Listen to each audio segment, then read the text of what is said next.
You see, at times when it rains, it's not easy. So that's our problem. And what do we call it? The media junction. From media junction to this place to the same thing. Rough road. But it is not only the traders who are affected. Drivers and commuters who use the road say its poor condition has made travel increasingly difficult. I need a sepa from Kotoku comedy any day, Kwana sepa, wiki be a shop, it's no spare person wide and see a subman or maybe been found my why for my shop. Passengers and some complaints who are fun and advert to me when I'm Mississippi, Nina Yakwana, and see subman is all maybe Kwana my why for my chow, ban on Kwana man, I read a bread. It delays our movement. Then also, before you get back to wherever you're going, you get tired. You have waist problems. And, at least they should fix it for us.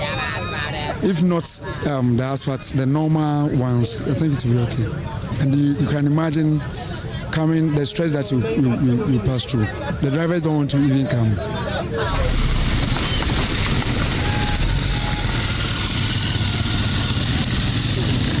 The road hasn't always been like this, but residents say over the years, a lack of maintenance and heavy-duty trucks plying this route has made it difficult to use.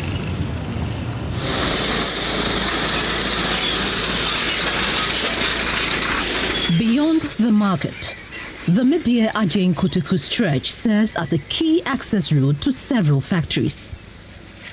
The poor state of the road slows the movement of trucks supplying goods to these businesses.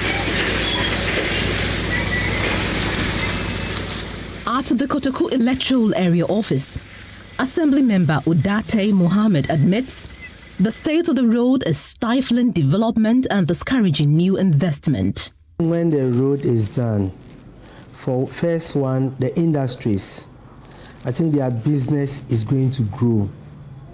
A lot of other companies will come and buy their products. Because of the road, a lot of companies are willing to come to some of the companies. But because of the road, they are not coming. They are comparing it to a place that the road, it's good for them.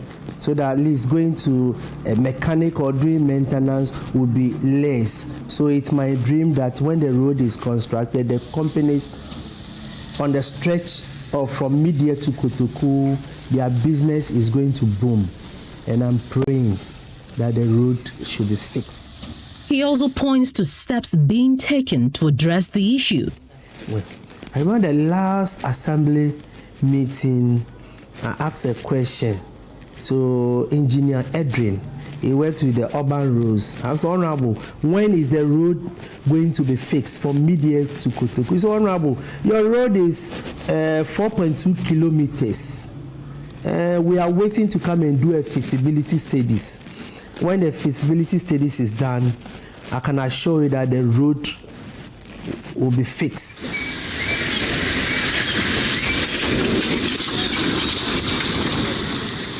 For traders and commuters, they say until repairs are done, the challenges along the mid-year Agyeman-Rawlings road will persist. For Joy News, I am Pale Ufori.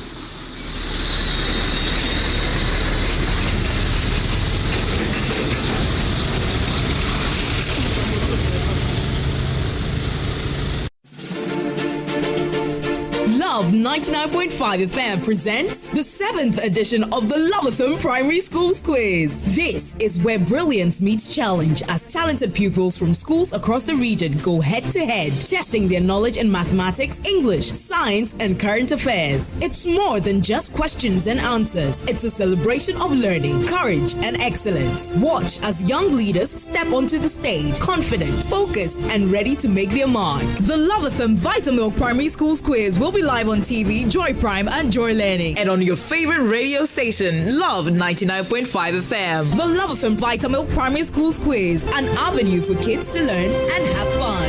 Brought to you by Vitamilk. Bigo Cola, and Vena Mineral Water. Ultimate fashion, beauty is our style. Bright Future Publication, Cowbell, Our Mill. Orion Science Publication. Winter Special Gary Mix, proudly Ghanaian. Amansia Rural Bank PLC, your reliable financial partner. Some things don't arrive. They've always been. Not for a day, for all of time. Until quietly something shifts. Moving from someday to now. Women are not honored in time. They are woven through it, shaping every story, every voice, every breath. We are because she is, and because tomorrow they will be. Let's go. Ghana man TDA, I get the Nkwao, Titru Asantiman Temimu, Ensure 104.5 FM, and the Ghana National Chamber of Commerce and Industry, at the Ghana Man Fair 2026 Ebraying, I am Nami and Sajme Dini at the Bremu, a Fiera 27th, Copy Quasiara, 29th March 2026, and upon on Crocop Menu Reno soon, a man Ghana, Newman Kwan, Obehu, Niane, Anumnia, and Tadian in Pobua, and the Ghana Newman Bia, this year's year, Wabe, Nimekon Ketua, Adantemu, Nia Casifoni, Bino, Yan Link you why, I can to far brain, a Baba Maya, rare live band music, I would media say, I say a Fiada 27, Copy Quasiara, 29th March, a Fiana Panon, Crocop Menu Reno soon, Sagana Man Tidia, Rania supported the local industry, Nian Togana Nioma, Nian celebrate your mind Ghana, Media, Omom the Brain, number 1 car radio station in Sha 104.5 FM, Yannick Ghana National Chamber of Commerce and Industry, Kumasi branch, so Pesobej Media B, Nasa Besoya Sia, for number way 0245 594425. Practice time management. Prioritize your tasks. Manage your schedules effectively and minimize distractions. This will help you use your time productively. For instance, create a daily to-do list and allocate specific time slots for important tasks.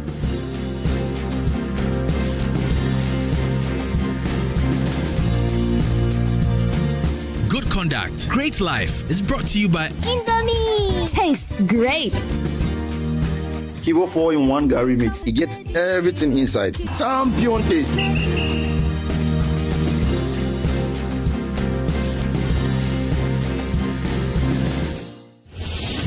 It's time to put the spotlight on indigenous Ghanaian businesses, homegrown innovations, products, and services. Is your product produced and made right here in Ghana? Then brace yourself for an exciting sales and music festival dubbed Ghana Fest 2026, the biggest sales and exhibition bazaar in March. To register as a business or vendor, call 053-100-3813 or 024-445-3929. Limited slots available. This event is powered by Joy Prime and Joy FM with support from Joy News and Hits FM. Ghana Fest 2026. Buy Ghana, sell Ghana, celebrate Ghana.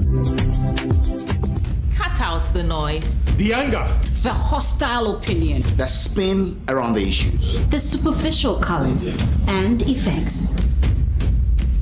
But above all, you can take away the misinformation and fake news. the slander. That misrepresentation. That seeks to draw us back and divide us. That's when you will know what's really happening. That's when you will know. That's when you will know. This is Joy News. Fearless, independent, and credible.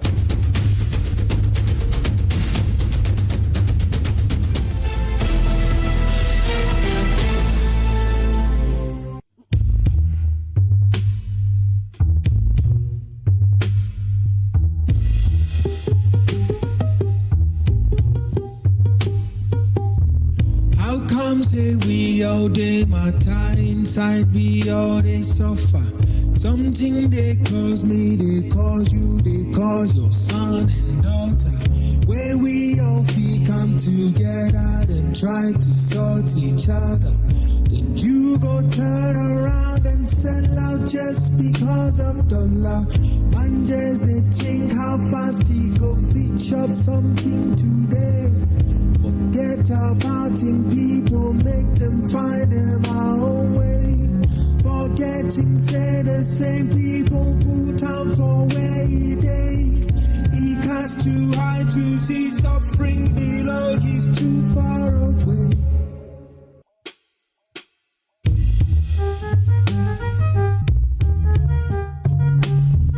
Them get eyes, but them know they see. Them get heart, but them know they feel. Some too they get mind, but them know they think. That be why we all day inside a boat where we they sink. I say them get eyes, but them know they see. Them get heart, but them know they feel. Some too they get mind, but them know they think. That be why we all day inside a boat where we they sink. Myopia, they know they see nothing. Ice cold heart, they know they feel nothing. Bad minds, all they know they think about you. That be why we all day inside the boats where we they sink. I say, myopia, they know they see nothing. Ice cold heart, they know they feel nothing.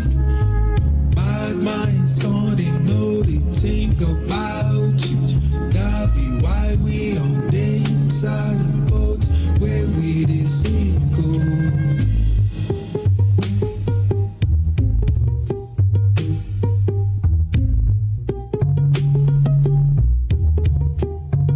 I say them get ice, but them know they see. Them get hot, but them know they feel. Some too they get mind, but them know they think. That be why we all day inside a boat where we they sink. I say them get eyes, but them know they see. Them get heart, but them know they feel. Some too they get mind, but them know they think. That be why we all day inside a boat where we they sink.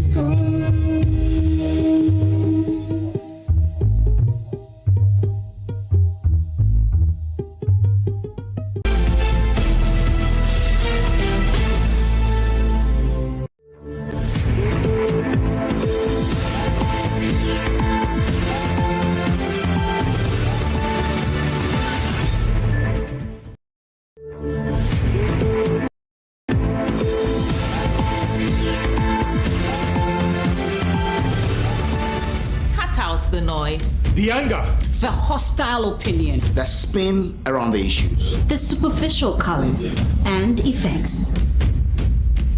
But above all, you can take away the misinformation and fake news, the slander, that misrepresentation that seeks to draw us back and divide us. That's when you will know what's really happening. That's when you will know. That's when you will know. This is Jaw News. Fearless, independent, and credible.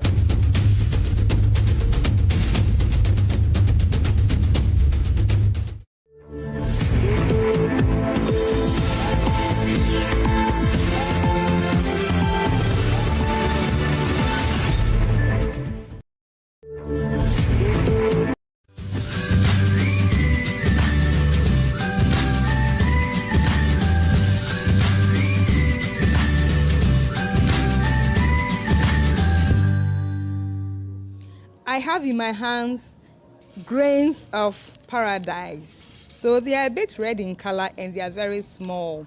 And in Ghana it is called riechuru. The Hausas call it yaji. Others also call it awuza. And in Twi it is called femwusa. It is mostly used in traditional medicine and it can be used to season your food as well. I remember when I was growing up, we used to stay in a certain house at Adaraka, and this woman will always, when you are coughing, she will tell you, hey, baby, and she will just put this in chewing sponge. When we are chewing the sponge, she will just put some in the sponge and tell you that chew it and swallow the water whenever we are coughing. So from time to time, if I'm coughing, which is a mild one, these are some of the things that I use to treat cough at home. What I have in my hands are coriander seeds. They are round in shape, and when you want to use it to spice your meat or use it to flavor any dish, you just have to crush them. You can also just lightly toast them. So because when you toast them, it is able to bring the bold flavors out. So you can just include it in your smoothie, or just once in a while sprinkle some on your meals and then eat. Some people also steep it in order to drink the tea because it has a lot of nutritional benefits. So these are coriander. When you taste it, it is sweet and it has this mild aromatic flavor. This is prekese, which we call Eden fruit. I love prekese in my soup. Oh my goodness. So you can use prekese in your soup, in your stew. You can use it in your palm nut soup, groundnut soup, or light soup. At times there are some insects in the prekese, so cut them into pieces and see if everything is okay. Then you put it into your soup. Some people also, roast it in order to bring the flavors out before they put it in their soup. We can also boil prekese and drink. So you can boil prekese, you can add ginger to it, and you can add quintia to it and boil it as a tea. You can add to your soup whole, or it can be in a blended form. So if you want to blend it, just cut this side, which is a bit softer, and then cut them into smaller bits and dry them, and then you can blend and keep them in an airtight container and keep it in your freezer. So whichever food that you are eating, be it smoothie, be it soup, be it whole meals, you can just take some, sprinkle it on the food, and then you are good to go. What I have right now is fenugreek. Fenugreek looks like small stones. They are brown in color, and when you taste it, it tastes a bit bitter. It's a bit bitter. And usually, fenugreek is used in the cosmetic industry, and it can also help for hair growth. So just find out more about how you can use it. Some people also use it for traditional medicine. You can roast the seeds a bit and grind it into powdered form and use it, in smaller quantities in your meals. And please, I will admonish you, find out more about how you can use this fenugreek seeds to boost your overall immunity. These are cloves. In fact, they are one of my favorite spices. I recommend that every home must have cloves. In Chi it is called pepper. In Ghana I think they call it peple, and then the Fantis also call it prekuamba. It's because they look like small nails. They are spicy and hot, and it has an intense burning taste when you taste it. So if you are using it in your meals, you just have to use them in moderation. You can use it in your drinks as well. If you are preparing sobolo, you can just add a bit into your sobolo drink. It's still burning on my tongue as I bit into it. So when you have an emergency toothache, it has the ability to relieve pain. So in case you have a toothache and it's so severe, you just have to pop one into your mouth, chew, and then keep it at that place for a while. It will relieve the pain. In case you have prepared a meal and the meal has left your kitchen with an unpleasant odor, you can combine cloves and cinnamon together with orange peel and put it on fire and boil. It fills the whole place with this beautiful aroma. This is also cinnamon. Cinnamon tastes a bit like cloves. It tastes so sweet and has this aromatic flavor too. You can crush it into a powdered form, grind it into a powdered form, or crush it and use it in your drinks. If you are boiling some drinks, at home, you can just crush and use it. Or you can also grind it and use it in your smoothie or sprinkle some on your food. Cinnamon powder can be used also in baking. Cinnamon is harvested from the bark of a tree. It is strong, it has a pungent and aromatic flavor. I have in my hands nkete, which is anise seeds. It can be used to season meat or fish. And when you pop one into your mouth, oh my goodness, it has this strong aromatic flavor. So when you are using it, please use it in moderation. You know, you can use it together with other spices to season your meat or your fish, and just, you know, explore and know how best this flavor will be to your taste. You know, what I might like will not be the same flavor that you might like. So explore and know which one works best for you. This is turmeric, just like we harvest ginger. That's how turmeric is. But what I have here is the powder. If you are doing like fries, you can just get some of this powder and sprinkle it in your fries. Or if you are, you know, drinking a smoothie, you can just put some into your smoothie. Or even in powdered form, you can just sprinkle some on your food and eat. It has lots of nutrients in it. So each spice that I have put here has nutrients that, you know, when you consume it, it helps with your body. There are some that helps, you know, with arthritis. There are some that helps with, you know, your blood pressure. There are some that helps, you know, with your general well-being. So, you know, you have to know which one works for you and what you are consuming. And one thing I just want to share with you is that, you know, don't say that, okay, spices has a lot of benefits, so I want to combine all spices and use. Just, you know, identify about 2 or 3 and be using it. Let your body get to know to that particular spice and know that, okay,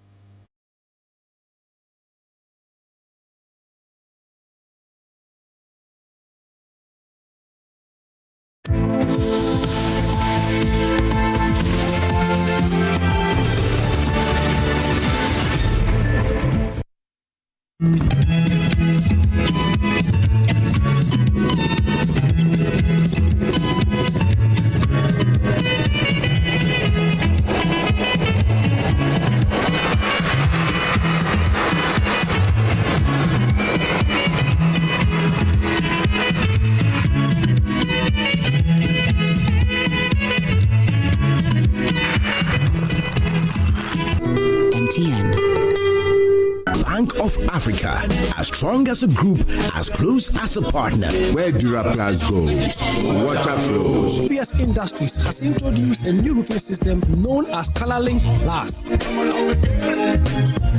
Flamingo paint, simply superior. Syntax tank, are you strong? Are you tough? Cherry Tree Properties. We develop spaces as though we were going to occupy them.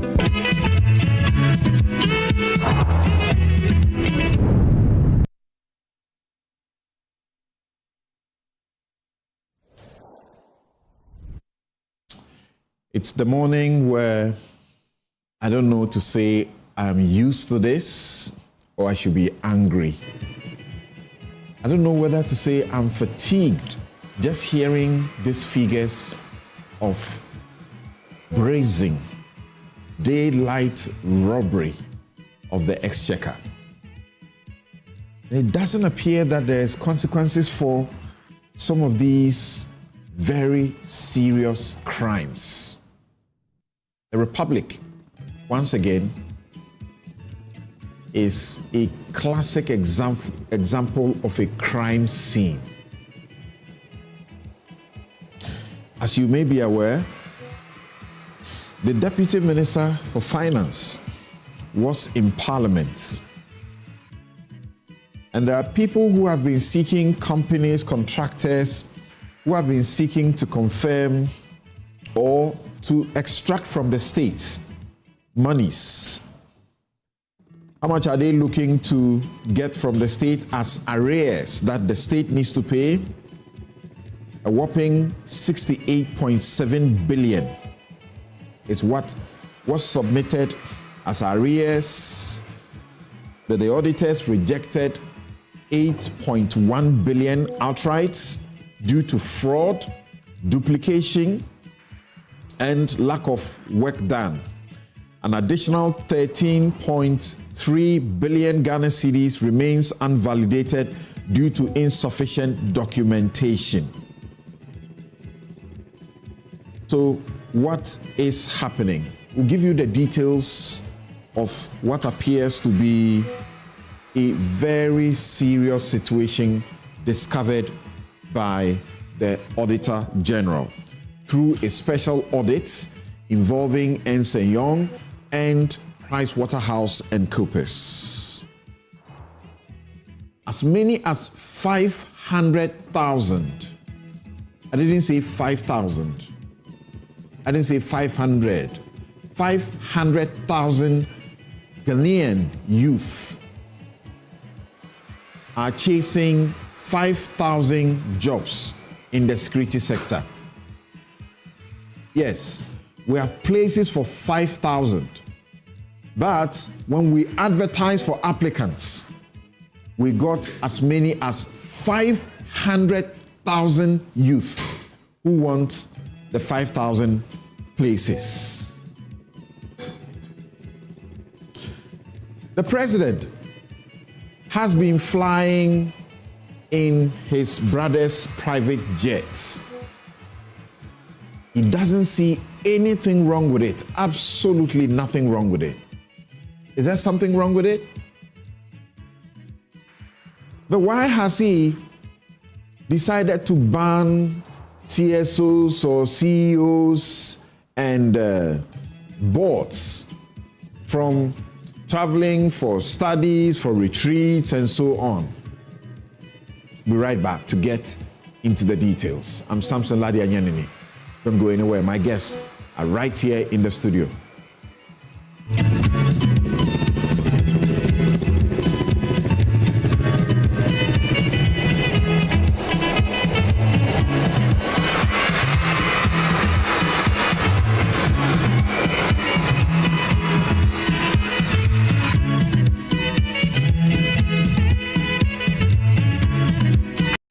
Another week is here on the greatest of all time show. My name is Giovanni Clip, and tonight we're bringing you talent. Contestant number one, let's bring Baby Girl. Let's bring. You did it for you. Cut. Oh, there is a leakage. Where's the plumber? For quality and durability, insist on Syntex pipes. If you want quality, this be where you belong. Strong, tough, and reliable. Your perfect match to your trusted Syntex pipe. Syntex pipe, it dey carry water, no wahala. Syntex pipe, it dey make water dey flow. Syntex, strong, tough. Life can be giving it to you with like that. And everything around you will be affected big time. Too many uncertainties and fears. But with the right partner like Empo Life Insurance Ghana, you are sorted, save back. You get the best healthcare, solid pension trust policies, and the peace of mind to grow your business and focus on what truly matters.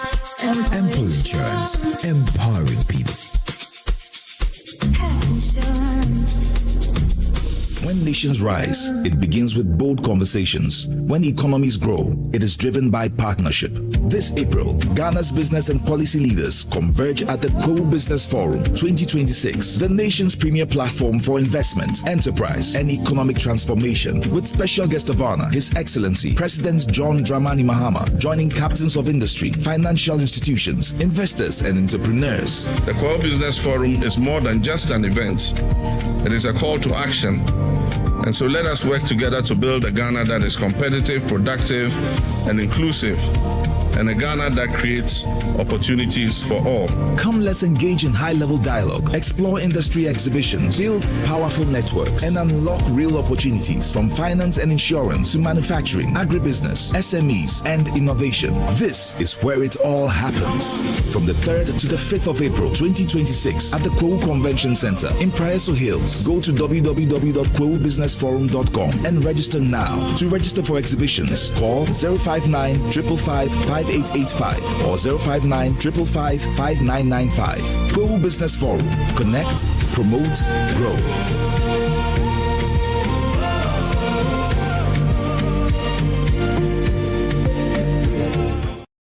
The Ashesi advantage. The Ashesi advantage. The Ashesi advantage. The Ashesi advantage to me is one of helping people to step outside the immediate surroundings to see a big picture.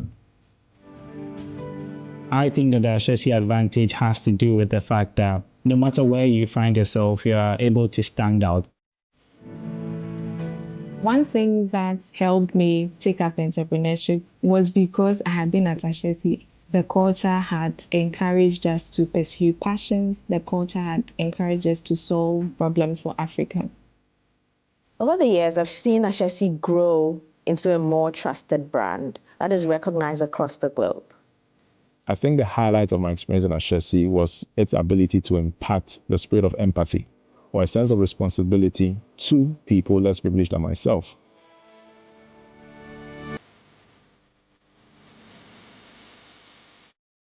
Hi, now let me share my wildlife experience with you at Safari Valley Eco Park.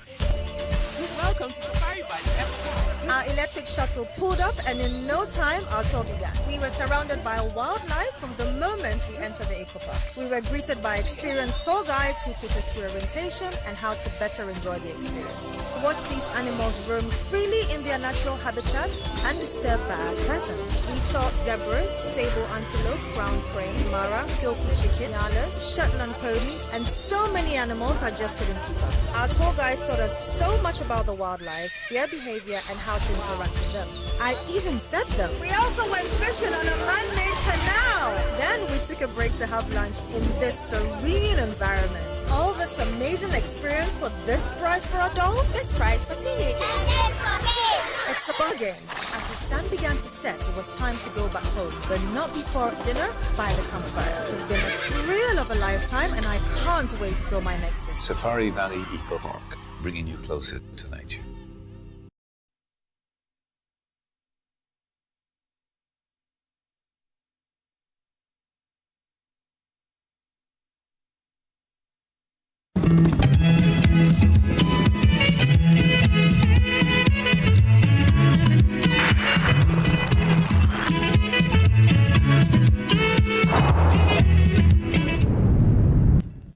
A total of 8.1 billion Ghana cedis was rejected for various reasons, including unsupported documentation, duplication, overstatement, already paid items, falsified stores receipt advice, and no work done.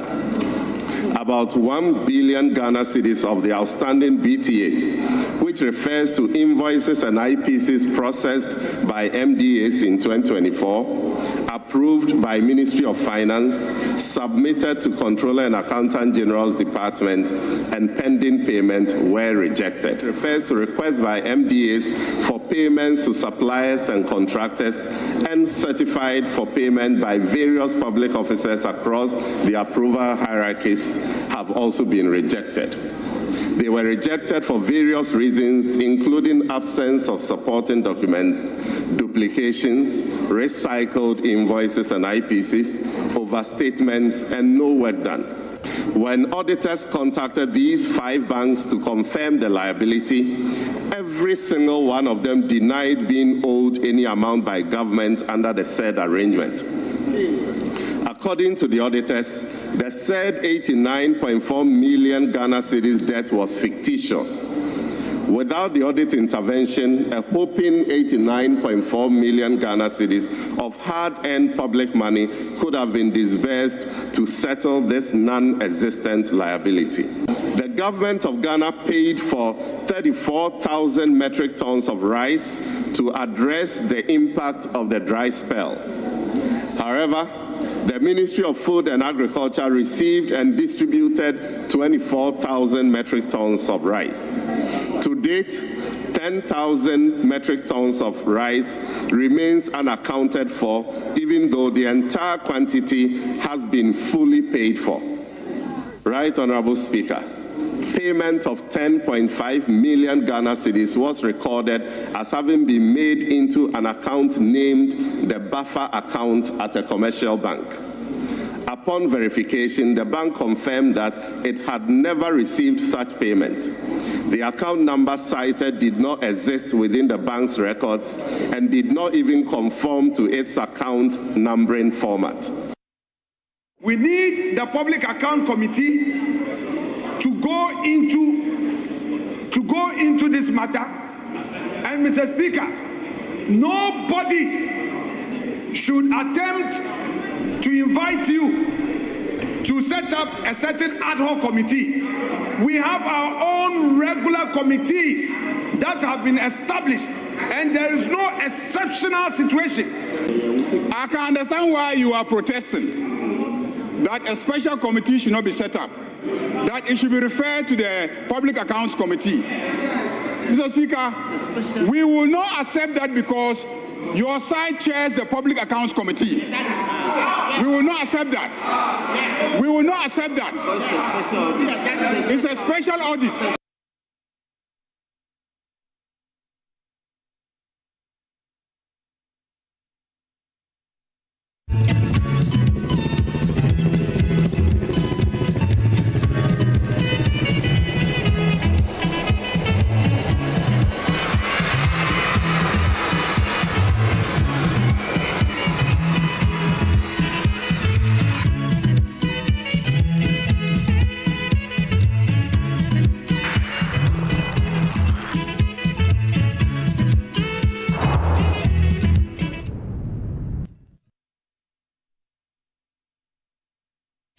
My guests are seated. Yunus Afuseni is former MP, Tamale Central, and former Minister for Lands and Natural Resources. He was also responsible for the road sector. He is to my extreme left. Thank you very much, Honorable, for making time to join us here. Right by him is Andrew Ejapa-Mensah, lawyer, former MP, second D, former Minister for Tourism, Arts and Culture. He was previously in all the energy ministry as well. Thank you, Honorable, for making time to join us. Always a pleasure. Kofi Bentel, the rebel, lawyer and senior vice president, Imani Africa, former what? Former rebel, still rebel. Since the two people have introduced all our former MPs, former nothing. I wanted to be sure where you belong in the former category. The man who likes to say it as blunt as it comes, and used to spend quite some time here on Newsfile, Joe Jackson, Chief Executive Officer, Dalex Finance Ghana. Thank you very much for making time to be here with us. Senyor Hosi is convener, One Ghana Movement, and trustee of the Ghana Coalition Against Galamsey. So today, you have a host of blunt-speaking Ghanaians with a rebel in their middle. So, what are they going to say about this? Are they going to call this clear theft, or, as some people say, a government whose oral pledge is failing and is trying to throw dust into our eyes, looking at very clear errors that have been made on certain statements and projecting them as matters of corruption and stealing? So, as you know, a special audit into Ghana's unpaid debts has uncovered a whopping 21.35 billion Ghana cedis suspicious, duplicated, and fictitious claims on the state's coffers. This has compelled the government to pledge that it will prosecute all individuals involved in what it has called a systemic plunder of the public purse. The amount is made up of 8.1 billion outright rejection and 13.26 billion that must be justified before payments can be effected. The disallowed amounts were part of 68.7 billion submitted to the Ministry of Finance as unpaid interim payment certificates, that's IPCs, invoices and bank transfers, advices owed to contractors. And in July, government taxed the Ghana Audit Service, working in partnership with Ernst & Young and PricewaterhouseCoopers, to verify and validate the 68.7 billion submitted to the Ministry of Finance in the unpaid IPCs and invoices and bank transfers owed to contractors. Now, this is the picture that we are seeing in your shot. So let me begin with Joe Jackson. You are very familiar with this terrain. You are seeing the figures. I don't know if I've become like beginning to develop like a seared sort of conscience to some of these things because I'm getting tired of it. We get told of all of this all the time, and we get told that people will be prosecuted for them, but nothing really happens. But this time, what do you see? Is it premature? Listen, since I heard this, I've been through a series of emotions. I've been angry and saying, why do we do this to ourselves? And there's one test that I apply. I ask myself, I'm a chief executive. I'm supposed to protect Delex, the Delex purse. If an audit came to me with similar results, forgive me, you can't get away. My finance department won't get away telling me these are errors. That you made those kind of errors is bad. It's a dismissal offense. That somebody made it intentionally goes beyond saying. And each time we how can you submit to the Ministry of Finance at best, or at worst, depending on if you call it an error, you should be fired. You should be prosecuted as an accountant for delivering these sort of numbers. And I'm tempted to think, just maybe these are not errors, these are worse than errors. So I'm angry. It just goes to show how deep this canker is. And Samson, I'm sorry, don't get tired.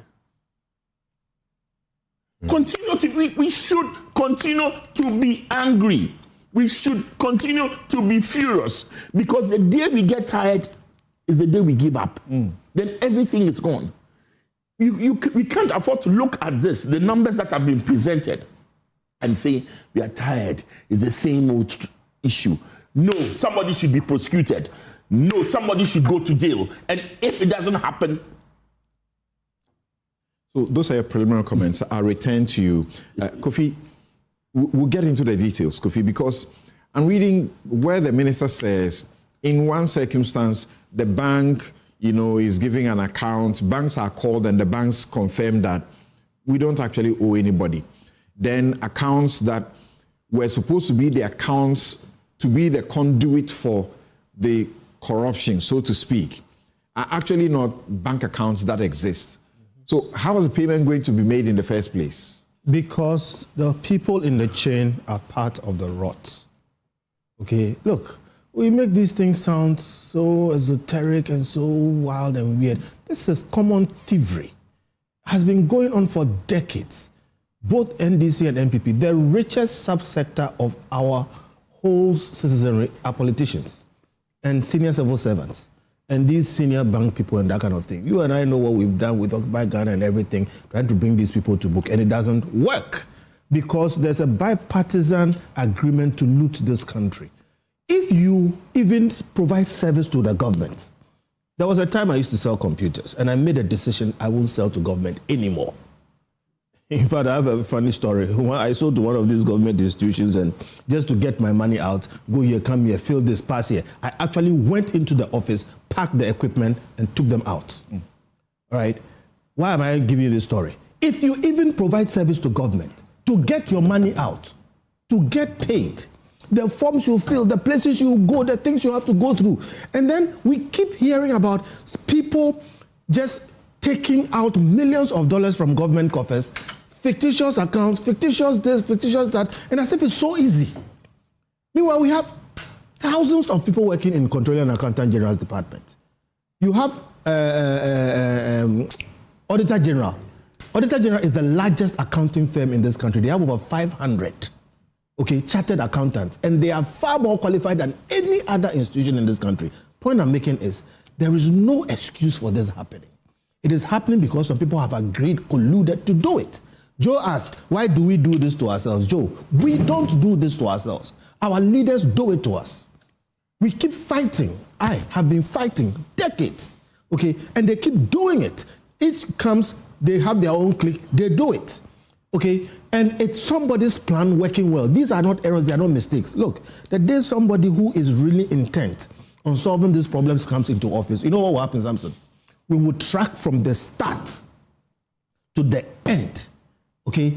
Whoever was involved. If you're an accountant or whatever, you open an account, you don't know this or you don't know that, what was the process you went through to make this or that payment? You sack all of them. That is number one. 2, put all of them on prosecution and lock them up and throw the key away. All right? During the Occupy Ghana case in the Supreme Court, the law said the Auditor General may surcharge or disallow, which makes it a discretion. That was a major problem for the lawyers who were in there. The Supreme Court in its judgment said, given the situation this country has been in for all these decades, how rampant corruption in, that may hardens to a shall. It is imperative on the people who watch our money to now not make these things a discretion anymore, but absolutely all the time without fail, clamp down on them. The politicians are talking too much. NDC is talking too much. From what you're saying, we should even wait for prosecution because the Auditor General has the power to disallow and surcharge. Yeah. You see, sorry. But every transaction starts from somewhere, whether it's in a bank or whatever it is. Look, if that accountant who was supposed to open some account didn't do it right, that person should have been taken up there. Now, it goes through somebody paid. What? Co-warranto. Where is the authority with which you paid? And then it goes all the way to Auditor General. And Auditor General also sits down, the people are still walking around. It goes all the way to some parliamentary account. Then they come and stand in parliament and nothing will happen. Nothing will happen. Okay. The decades have shown that it's a bipartisan agreement. Your preliminary comments. I'm coming to Senyo, then to Ejapa and to Inus of Seni. But Senyo, though these are preliminary, I'm getting into some bit of the detail. Some of them, for example, where there is lack of work done, you can say, well, then that is clear. Work has not been done, and you have validated the contractor to be paid. So we hold you responsible. But the circumstances where you have monies or where you have the missing grains during the dry spell, you had government paid for 34,000 metric tons of rice to combat the dry spell in 2024. Only 24 metric tons was distributed. So there's a difference to be accounted for. There was, that's 10,000 metric tons of rice unaccounted for. Despite the fact that for this one, payment has fully been made. Now, you had the maize, 100,000 metric tons was contracted for, and how much of that has been supplied.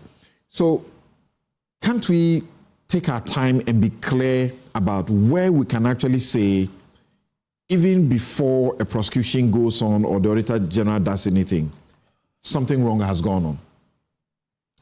I don't think there's a dispute about the fact that something wrong has gone on, but because we have quite some professionals here, so we also educate the public well. Okay. The work that has been done so far is a verification of arrears. It's not a forensic audit, so fraud cannot be established through this accounting process. For us to have fraud established, you have to go through a forensic audit.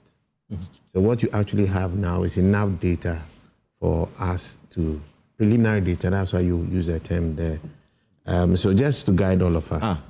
If you have validated that, you pay a contractor. I'm just telling you. For work done. Again, I repeat. And reputable institutions find out that the work has actually not been done. No. If you have paid fully for goods we contracted for, and we find that the goods have not been delivered in full, that's fraud. Samson, I repeat, this is not a debate. It's not a discussion. I'm not going to debate anybody. I'm going to educate people. So let's just get it. This is just fact. I'm just saying that For you to establish fraud out of an accounting process, you do what we call a forensic audit. This is not a forensic audit. So as much as we are all agitated about it, I just need us to be careful that we don't use this as a basis for claiming that fraud has been established. It is just fact. I have been there before. So I've had to debate people because some reports like this have also happened. So let's all be educated. It's not a debate. If you are in doubt, call PwC, call EY, and they will educate you the same way. Having said that, these things are massively concerning. I sat on the Highways Authority Board, and I was Finance Committee Chairman, and I saw things. I actually requested that people go back to validate the kind of rates that we were applying at the time. And it's good that Minusa is here, he's a former roads minister. We inflate our prices, we collude with the system, and we rape our country. To come and hear that after even ripping our country on the contract itself, we're again ripping our country on the payment procedure in addition. We are heartless people. I'm very broken, and I must commend the finance minister. He instituted this work.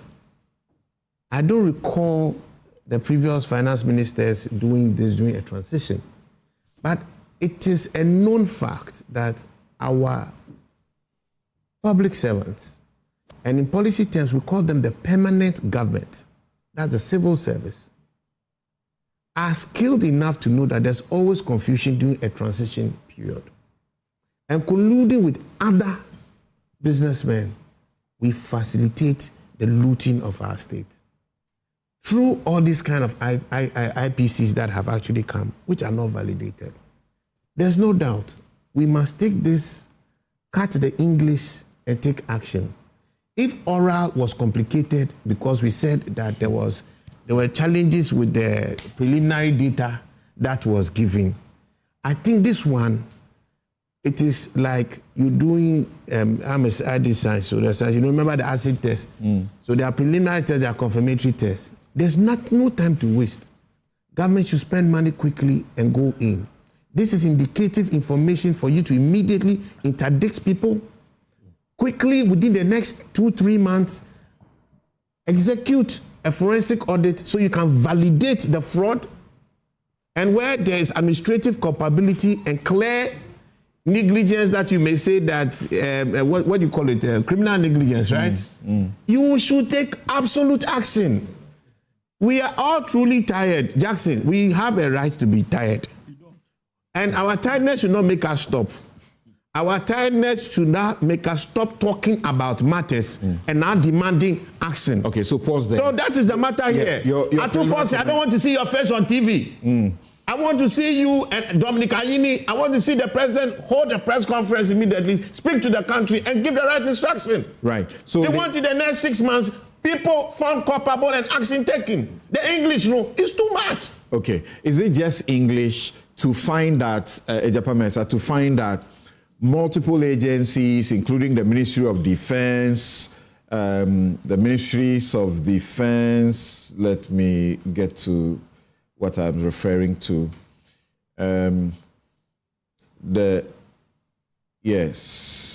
Ministry of Defense, the Judicial Service, they submitted stores receipt advice. That's official delivery confirmations for vehicles that were never actually delivered. So when they say this is systematic plunder, when they say, the minister says, this is rape of the public purse, for which a referral is being made to the Attorney General. When you have a situation where as much as 4.4 billion Ghana cedis is twice payments. Well, let me say good morning to my colleague panelists and to our cherished listeners and viewers, and of course your good self. I guess that the government has achieved what it sought to achieve with this unprecedented statement that the Deputy Minister for Finance delivered on Parliament a few days ago.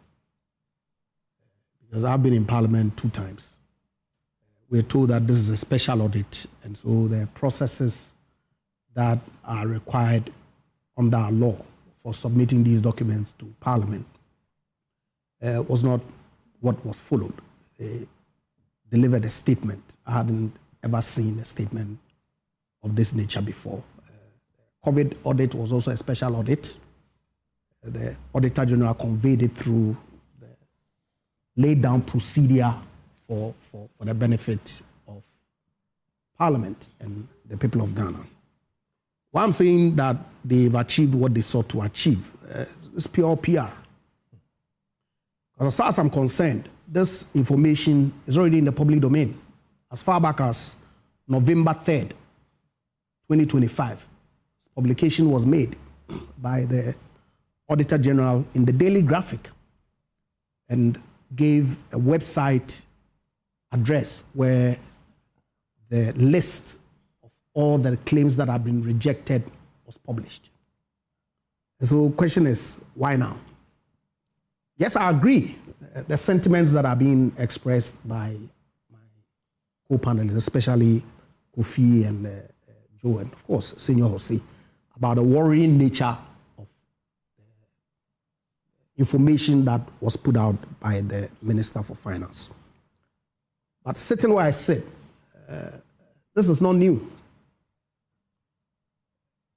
In 2017,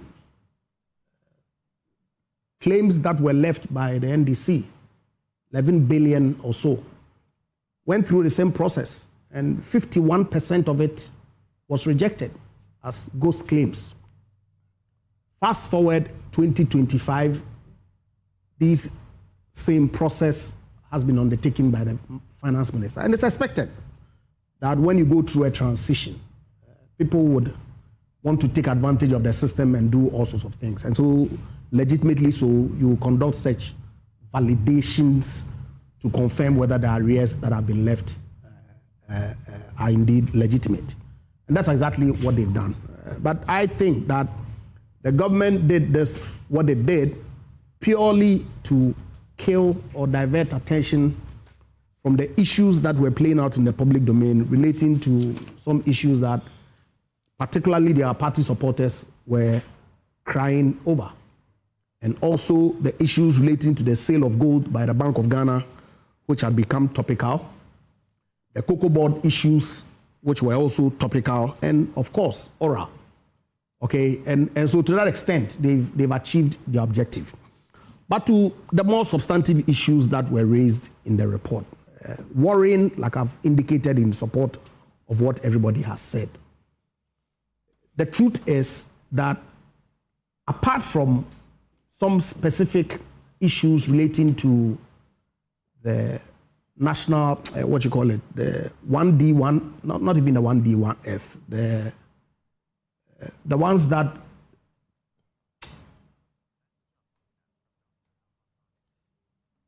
advance payments were made. The bank transfer. Hospitals, right? Bank transfer. No, the 1D1F. The agenda 1D1F agenda advance payments were made. Advance payments that they make reference to, which were actually monies that have been 7.9 million. And then in relation to the dry spell, which actual monies have been expended. Right. And also in relation to, I believe, the maize, right, where they say they procured 100,000 metric tons and only 11,000 metric tons have been delivered. These are the ones that actual monies have been lost. We have farmers in the north. Yes, for paddy to be bought. Not an issue, and I agree that if people have caused loss to the state, they ought to be held accountable. No doubt at all. I'm not the one to sit here to want to defend anybody who, rightfully so, has been found to have committed some offenses against the state. The rest of them really is not money that has been lost to the state. You can say that people attempted to defraud the state through the processes that they went through.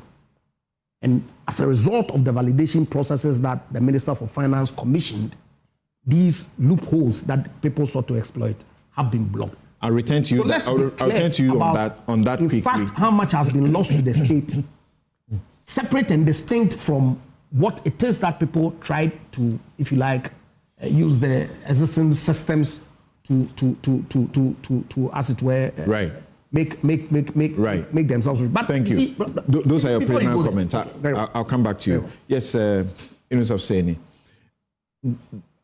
Do you find them as revelations that are shocking, or like your colleagues on the platform? This is not new. It is the kind of energy and action that ought to be taken that you want. Senior says he's tired of the talking. Well, something, let me say, let me first of all extend my regards to my co-panelists.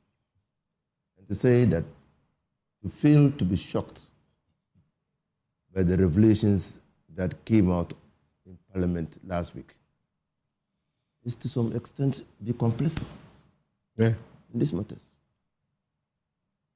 This could be the tip of the iceberg. Why?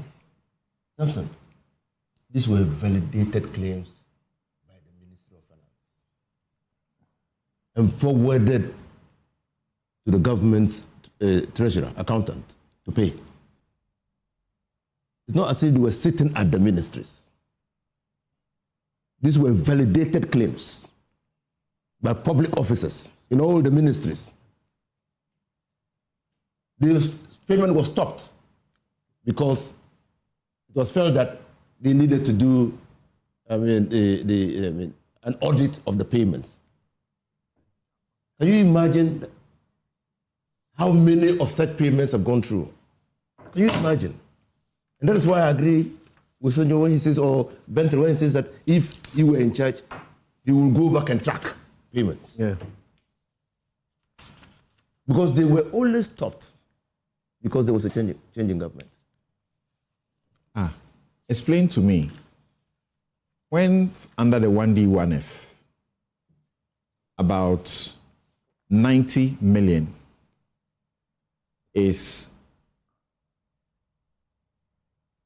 said to be money that has to be paid through certain banks. And all the 5 commercial banks involved denied being owed the money. How would it have been paid? Because the bank said we are not owed. Well, so how did it get to the treasury itself for payment? That's the question you should be asking. The auditors labeled that as fictitious. Yes, so it means that these things were generated and forwarded to the government treasurer for payment. Ghana. That's what banks say we are not owed. But I'm saying that this thing came to light because the payment was stopped by the Minister of Finance. You should not look at the banks. You should trace the movement. It originated from somewhere. The Ministry of Finance validated that payment and instructed that warrants were issued for payments to be effected. That's what happened. In fact, that's what we have been told. That these were payments that were stopped. These were arrears. And what arrears means that the payments or the claim to payments had matured and they had been stopped. So, I mean, when I was reading the report, and I agree entirely with Joe Jackson, when I got to pay 3, I stopped. I was just asking myself, why will... You didn't want a heart attack, eh? No, because so... What's that? What are you holding? That's the... He said he reached pay 3 and he stopped. He couldn't continue again. Not today, when the thing came out. Because you ask yourself.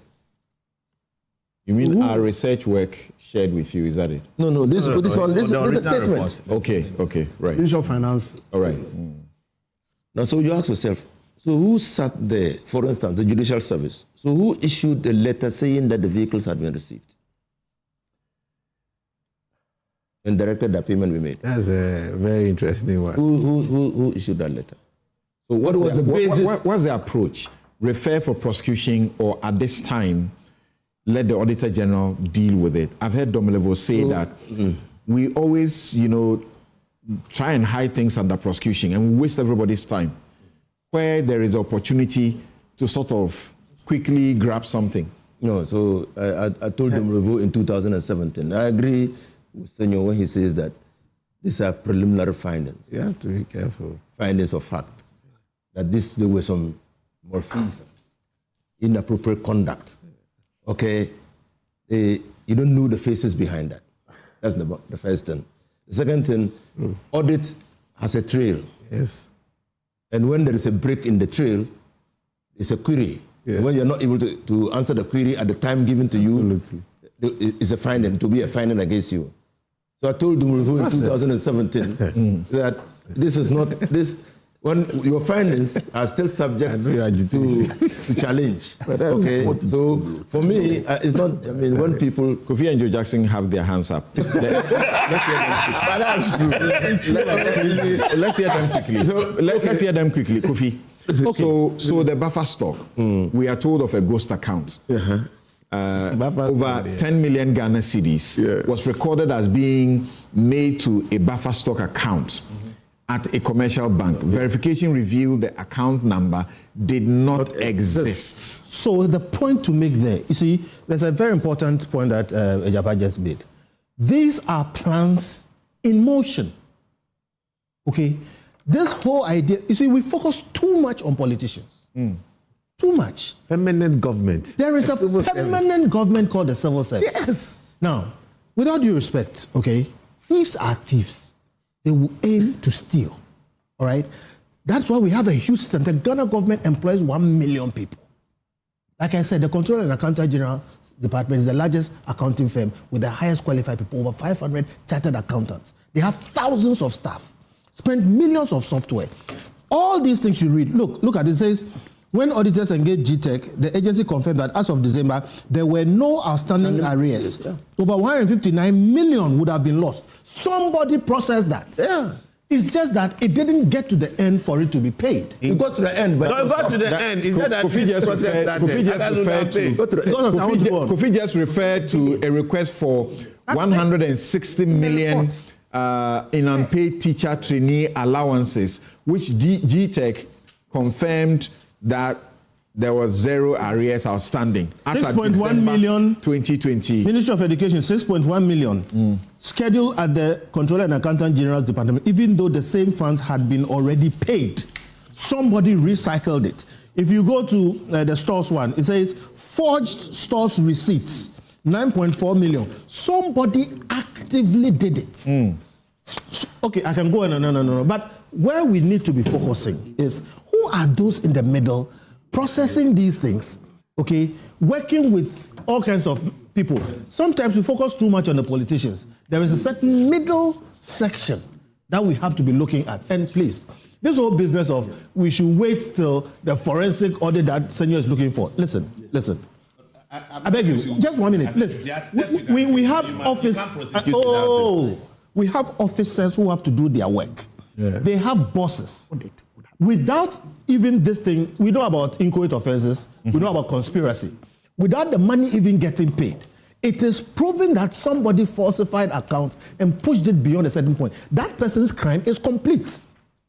All right? Okay. So I hear you when you say you want to do everything, but some of these cases are ripe. And if we don't catch these things, look, sorry, let me land. Somebody told me, in fact, a few years back, they called the politicians, these are civil servants talking, they called the politicians by default. Okay? And the person was saying that when they come, they show them where the loopholes are. That is a fact. We are focusing on the wrong place. A very significant person confirms to me that you guys are right when you say, let's keep our eyes on the civil servants. Absolutely. That's where the matter is. Yes. And Michael Ochirbefi will give us some explanation on the 1D, 1F matter quickly. He's on the phone, but Joe Jackson. Listen, the civil service has rules. Forget the legal matter. Somebody signed a voucher falsely. Somebody verified it. Somebody submitted it. In my opinion, why are we bothering to go to court? Let me explain. Yes. My office if my accountant does 1/10 of this, 1/10, boo. The rules of the game will sack. He will be sacked. Yeah, but for you to take him to jail is a different conversation. That's why I'm not asking. You see, when we start talking about going to jail, then we make the matter. So as Sinusa is saying, there should be the audit paper trail and the people who validated these payments. Hold on, something. Please, like I said in my earlier submission, there's a process. You have enough information to interdict people, so you can go through the process and interdict. So that's so. First of all, so you see, we have to be careful. Guys, you know, wait till clip and toe. No, your accountant gives you this. If my accountant does that, the first thing I would do is to get him out of the way. I'll get him out of the way. I'll tell you, you have to go home.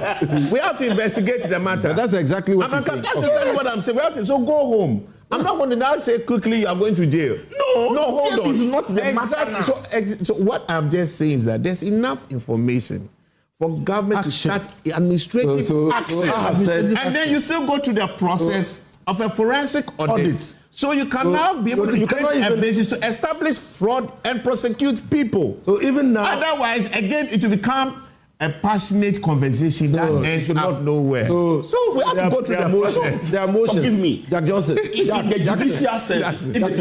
I'm telling you. So it's the rules. We are reading. Look what the deputy finance minister came to tell us in Parliament.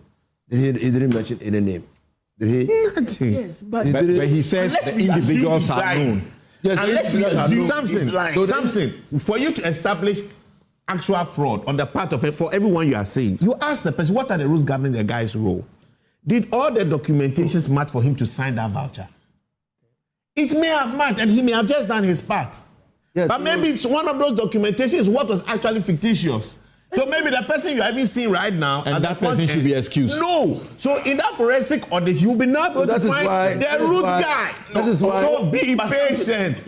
But administrative action must immediately be taken. There's no doubt about that. Process. A query on your table. Yeah. You say, why action should not be taken against you for verifying an invoice that had been submitted already. Mm-hmm. You are interdicted, and then the proper actions are taken. And that is separate for supervising from double payments. Yes, and that is different from taking somebody to court and saying we're jailing you for fraud, we're prosecuting you for fraud, we are instituting action against you. Those are different issues. Let me hear from Michael. Michael Ochilbefi quickly. He wants to give us some clarity on the one district, one factory, flagging that has come up. He was the Deputy Minister for Trade at the time that this happened. Mike, thanks for joining us. Yes, sir. Good morning, my brother. Yes. You don't feel as angry as many Ghanaians feel. When you look at the report in its totality, that this is thievery that is going on, and people must, face the music. Retrievals where payments have been made must be done immediately, and those who are caught to be, double verifying and seeking to make payment where there is no debt due, should also be facing the music right now. Hello, Mike. Yes, sir.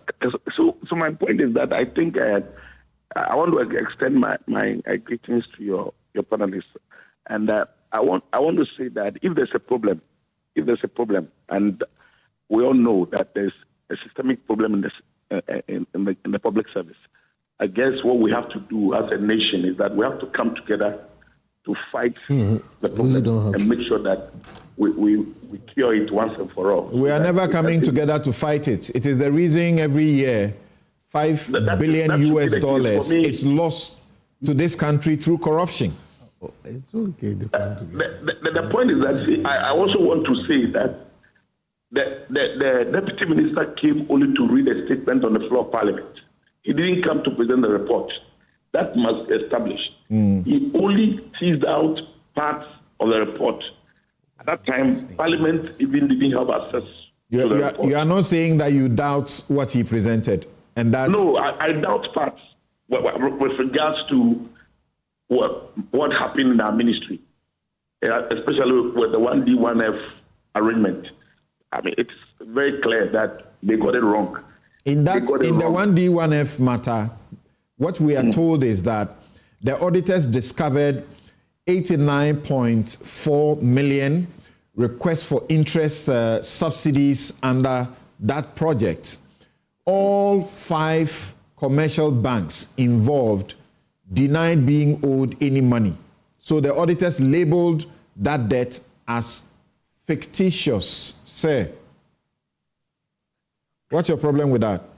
Okay, so my brother, in the first, let's just look at it like this. The 1D 1F is a private sector-led initiative.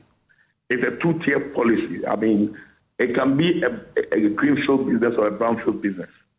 But we also anticipated that people may also have issues with regards to funds in setting up the ideas they have as business. So we decided to have an arrangement for them through what we call the agreement with the participating financial institutions, the banks that we were dealing with. So we selected some commercial banks and we signed an agreement to them. These banks were supposed to advance loans to the 1D 1F companies that will go to them to seek for, if they are so convinced that the proposal they have sent to them is bankable. That was the arrangement. And so, as part of the incentive package in the 1D 1F arrangement, government was supposed to pay 50% of the interest subsidy, of the whole interest on the loans for the 1D 1F companies. So the arrangement with the finance ministry was that any time we submitted documents or we submit documents to the banks, what we are supposed to do is also to write to the Ministry of Finance, indicating to them the commitment of government as far as the interest subsidy was concerned. That was the arrangement. So over the years, we have done that from time to time. So what we did with these ones was that we only requested an amount of 89.4 million being government commitment or the interest subsidy, 50% government commitment. Note that after that request, Ministry of Finance will also send the request or authorize Controller and Accountant General to make payment. Controller will now transfer the money to the central bank. Then the central bank will then in turn transfer it to the commercial banks. But in this case, those banks in question, the 5 commercial banks, they didn't advance any loan to the 1D 1F companies, which clearly presupposes that if loans were not advanced, it means that there wouldn't be any interest payment. That's the meaning. Very simple. So, albeit the request has been sent to the Ministry of Finance, but the ultimate point that needs to be considered fully is that there was no loan advanced to the 1D 1F companies in question. So in the books of the bank, the commercial banks, there wouldn't be any arrangement between the banks and government. So if you go to the banks asking whether there was any arrangement, I mean, any amount owed the bank, they will tell you no, because the bank have not advanced any loan. So how does the request go through a process that was pending payments for which this government now has flagged? And are you suggesting to me also that Ernst & Young, PricewaterhouseCoopers, our Auditor General, they all don't know what they are doing? Clearly, I mean, I have not said that, but I'm only stating the fact. I'm only stating the fact. The fact is very, very clear, and you can check for me. In the first place, Minister of Trade doesn't have access to any money. Because in that trade, I told that the Minister of Trade will only request, they will write a request to the Minister of Finance. The Minister of Finance will now instruct the Accountant General and Controllers to make payment to the central bank, the Bank of Ghana. And the Bank of Ghana in turn transferred the money to the commercial bank when the loan has been advanced. So that because it will take time. So we will submit the proposal on behalf of the 1B1F to the participating financial institution, the bank. And the bank will check, do its due diligence to find out whether the proposal is bankable. So if it is bankable, they will go ahead to advance the loan. Once they advance the loan, by then we had already written a request to the Ministry of Finance. So Ministry of Finance will now do the needful. That's all.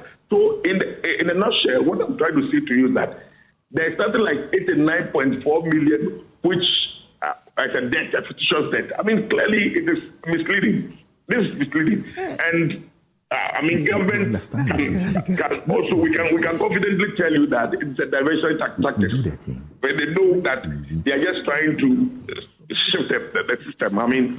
Towards a place that so that they will have some space to breathe because of the pressure. Gentlemen, what do you make of the explanations that Michael Ochebefi is giving? What do you make of the explanations that he's giving? Yes, Kofi. You see, one, our government systems have been bastardized. There are so many inefficiencies sometimes that they create schemes. And some of these schemes lead to some of these things. He doesn't believe that this is what is happening here. Well, he doesn't. But look, we've had decades of this. Every government comes and sees that. Okay, so one, the government systems are bastardized. Nobody knows. There's no clear, straight line. And that, again, goes down to the professionals in that space. And then two, see, there's too much talking around this thing. All right? How much time have they had? Okay, and like we are saying, if somebody has processed something through an account, there's so many records. Some people's crimes are complete.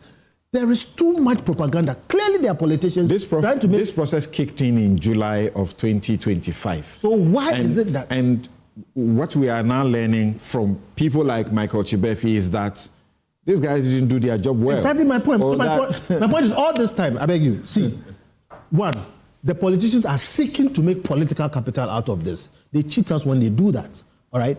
And sometimes that hyperbolic language and fluff and bloat, look at oral, 29 billion, today where 21. 21 billion. US dollars. US dollars, okay. So my point is, those were the claims. So see, I beg you, poor people's money, with the time that they have had, having the reins of government, it is enough time in some of these things to have at least had people dismissed, put on interdiction, and some on trial, and others vindicated. Because some of these things are requests. It's a reaction I'm looking for. What Michael has to say. Yeah.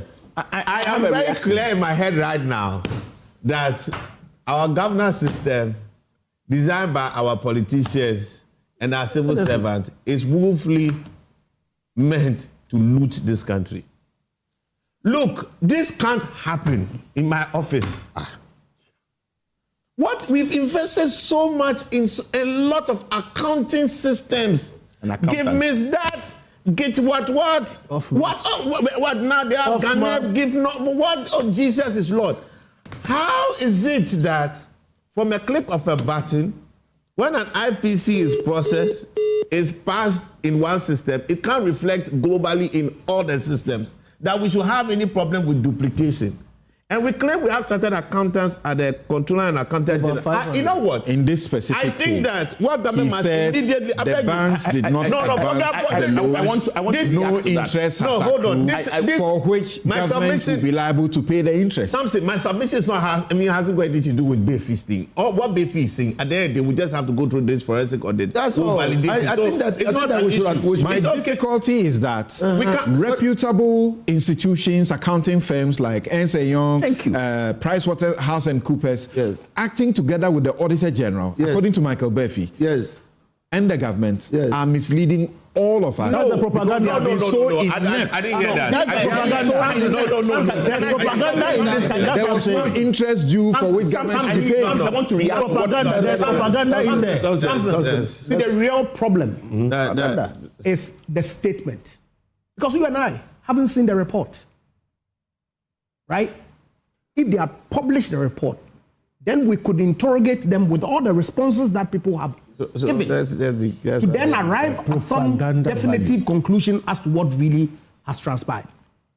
But this really, like I said from the very beginning, is only to divert attention. No, it's not to divert. Oh, it is. No. Senior, it's being said everywhere. Like I'm saying. No. That's your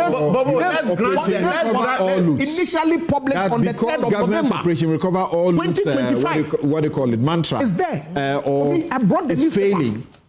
This is what you need to do to keep your people excited about the fact that you're working. Samson, let's grant Bobo his argument. That's what I was the argument that propaganda there's propaganda. Let's grant it. Is it not a legitimate matter? I'm saying that I have a question. Samson is my car. It's a legitimate matter. Samson. Let's interrogate what the former deputy minister said. That there's a 1D1F. He became minister eventually, I think. Yeah. 1D1F project. So when the project goes, right, they instruct Ministry of Finance that we've made a commitment. The banks will advance the loans. The banks will advance the loans. And the government will pay half of the interest payment. I have a question. I have a question. That is only advising the government that you have a commitment to pay.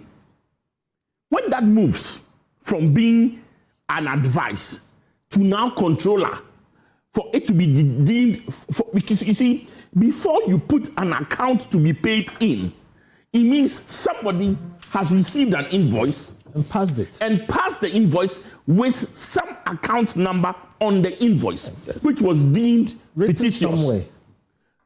All I can imagine is that between the time of when this was processed and when finally changed, somebody will come and validate and say, oh, we made a mistake with the account number will change. Who knows?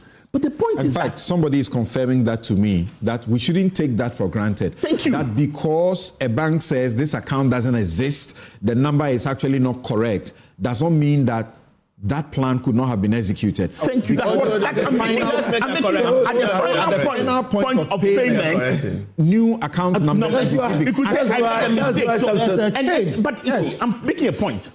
When somebody submitted that document with an account number, was it validated? Against which invoice? Where did the account number come from? It is very different from saying, I have made, as Ministry of Trade, I have made a commitment to companies A, B, C, D, E, who have now got commitments from Bank D, E, F, who will advance them loans.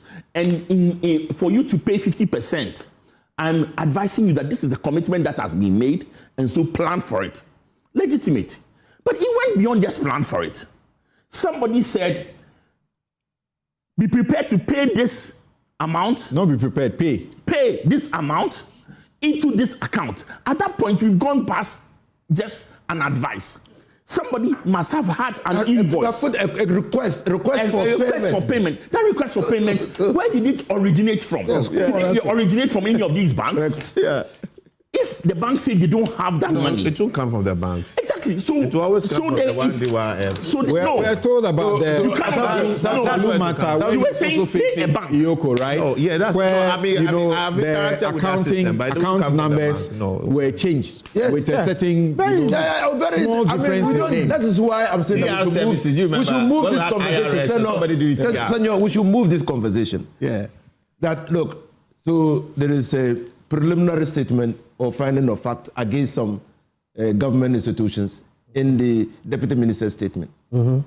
Next point is to establish the culpability of this. Yes. Our point is there's been enough time to do that. Please. Let's there's been enough time. Please. But we just get it. We got the report. So the report was in November. They've been in government for 1 year. Even if it's the finance minister has referred this special audit. Let's not forget, it's a special audit. Yes. And a special audit, which not the government people that Kofi Bentil talks about have all the expertise, and yet we need, to bring in KPM, PIWC and Ernst & Young. They don't have as many and get paid again. Yes.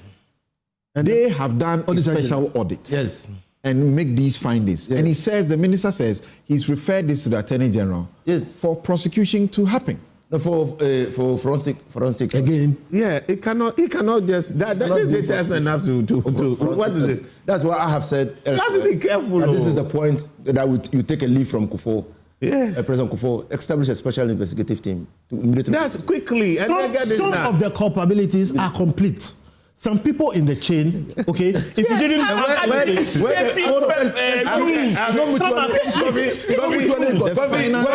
technically nothing. The Attorney General I can agree with commence process. The way we all he said the individuals involved in the case. The public go through that process. No, the head of the before you go to court. It's not an institution. The institution has rules. Administrative system must kick in. Immediately. Those ones. There's no stress. Let us know that you've kicked it. Immediately, there should be administrative interventions by the leadership in the various. Thank you. Yes, that's what we're saying. But for us to take the thing the next level, establish actual culpability. Yeah. There's extra work to be done. And I'm not telling you this even on my own, and it's just because I even know it. Even the auditors who did the work, I have spoken to them this morning. They have said the same thing. But it doesn't. So I beg you. It doesn't matter. Let's follow the process. Senor, hold on. Then they shouldn't make public statements. We've mentioned, for example, today. Propaganda service. That one you can prevent it. Judicial service. Then you tarnish people. It was all intended to divert attention. Judicial service. That's exactly what you guys want to achieve. Petrol prices are coming. The work is not complete. Listen, you are saying that in 2017, Ace and Kuma, I had debate. What is being done? Gentlemen, let's listen to Jackson and come to you one by one now. Judicial service has rules. The rules are administrative, have nothing to do with going to Judicial court. Service, Ministry of Defense. I'm taking the Judicial Service as one of them. There's somebody in the Judicial Service who didn't receive a vehicle and signed and store receipts. Store receipts of having received. Meanwhile, it's not been delivered. It's not been delivered. That's complete. I don't. Hold on. You have to. There's somebody who sent the receipt. There's a process for it. Hold on. If this is true, I send it to the head of the Judicial Service. Yes.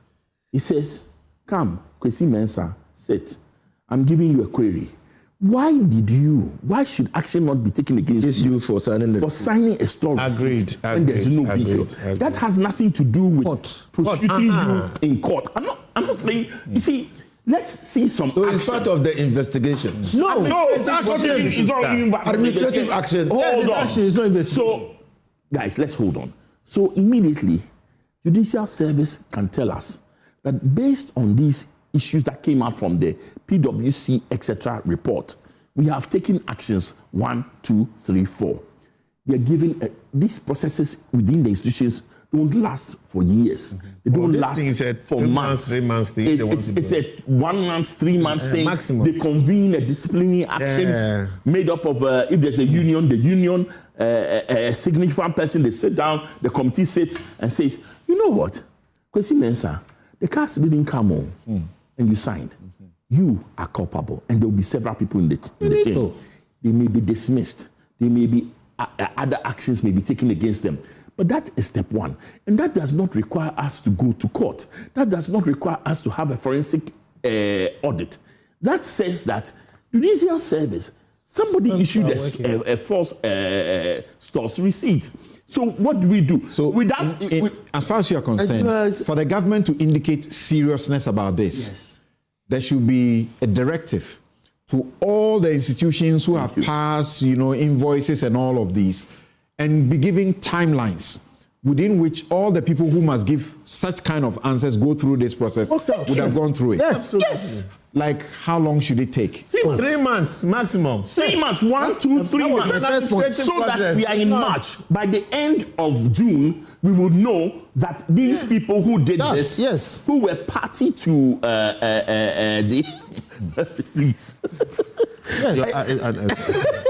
I mean, the viewers should know that that is so upset. It's not fair. It's even teary. It's our money. It's your money. It's my money. And you see, we forget something.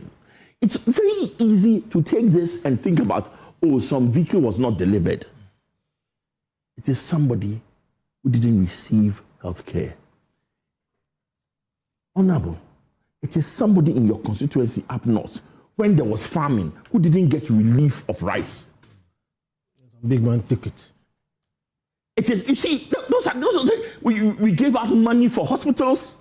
It is somebody who didn't get health care. It is, and sometimes it's easy to take when there's corruption to make it seem as if it's victimless. It's not. It's not victimless. There is a victim behind it. Rice means somebody starved. Hospital health means somebody didn't get the health care they deserved. And you see, it's heartbreaking. It's the judicial service. It's heartbreaking. It's Ministry of Defense. No, we should still be angry. We should still be vociferous. And I'm not ashamed that I'm this angry. Okay. So, look, well-meaning and significant people in this country are sharing messages with me. Some of them are livid, very, very livid. Yeah. But they are saying that I should plead with you. They want to hear you one after the other. Okay. Yes. Ijapa, yeah. How do we progress this? I see you say due process. Absolutely. Let's not run ahead of ourselves. Number one, we have not even seen this audit report. Yes. But as lawyers, you know that these are public officials who are sharing the content with us. And they did not share it in a press conference, but in Parliament, where it is supposed to be referred for whatever purposes that will be done. So we deem that every word they said is factual. I'm not so sure about that, whether every word that they say is factual, because the information can be twisted in any manner that they want to achieve whatever objective that they set out. But look, I agree with the sentiments that have been shared.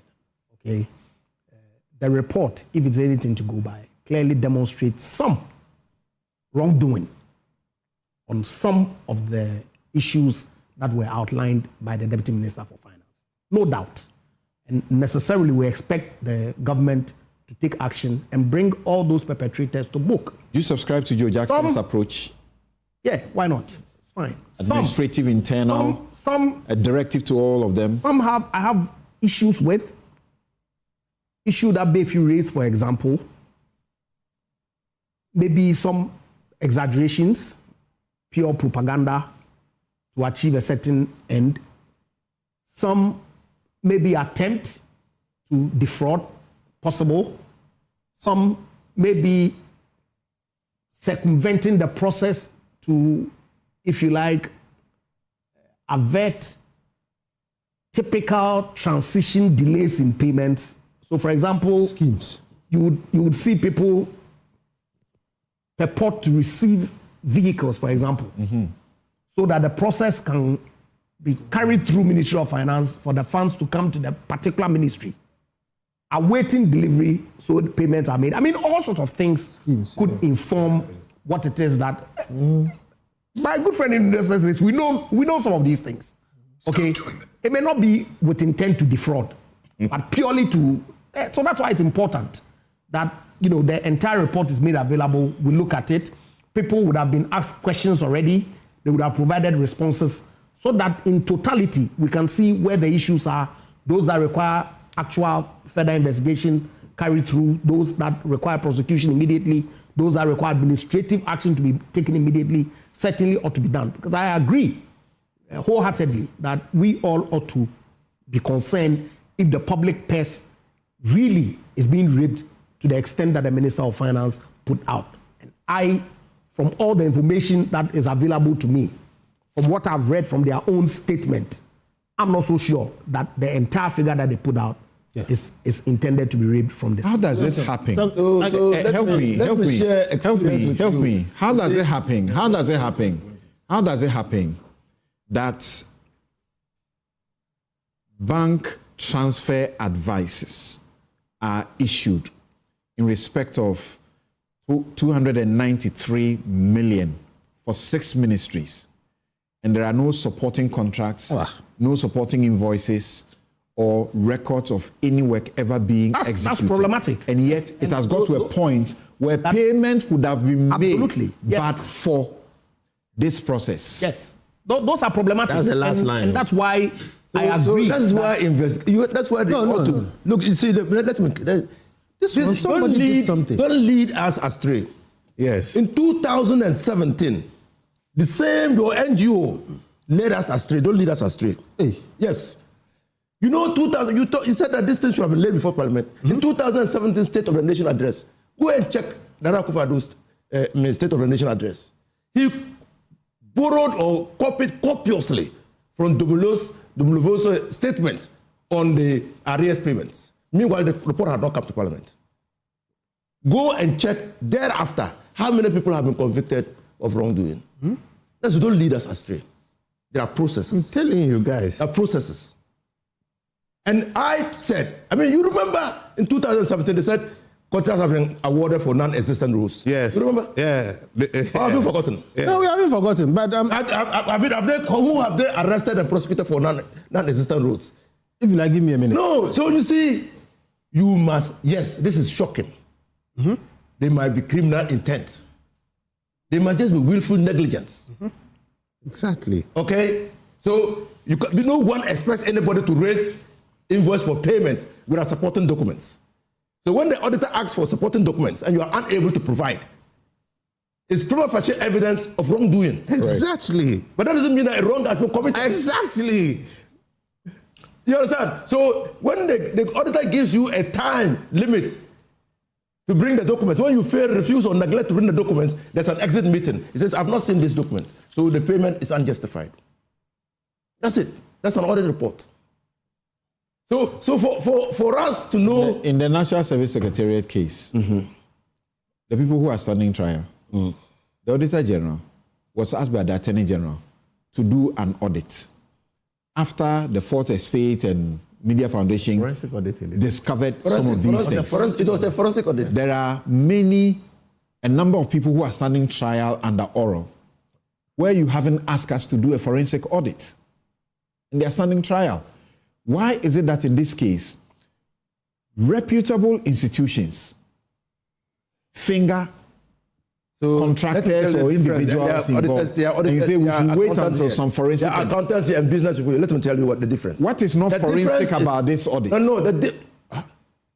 tell you the difference. The difference between audit and forensic audit is simply that you are investigating, you are looking into the propriety of, a contract, whether the contract had gone through all the motions, whether they had supporting documents, whether indeed they were legit. Now, if you come to the conclusion after the audit that these things were not done, then there is a prima facie evidence of wrongdoing. When you are doing forensic audit, you are doing forensic audit to establish the culpability, the criminal intent of those people. They're different. So, Samson, my point is somebody has authorized double payment. It's been found out. You say I should wait for a forensic audit.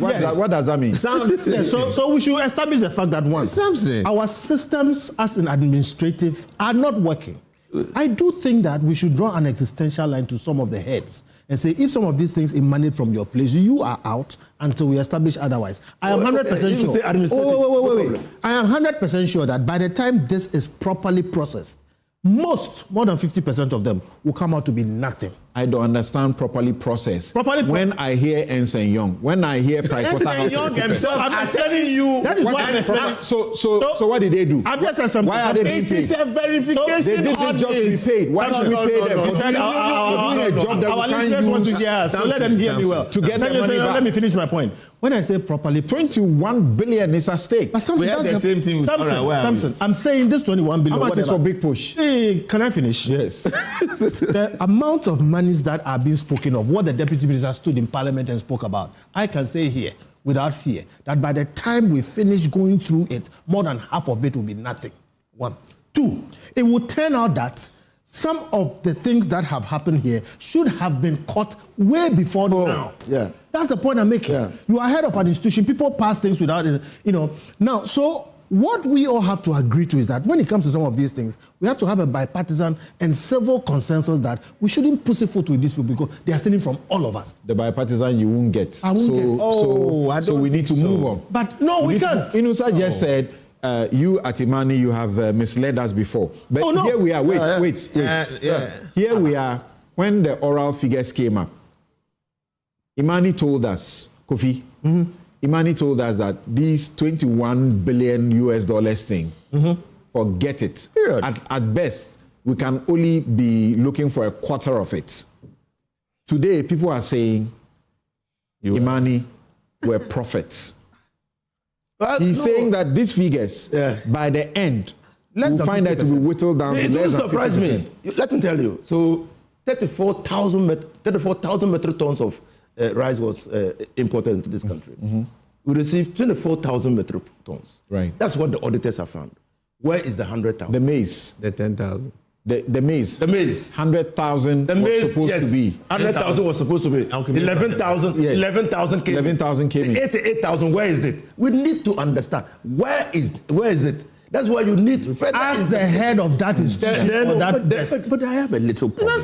This one he's mentioning now is being paid for. It's been paid for. Exactly. And the driver, we don't wait the for driver, as the head of that place. Guys, no, the driver was contracted to transport 138 metric tons of maize and rice. He did less than that. He charged 50,000. He was finally paid 61 million Ghana cedis. He charged 50 million. He was finally paid. No, even he was charged 30 million. He charged 30 million. He was paid 50 million. Finally, overall payment, he came to 61 because he was given some metric tons of rice in addition to payment. Then the Minister of Agri put in a further claim for 65 million. Who did that? That document exists. But we need to know how did that happen? We need to know how did that happen. Samson, may I have the floor? Yes, please. I appreciate everybody's shock. Let's move on. But we've been through this cycle a lot of times and unproductively. That's why I'm not jumping into the emotions as much. And I educate again. What has gone on is a verification exercise. What people are looking at, what the auditors work is look at the accuracy of the claims based on the data and evidence that they have. It can give you basis for you to suspect fraud. Then there's a different technique to establish that. The culpability. A culpability. That's what we're talking about, forensic audit.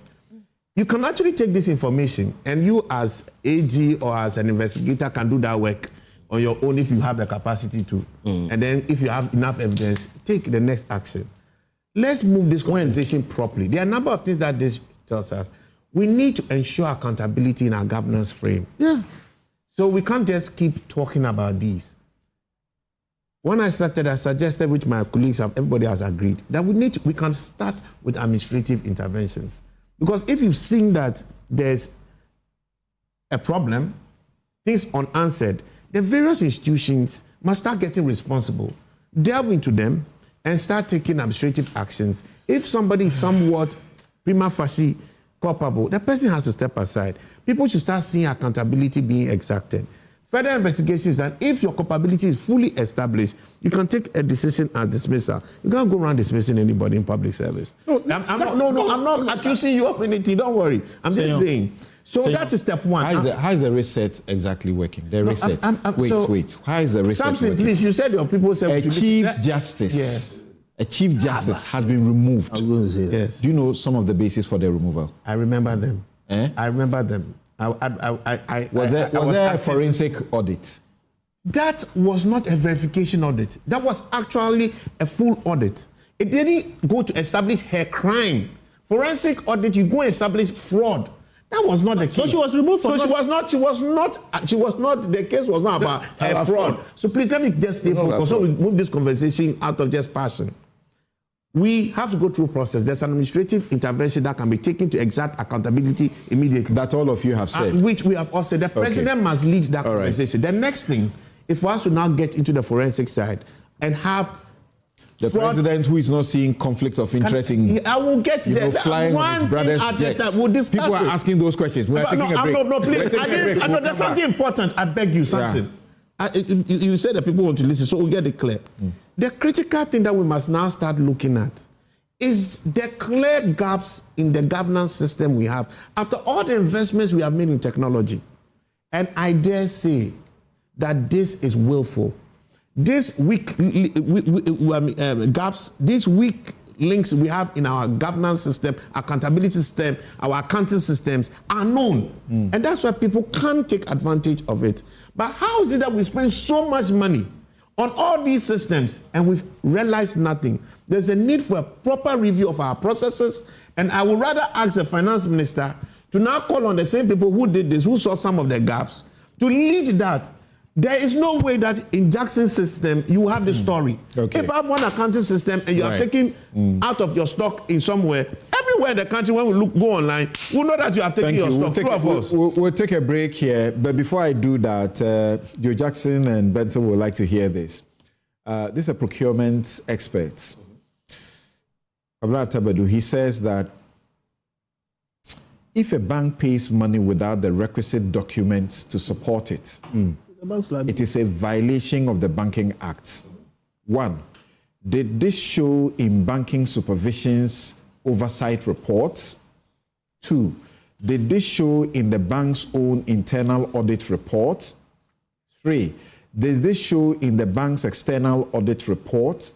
And 4, what is Bank of Ghana going to do about it? The finance minister has a right to blacklist the affected banks from government business as a way of signaling to other banks.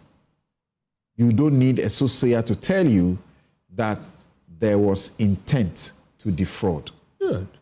So those things can happen without rising to a political statement in parliament or even a forensic audit or even prosecution in court. And that's what we are saying. And Samson, this presumes... We are at a bank collapse situation, right?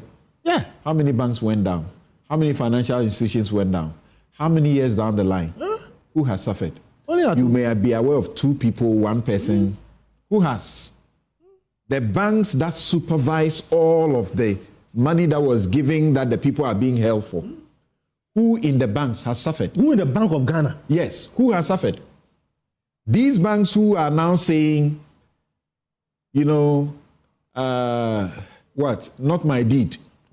Yes, but that presumes, did they do some things? Did they issue some statements earlier that suggested that they were waiting for these monies to be paid to them? I'm coming.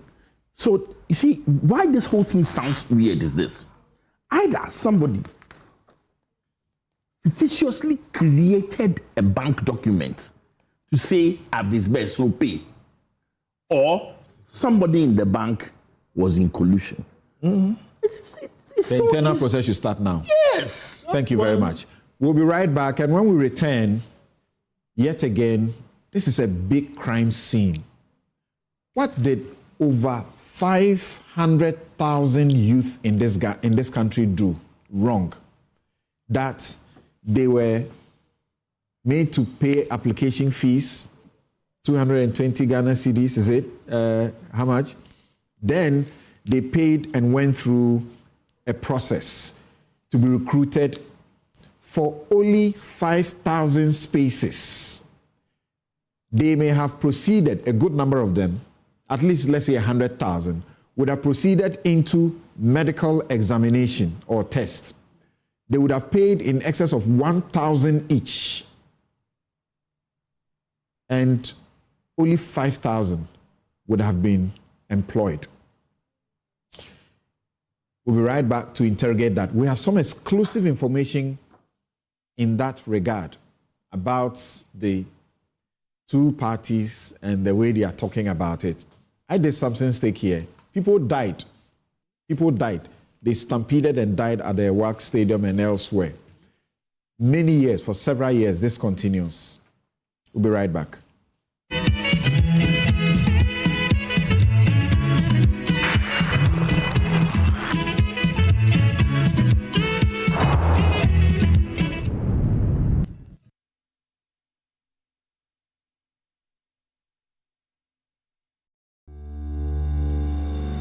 For the past 15 years, St. Thomas Eye Hospital has been setting the pace in Ghana's eye care landscape. In 2011, we became one of the first hospitals to introduce modern phaco surgeries, commonly called laser cataract surgeries, to Ghana. In 2013, again, we became the first eye hospital to start advanced retina detachment surgeries, macular hole surgeries, and other complex vitreoretinal procedures using the MIVS surgical approach.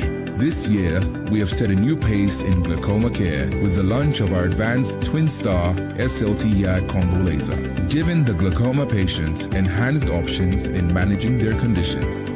We are a premier ophthalmic group practice with 11 specialist eye surgeons working together and leveraging technology to advance eye care in Ghana. We have 4 branches in Accra, Tema, and Kumasi. You may call us on 024-686-6580 or visit our website at www.stthomaseyehospital.com. St. Thomas Eye Hospital, providing excellence in eye care.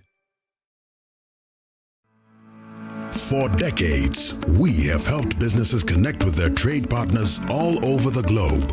From Ghana to Burkina Faso, Côte d'Ivoire, Benin, Togo, Senegal, China, Morocco, France, Netherlands, and many other countries. We have made it possible to bring Ghana to the world. We have brought small and medium businesses closer to their customers across the regions in Ghana with our SME support facilities. We have brought relief and smiles to the faces of families with our employee personal loans. With our cutting-edge technology and digital support, we take the burden of complex thinking off you, making life simple. That is who we are, as close as a partner. Bank of Africa. We are indeed the African bank with the global reach. Life can be giving it to you with like that. And everything around you will be affected big time. Too many uncertainties and fears. But with the right partner like Empo Life Insurance Ghana, you are sorted, say kutu, say bam. You get the best healthcare, solid pension trust policies, and the peace of mind to grow your business and focus on what truly matters. Empo Insurance, empowering people.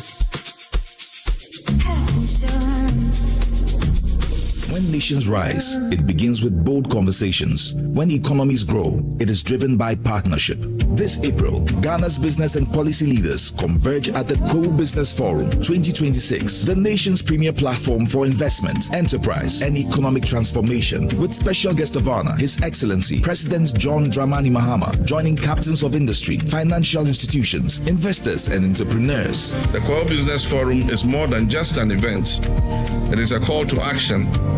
And so let us work together to build a Ghana that is competitive, productive, and inclusive, and a Ghana that creates opportunities for all. Come, let's engage in high-level dialogue, explore industry exhibitions, build powerful networks, and unlock real opportunities from finance and insurance to manufacturing, agribusiness, SMEs, and innovation. This is where it all happens. From the 3rd to the 5th of April 2026 at the Kwo Convention Center in Praeso Hills. Go to www.kwobusinessforum.com and register now. To register for exhibitions, call 059 555 5885 or 059 555 5995. Pro Business Forum. Connect, promote, grow.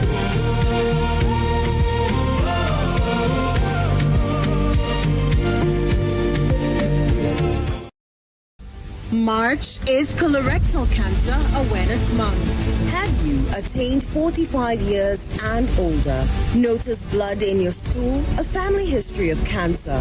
Then don't wait to have a colonoscopy. Early detection of cancer and effective treatment save lives. There are weak points in the development and spread of cancers of the large bowel that we have control over to stop, to reduce the incidence and deaths from these cancers. Achieving this success depends on you and me. We are fully prepared. What about you? Visit Mintuba Hospital and Coloproctology Center today or call us. Mintuba Hospital, First Ghana Colorectal Center, in to serve a peculiar health. The journey to the World Cup 2026 has begun. Over 200 people have already secured their 2026 World Cup experience with Adansi Travels. Visa appointments are being secured. Match ticket processes are underway. The question is simple. Will you be watching from your living room or inside the stadium? From 1 March to 2 to 3 unforgettable moments. Here is your moment to be part of history. Because when the world gathers in USA and Canada, you don't want to say, well, I almost went. Call Adansi Travels now on 059-550-0817 or 053-100-8550. Joy is here. Choose yours now. For the past 15 years, St. Thomas Eye Hospital has been setting the pace in Ghana's eye care landscape. In 2011, we became one of the first hospitals to introduce modern phaco surgeries, commonly called laser cataract surgeries, to Ghana. In 2013, again, we became the first eye hospital to start advanced retina detachment surgeries, macular hole surgeries, and other complex vitreoretinal procedures using the MIVS surgical approach. This year, we have set a new pace in glaucoma care with the launch of our advanced Twin Star SLT-YAG combo laser, giving the glaucoma patients enhanced options in managing their conditions.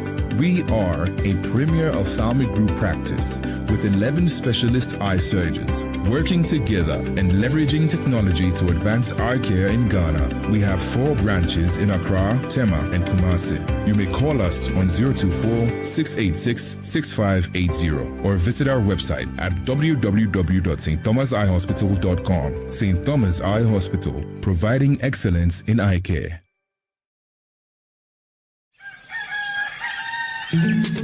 Still, Misaka, and Nemum was a summer brabo, and it can afford swab. Misaka pensions, Caro. Misaka or the Sika. Misaka insurance.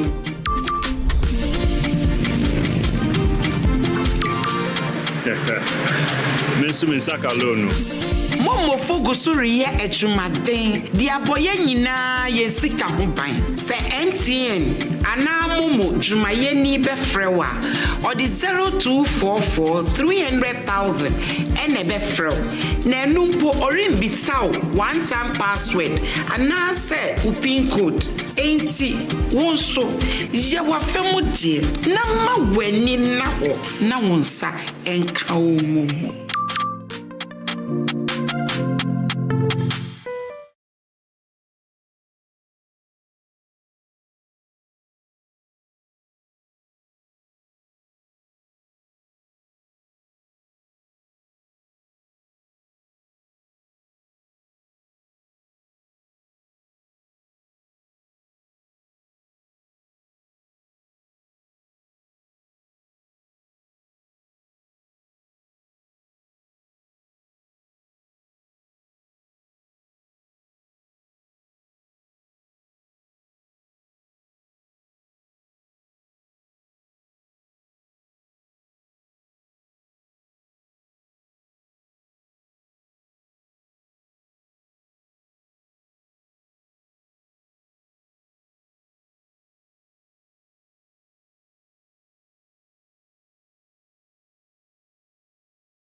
Welcome to Malcolm, where shopping is a musical experience for all generations. Granny's Let's Roll It Back. Malcolm got now we did for you. Malcolm's got it all for me and you. Life made so easy, easy, lemon squeezy, shopping made easy. Sometimes money day, sometimes some way out of pocket. Malcolm season. The price is right. The price is right. The price is nice. The price is nice. Fresh with the vibes, unbeatable. Do the price they fly. Do the price they fly. Your number one stop shop, number one. Your number one stop shop, Malcolm. Malcolm got now we did for you. Malcolm's got it all for me and you. No matter the generation you belong to, Malcolm is where Ghana shops. Bring back home the experience. Bring home the experience.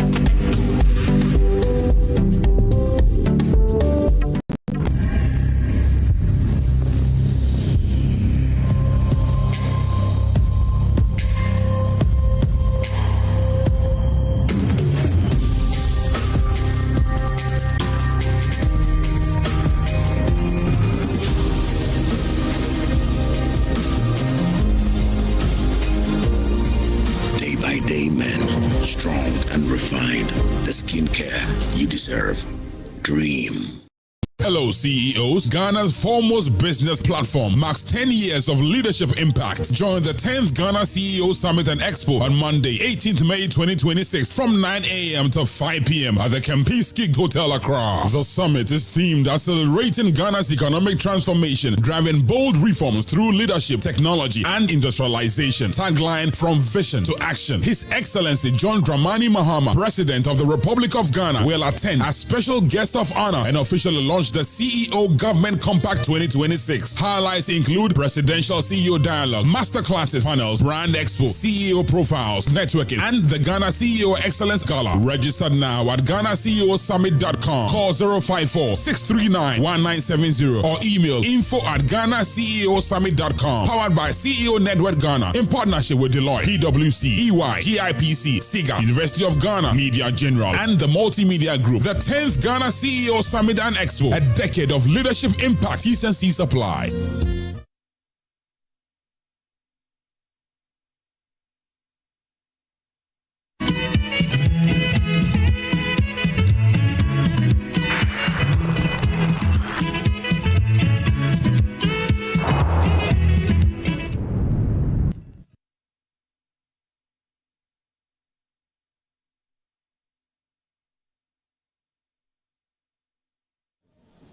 We started this process, I think, in December, right? Yeah. In December.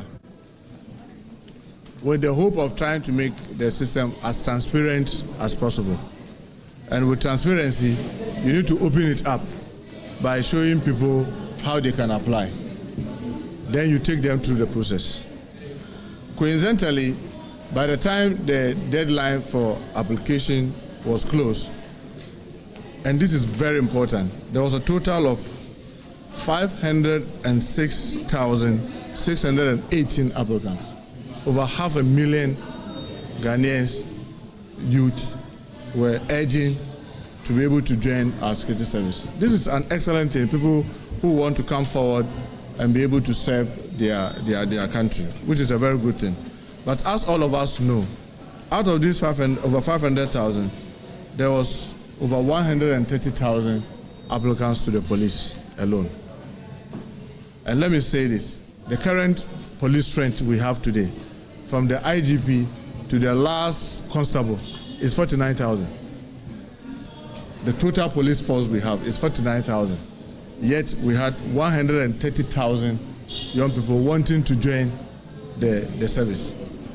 As you know, we are under an IMF program, and knowing also the economic challenges that we inherited, and being the first recruitment that we'll be doing, the economy can only bring in 2,500 more police officers.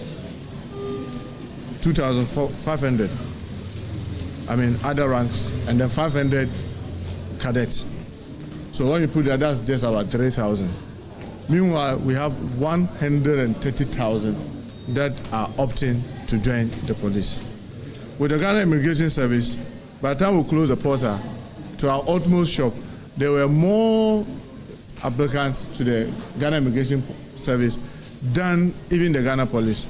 The total of over 180,000 young men wanted to join the Ghana Immigration Service. But the interesting thing is that today, the Ghana Immigration Service, the strength from the Comptroller General to the last officer at immigration stands as 18,300, less than 20,000. Yet you have 180,000 opting to join. And unfortunately, because of the space, the fiscal space, we could only have a space for 1,000. We could have space for only 1,000. When you come to Ghana Fire Service, by the time the portal closed, there were 124,000 applicants. 124,000 applicants for Ghana National Fire Service. Meanwhile, the current National Fire Service, from the chief fire officer to the last officer, they are just about 17,000 plus. Yet you have 124,000 wanting to join the Ghana National Fire Service. The Ghana Prison Service, when the portal closed, there were 71,000 applicants. The Ghana Prison Service, as we speak today, their strength is just a little over 14,000. So just suppose their strength now, as against the number who wants to come. And in the case of the Ghana Prison Service, the space could only accommodate 500. So the total space we have to be able to recruit in this first phase, and my emphasis, first phase of the recruitment process, is only 5,000.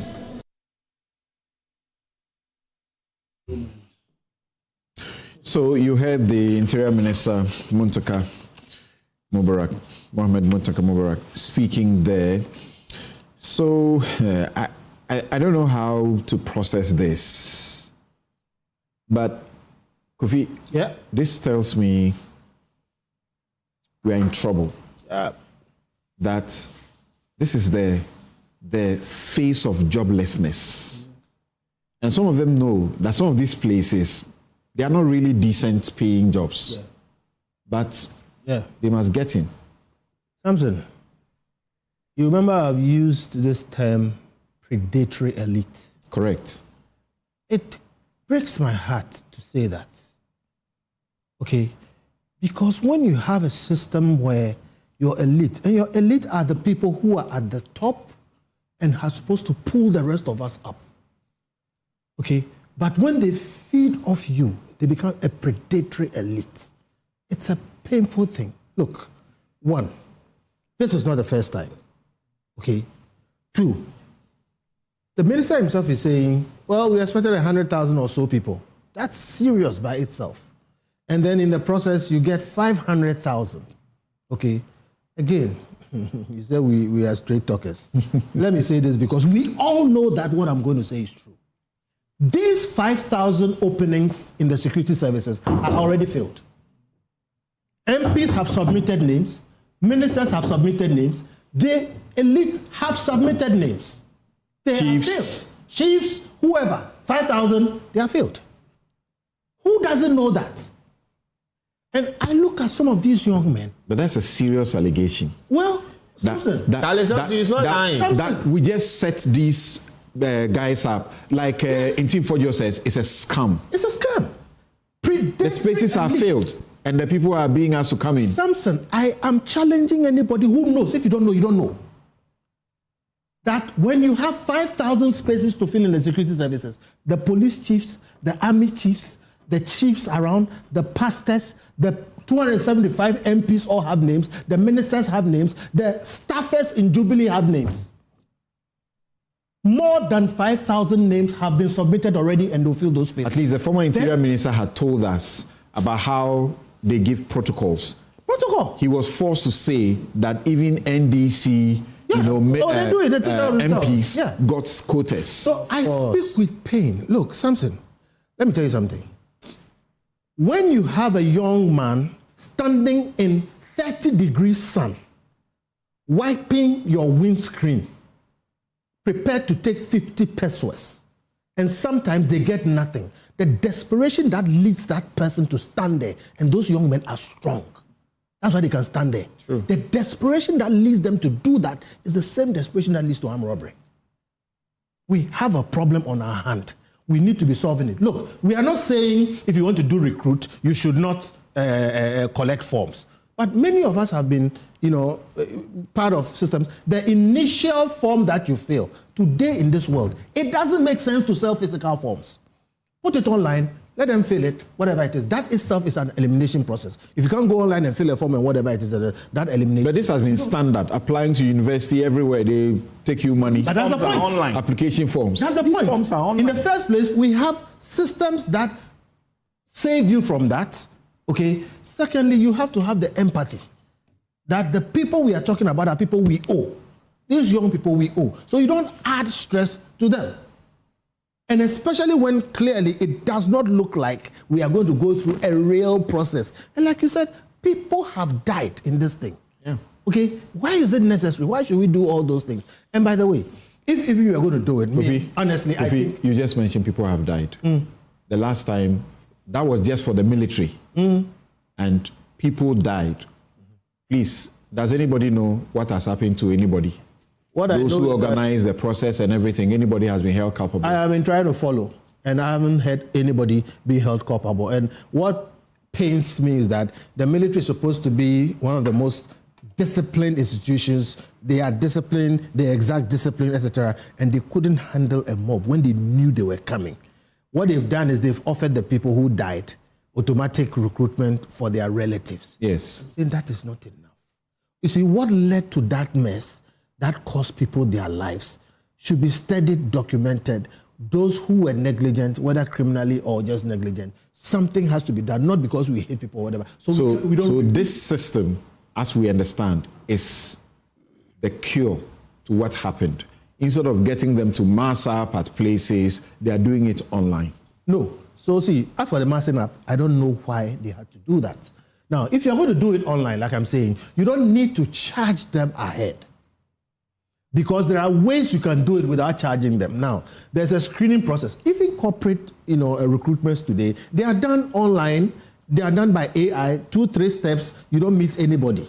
So you whittle down the number, and then you get to a certain point where you can manage them coming in and having actual interviews. I think that you can charge people application processing fees for those who get beyond a certain point. But I find it problematic, even if they can justify that.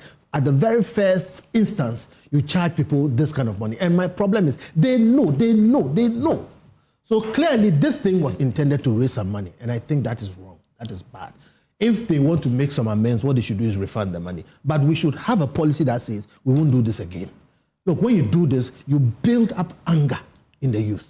And it's wrong. So what is it? Honorable Minister of State, this is how it has been done. Except this time, there's an improvement because of the online processing.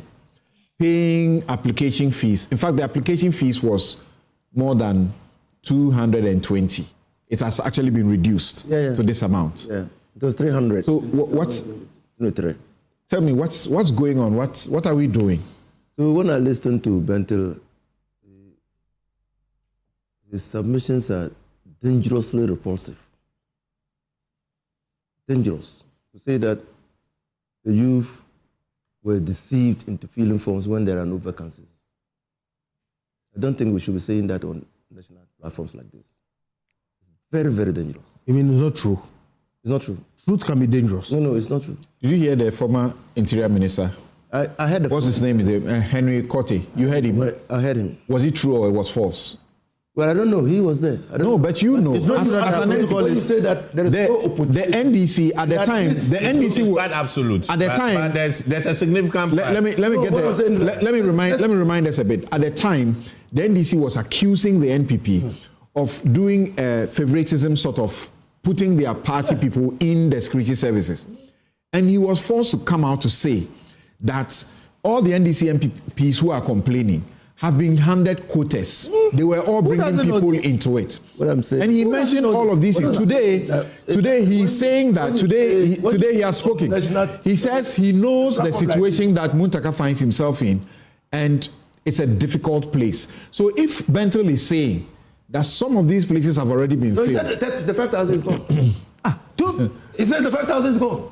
He says, what you know about what I'm talking about? When you are communicating to the youth, man, you 500,000 people.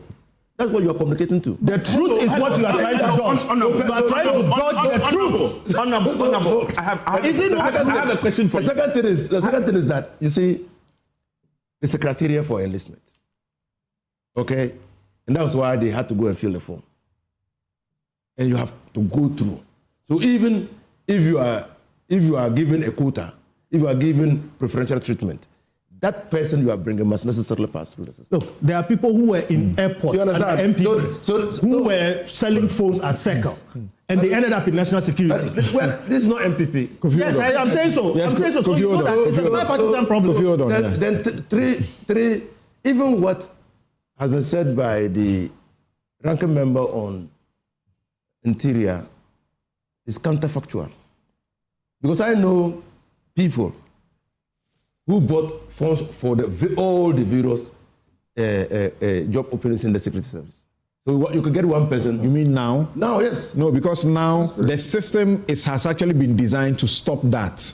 Where people buy multiple, they buy for immigration, I know that they buy for this place. Bought like that. How are you going to do that? Because your Ghana card will stop you. Oh no. No. I think you may need to find out more. Yeah. Because engaging the people who are behind this, I find that part of this online system cures that problem.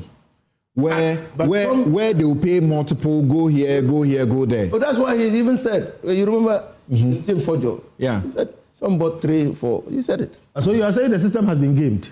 Okay. So, and I mean, I know people who have contacted me and said, look, I bought for immigration, I bought for fire service, I bought for police. So you might not be dealing with 500,000. You might be dealing with a lesser number. But then, the applications that went collectively in the security service was 506,000. 3. So I've heard people argue that probably we're looking for 5,000. We should have sold 100,000 forms. Then you are 100,000 vouchers. Yeah. Then you are looking to restrict the opportunity offered to the youth to be able to try to see whether they can get in. Because if you say 100,000 vouchers should be sold, and people rise there and they are not able to buy, the problems could be more. So it was to address the issue of fairness, giving everybody equal opportunity, and that goes to negate what Benton has said. And I'm really, really shocked because I had relatives who filled forms. I have not engaged any minister. What I've done is I've encouraged them because they told me the processes.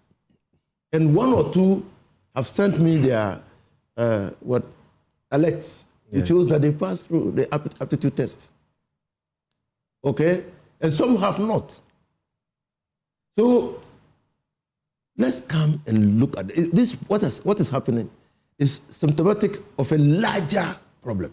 Today we know that 500,000 people, youth, wanted to get into the police service. And something is right. Under normal circumstances where there are job opportunities, growing up, getting into the security services was not kosher. It was not kosher.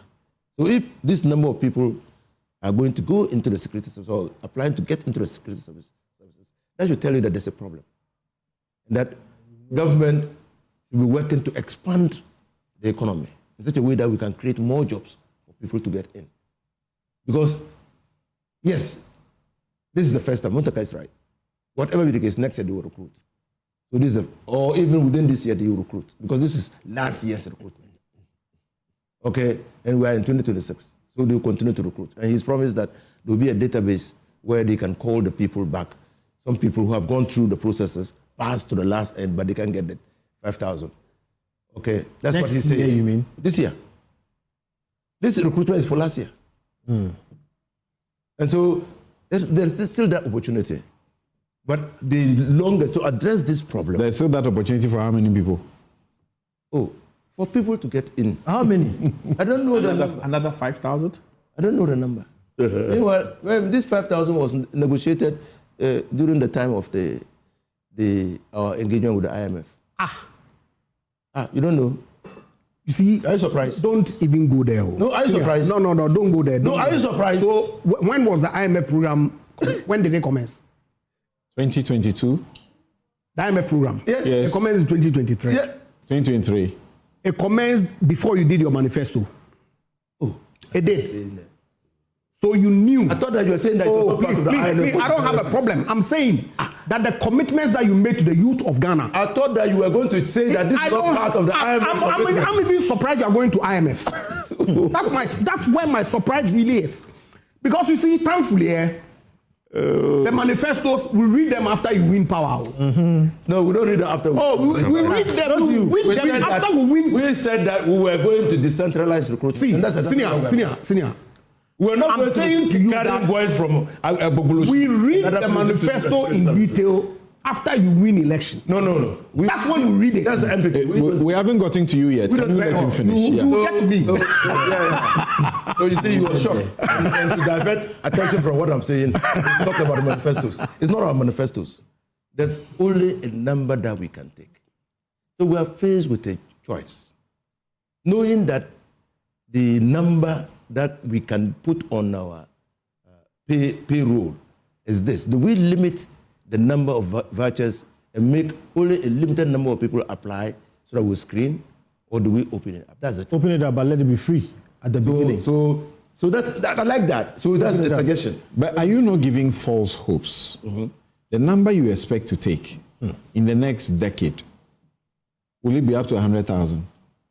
I'm not giving numbers. I'm just saying that those. No. Let's look at it realistically. You won't be taking 100,000 people. No. So why are we giving them hope that this first phase you haven't, so the next one, as if in the next one, as if in the next one you are going to pick 50,000. Those who have gotten in this time will not be eligible to fill the forms next time.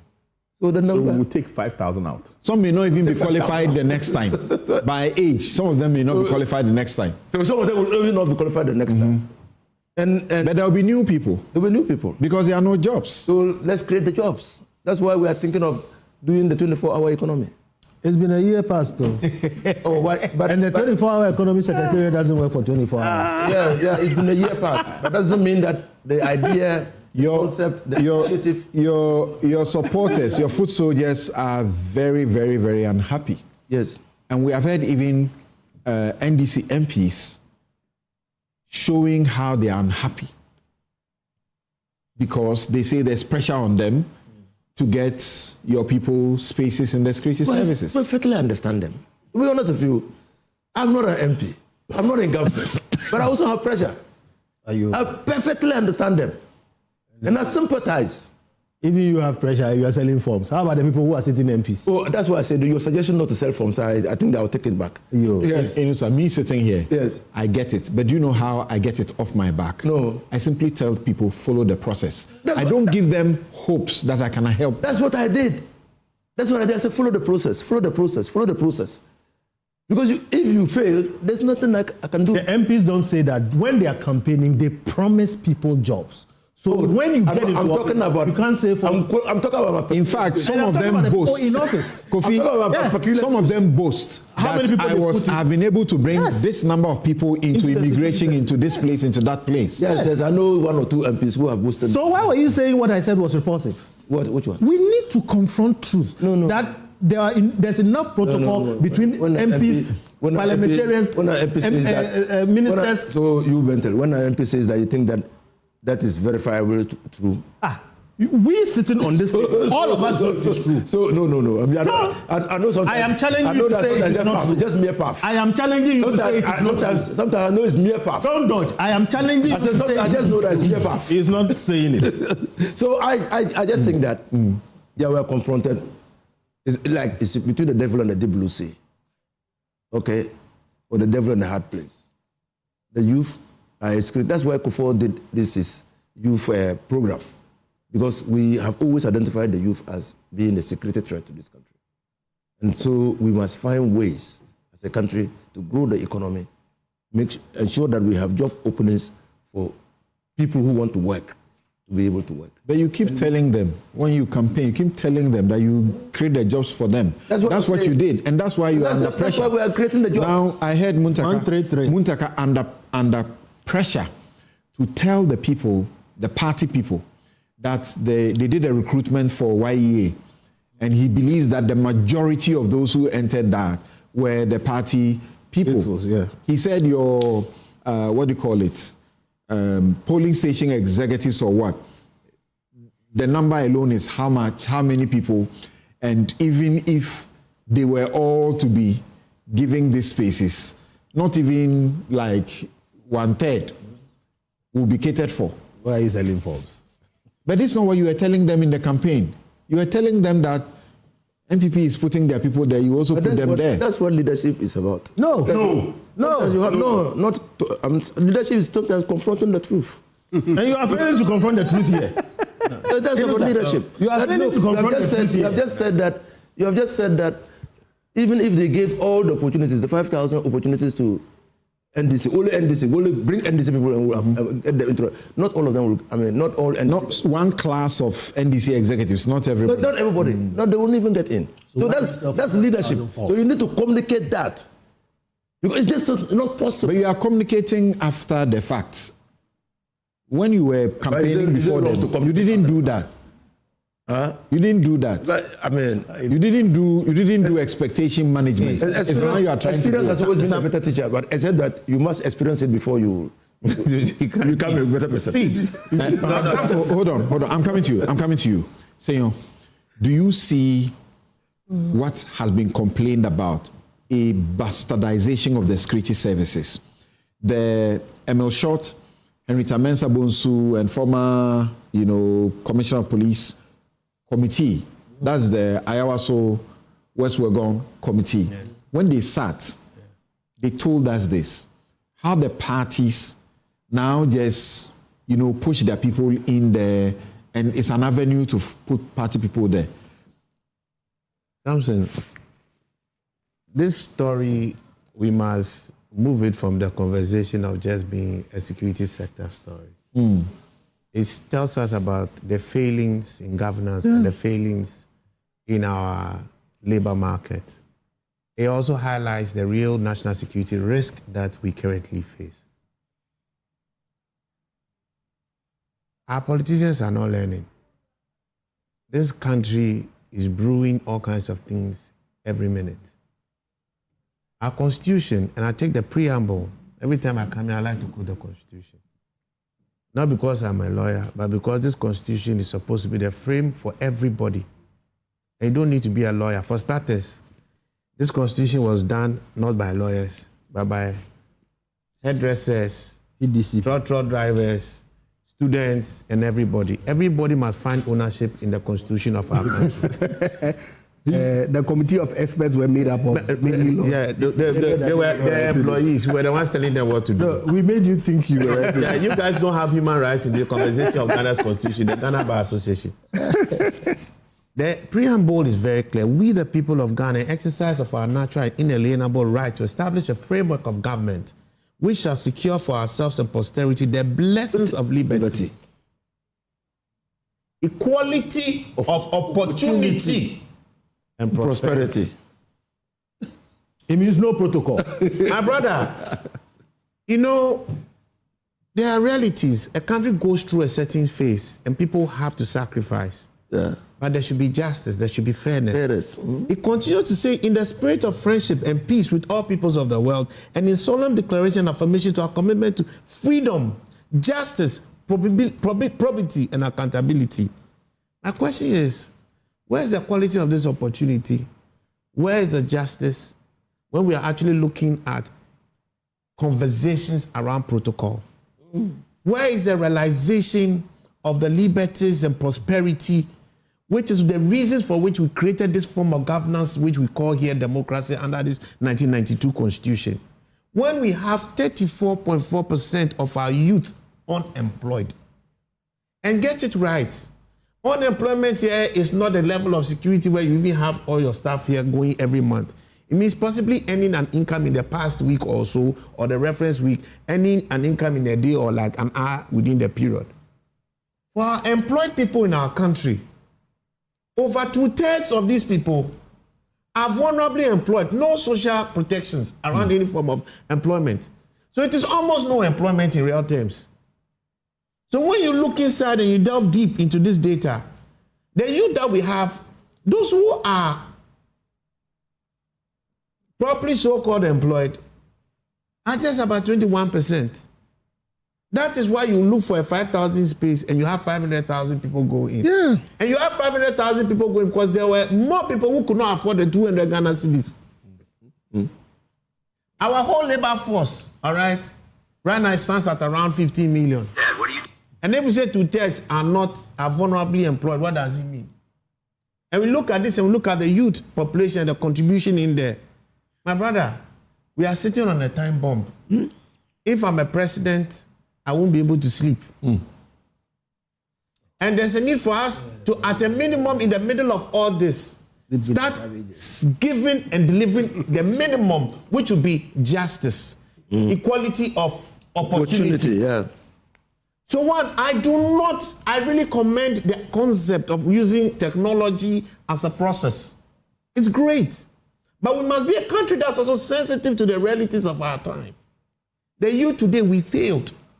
Something is our time. We are the last batch of people who survived, though. We who barely survived as graduates when we were leaving school.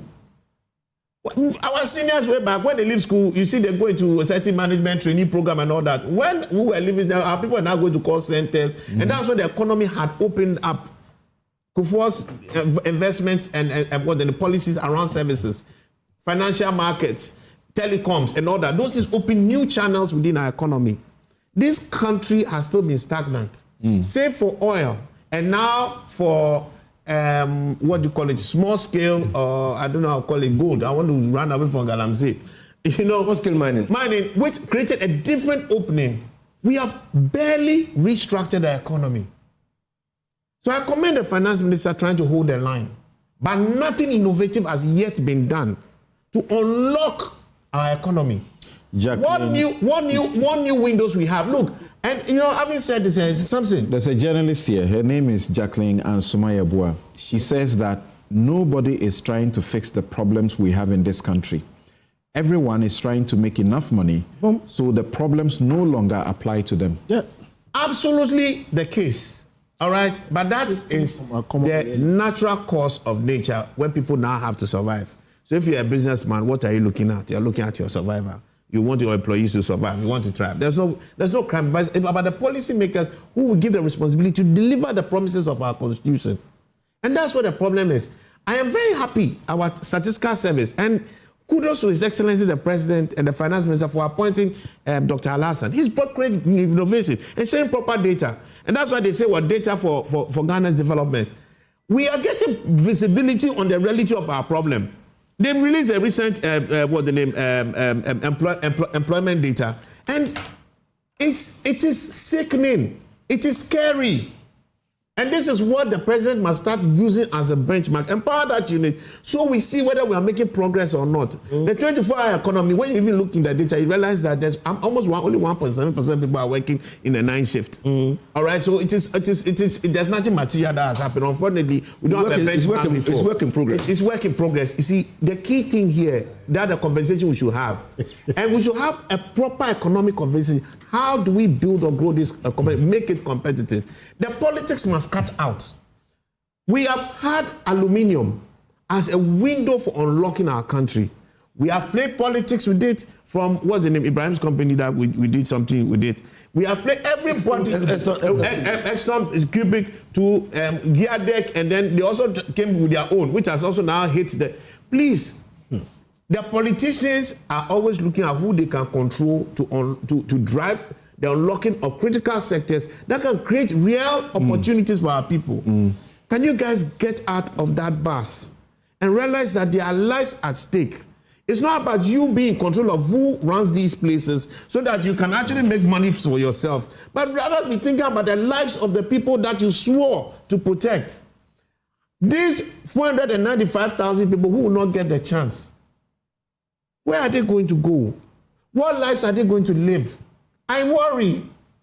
I am really worried. But there may be something else. Us having the right. There may be something else. There may be something else. Thing. Yeah, it was most insensitive on the state of the part of the government, knowing all this, with all this data being there, to even dare to ask any of these people a dime for any government job.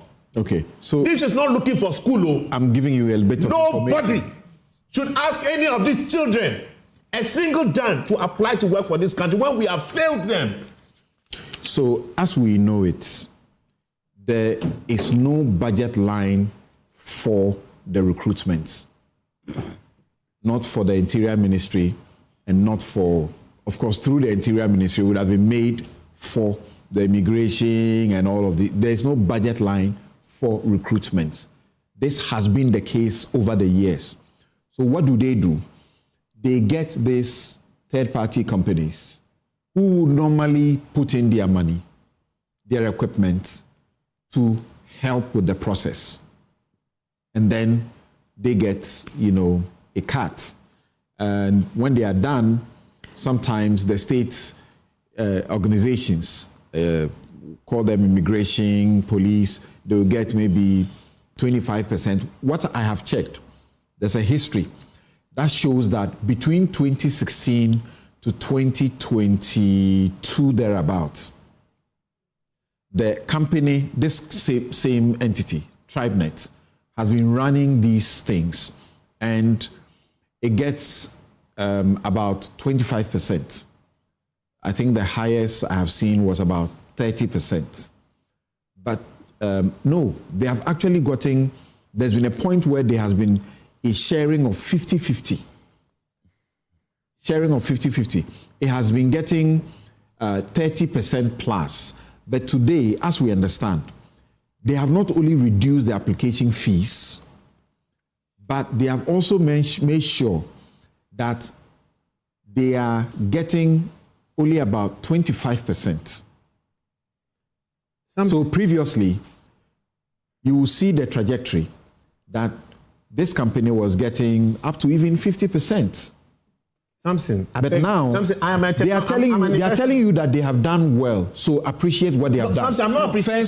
They have done well in the sense that this is what they are telling you. They've done well in the sense that they have reduced the cost of application from 300 to 220 cedis. They've also ensured that the state organizations, security organizations, which were getting far less, now are getting a lot more because the entity is getting 25% instead of where it was getting up to 40%. 50%. What do you say to that? Samson, I run technology companies. I'm running technology projects, all right? Government should be honest and be real to this. And I commend TribeNet for the innovation they have brought in. But that is not what it will cost you.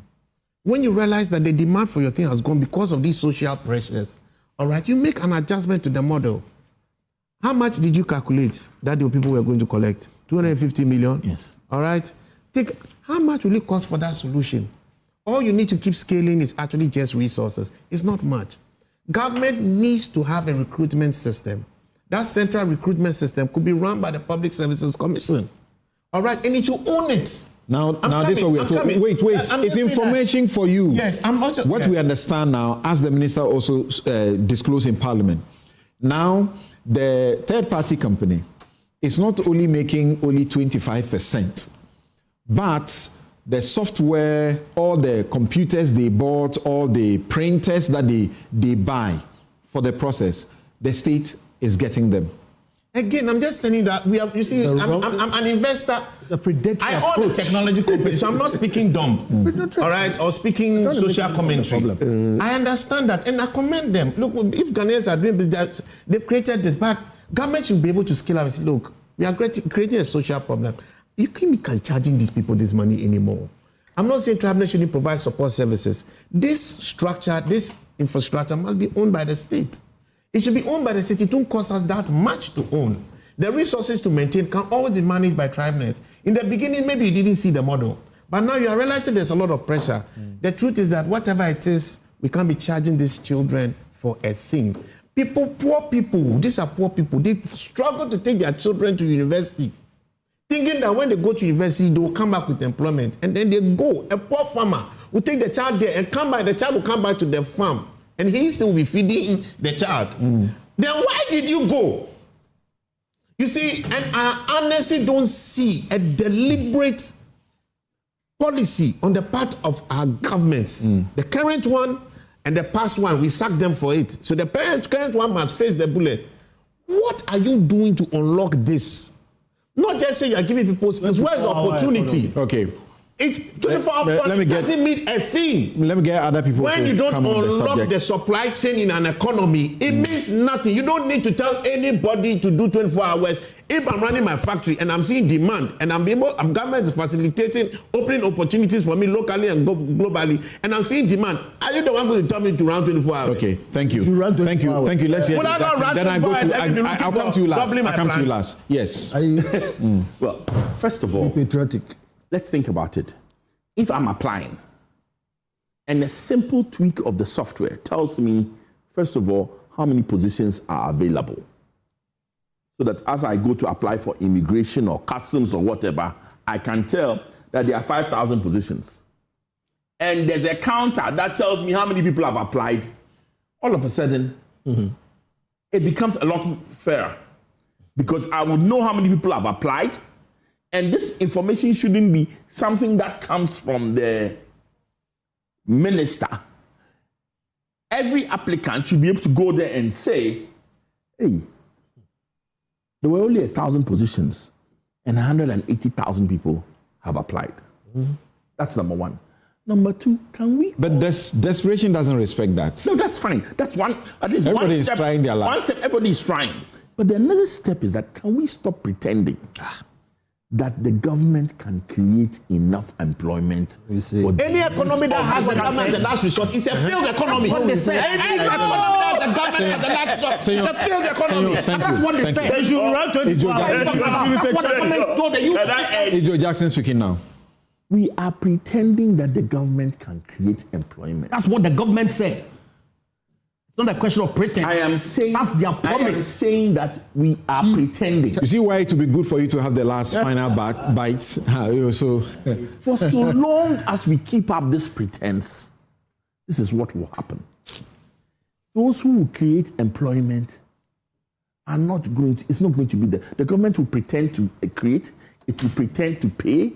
And there's no lasting jobs. There are no lasting. They'll go through a sanitation program, a health program, and it will end. NABCO. It will end. Call it YEA, call it NABCO, give it any name you like. Nothing will change. And we just keep recycling these ideas that started in the President Akufo regime. Yeah. We just keep cycling. The only way we are going to create jobs is if we start thinking about how to make this country an easier place for someone to create jobs. Until we do that, right? Until we create a situation where in this studio you can employ more researchers, more cameramen and whatever, until the private man who's stepped up can employ 7 more people, 2 more people here, 100 more people for a factory, the situation won't change. And we don't address it. You know, we are all hiding. Mr. Bento, and someone who agrees with you, amen, that a lot of those positions are going to be filled already because you ask anybody in this country, if you don't have a connection, if you don't have a godfather, how are you going to end up passing through the system? Everybody knows it.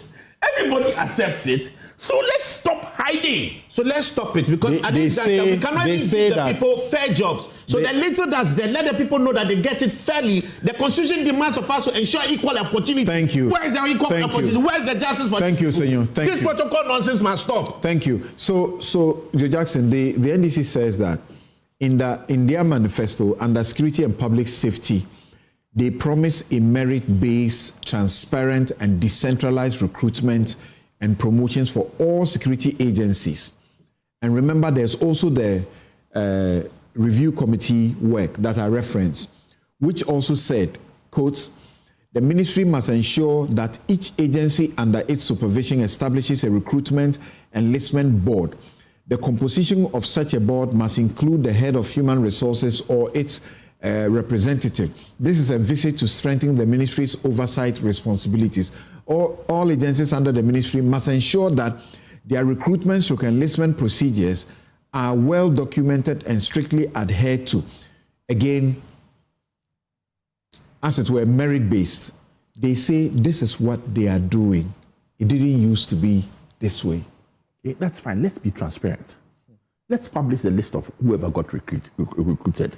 Let's publish the full set of results. What did you get in your aptitude test? You see, one way of solving transparency. This is transparency. If I said, let's know. And if it's protocol, they should publish the protocol people and let us know who got protocol. They should tell us. Allow us to know who was recruited. Yes. What the scores were, how they fared.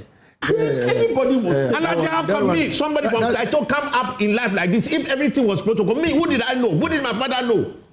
How will I have progress in life that today I can even qualify to sit here? Joe, please. Joe, go ahead.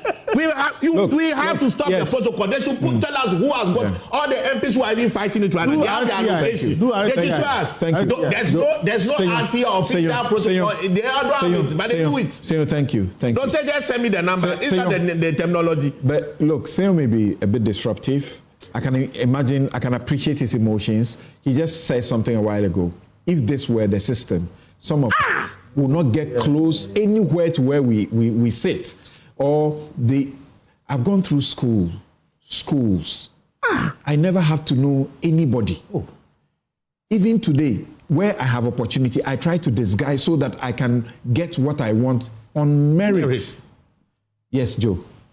It's simple. According to what you read, let's be transparent. And it's possible.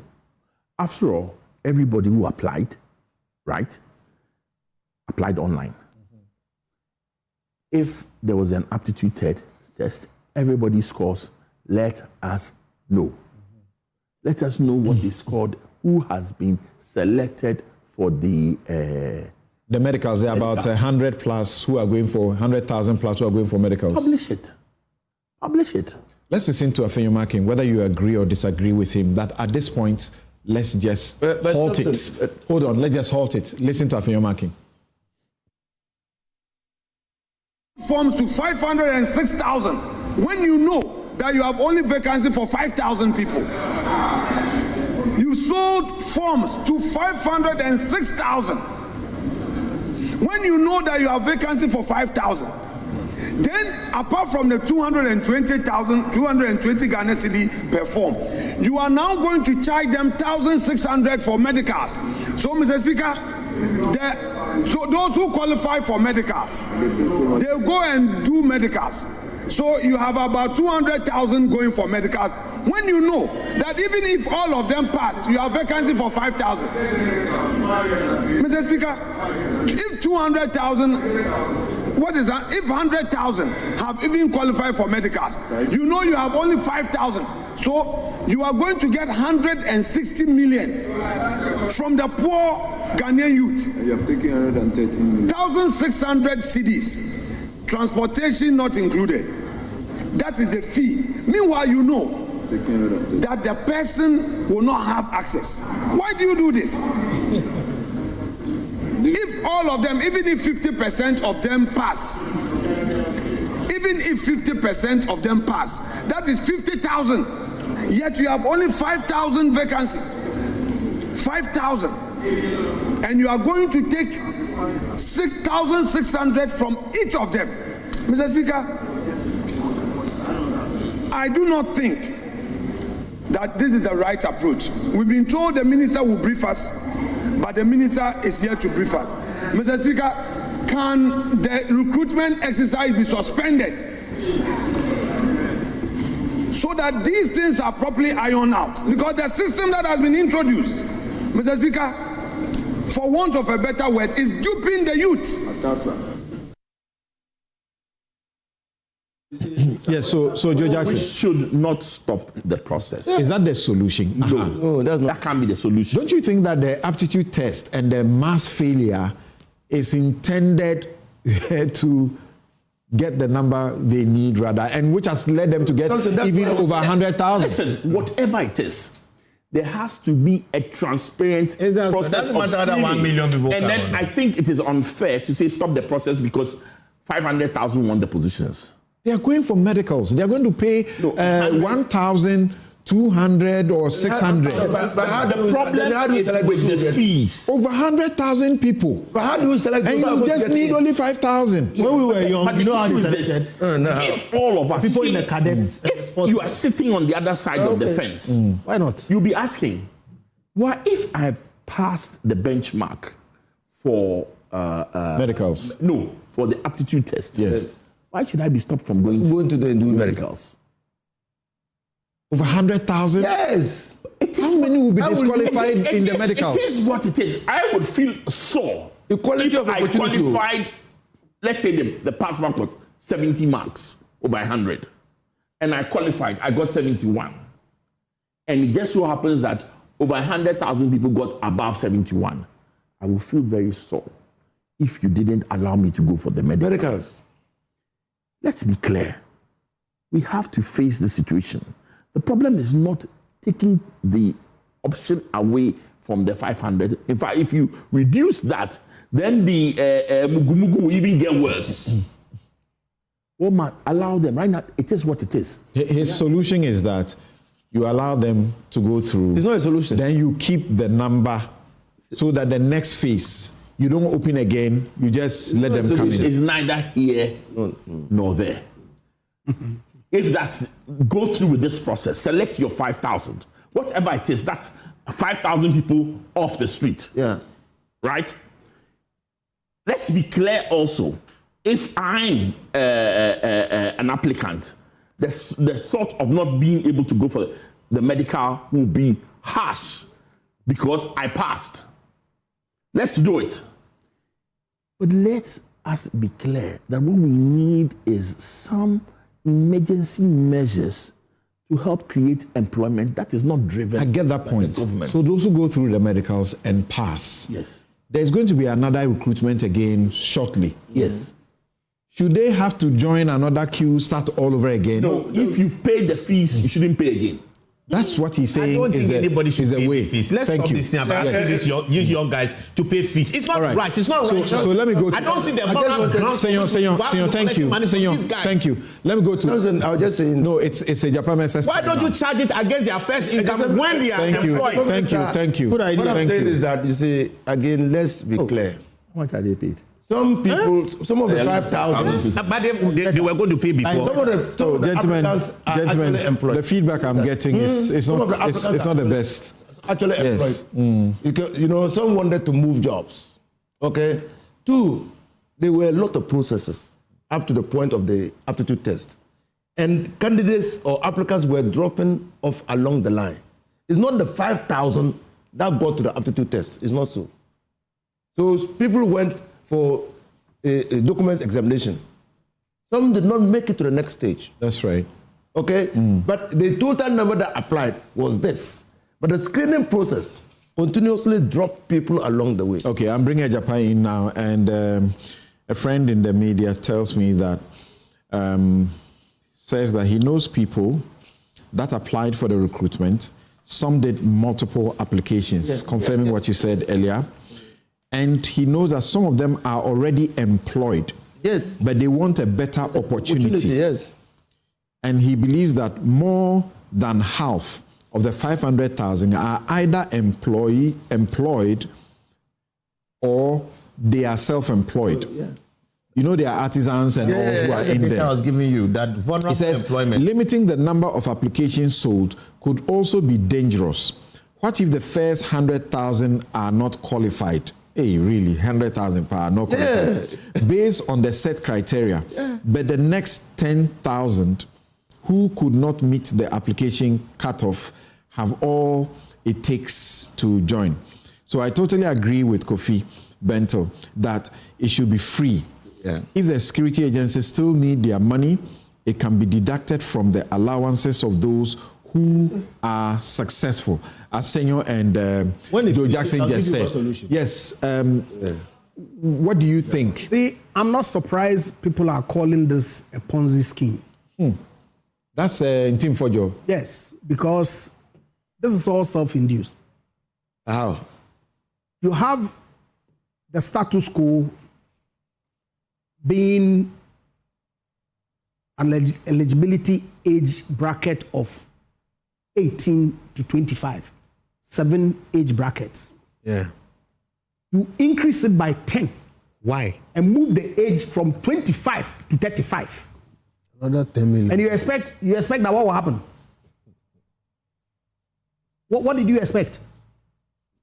The numbers will increase, the applicants would increase by reason only of that decision. When you knew, according to you, that the IMF condition limits. Now come to me. You also know. Oh, please, I don't know. You don't know. You speak for yourself. Well, when you were in government, you were not briefed. When, according to you, the IMF conditions limit the number of people you can put on the payroll. Recruit by only 5,000. So why do you do that in the first place? Why do we do what? And Joe, see, rather than use the word pretend, I think we should rather be talking of deceit. Because that's exactly what we, the politicians, especially the NDC government, has done to the youth of Ghana. Why am I saying so? Read their manifesto. 24-hour economy. Chapter 2.1. 24-hour economy policy. Same job, 3 shifts, 3 people. The 24-hour economy is a deliberate policy intervention by the incoming NDC administration to stimulate economic growth by creating an enabling environment for business and public institutions to operate 24/7 in 3 shifts of 8 hours each. This innovative policy represents an integrated framework designed to support businesses to operate round the clock. It is a comprehensive multi-sectoral import substitution, export-led and industrialization agenda to transform the Ghanaian economy and create decent, sustainable, well-paying jobs. It promises increased employment opportunities, productivity, and an enhanced access to public services and revenue. The implementation of the 24-hour economy policy will be supported by strategic investments in infrastructure, security, energy, among others. Security. Key sectors of the 24-hour economy policy, that's 2.1.1.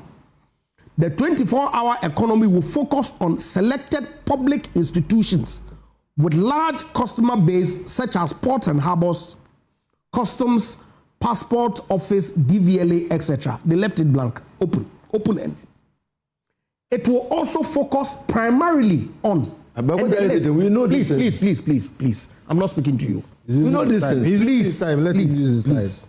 He's using his time. And the list: agro-processing, manufacturing, pharmaceuticals, construction, financial services, extractive industries, sanitation and waste management, hospitality industry, retail centers, transportation services, health services, and security services.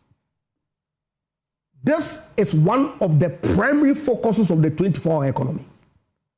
And so if you promise the youth of Ghana that you're going to run 3 shifts of 8 hours, and you go ahead to increase the age bracket from 18 to 25, to from 18 to 35, and publish that they should come and apply for jobs in the security services, they are entitled to assume that you are increasing the number of security service personnel today from 100,000 to 300,000 to enable you to run the 3-shift system. True or false?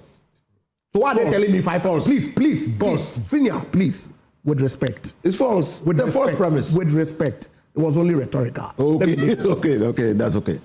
So they had a legitimate expectation to go out there and apply in the kinds of numbers that we're seeing. Because in fact, they said they will need more security personnel. Thank you very much. To provide protection for the job, the companies that will do there. Companies and all that, the farms who are going to run 24 hours with the boreholes that will be sunk in the cocoa farms. And all. You told them all that. You told them. Now they come and apply after you had promised the people who were past the age bracket that look, there's opportunity for you. Because we've increased it from 25 to 35. So go ahead and apply. You turn around and come and tell us what is the IMF that is limiting your ability to recruit to 5,000. At the time that you are doing your manifesto, please. At the time that you are making your manifesto, we're not aware of the IMF condition. Ejapa, do you see some wisdom in increasing the threshold to allow more people to come in? Because from my understanding, in engaging these people, they explain that, we have artisans who are doing very well, who are into various jobs. By the time you find these people, they are above 30. How so? and you should give them opportunity to get into the security services. So maybe what they need to do is to give a certain category for them as professionals, rather than allow them to apply for all of them. Because as far as I'm concerned, it doesn't make any sense. Okay. In the past, were these same artisans not finding their way into the security services when the age bracket was 18 to 25? Good question. Were they not? We didn't have artisans in the security services. And they could learn from those senior So what are we talking about? And you see, at the time, look, it was the numbers, based on deceit. the numbers, let's call a spade a spade. The numbers will be projected to about 100 or 110, 20,000. But today is 500,000. Something. It is because so this is Japa is right. That is self-inflicted, right? Self-inflicted. It's not right. How is it right? Purely based on deceit. What is the hold on. It's still a Japa who is speaking. Where's the age? Are you done? Where's the age? Otherwise, you have some time. Yes. So they should find a way to appease the youth by speaking truth to the youth of Ghana that, like Joe said, it is not the public service, it's not the government that necessarily would create the jobs, the private sector, and that what we told you, right, we cannot deliver. But you can't. But the refund. The refund of fees. Wait, what? You're going to increase the security service to 500,000. A number of issues being thrown at you. Already your. Can I ask a question? Don't let him ask you the question. Let me ask you the question. A number of issues being thrown at you that you were taking in your regime. You were taking 300 Ghana cedis for the application. They have reduced it to 220. Wait. You were selling more forms than vacancies were available. Wait. Can I do the questioning, sir? And the company, TribeNet, that the minority leader was accusing, later withdrew and apologized and so on, of doing something wrong, were getting far more. Now, they are getting only 25%. Is that why they're selling more forms? So that they can make up for the reduction in the fee that they are charging. Because if you do the math, there's no problem.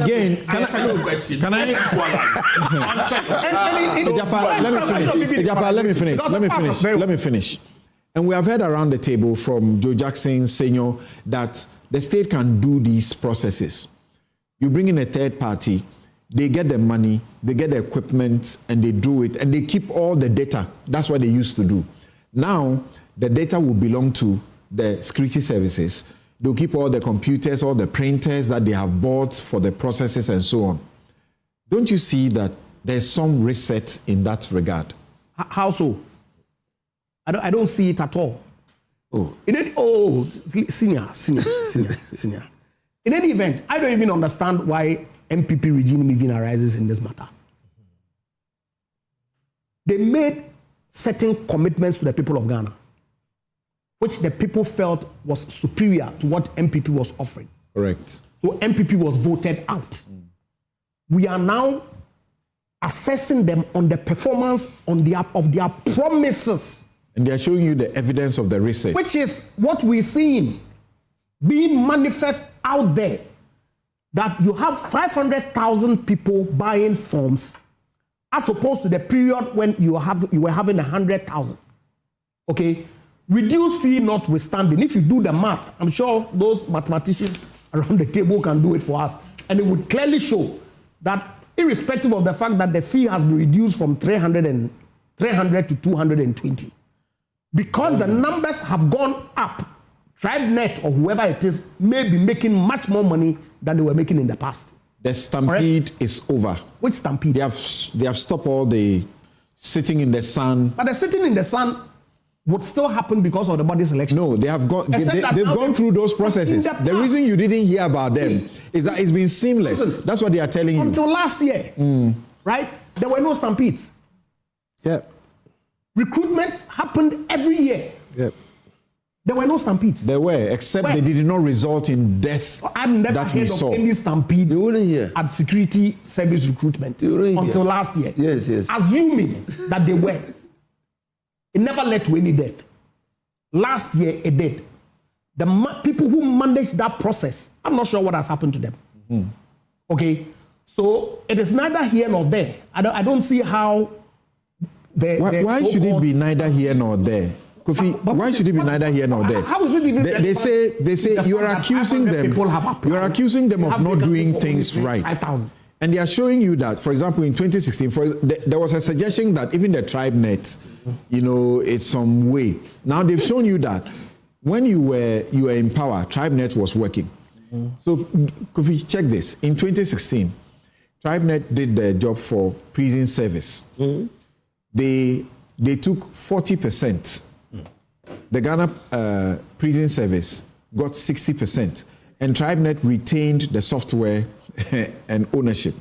2017, they did it for prison service. They took 40%. Then they retained ownership. In 2017, 2018, they did for immigration service. They retained 50% together with all the, software that had been purchased for the process.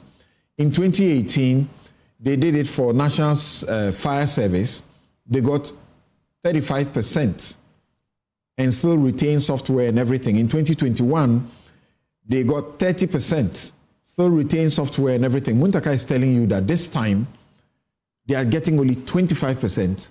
We are retaining everything else to help us to be able to do this on our own going forward. It is a red herring. It is an inconsequential detail. Absolutely. The problem, let me tell you what that represents. And I heard, but we have to say it. When people have problems in this country, our leaders seek to benefit from it. You saw it in Jeddah.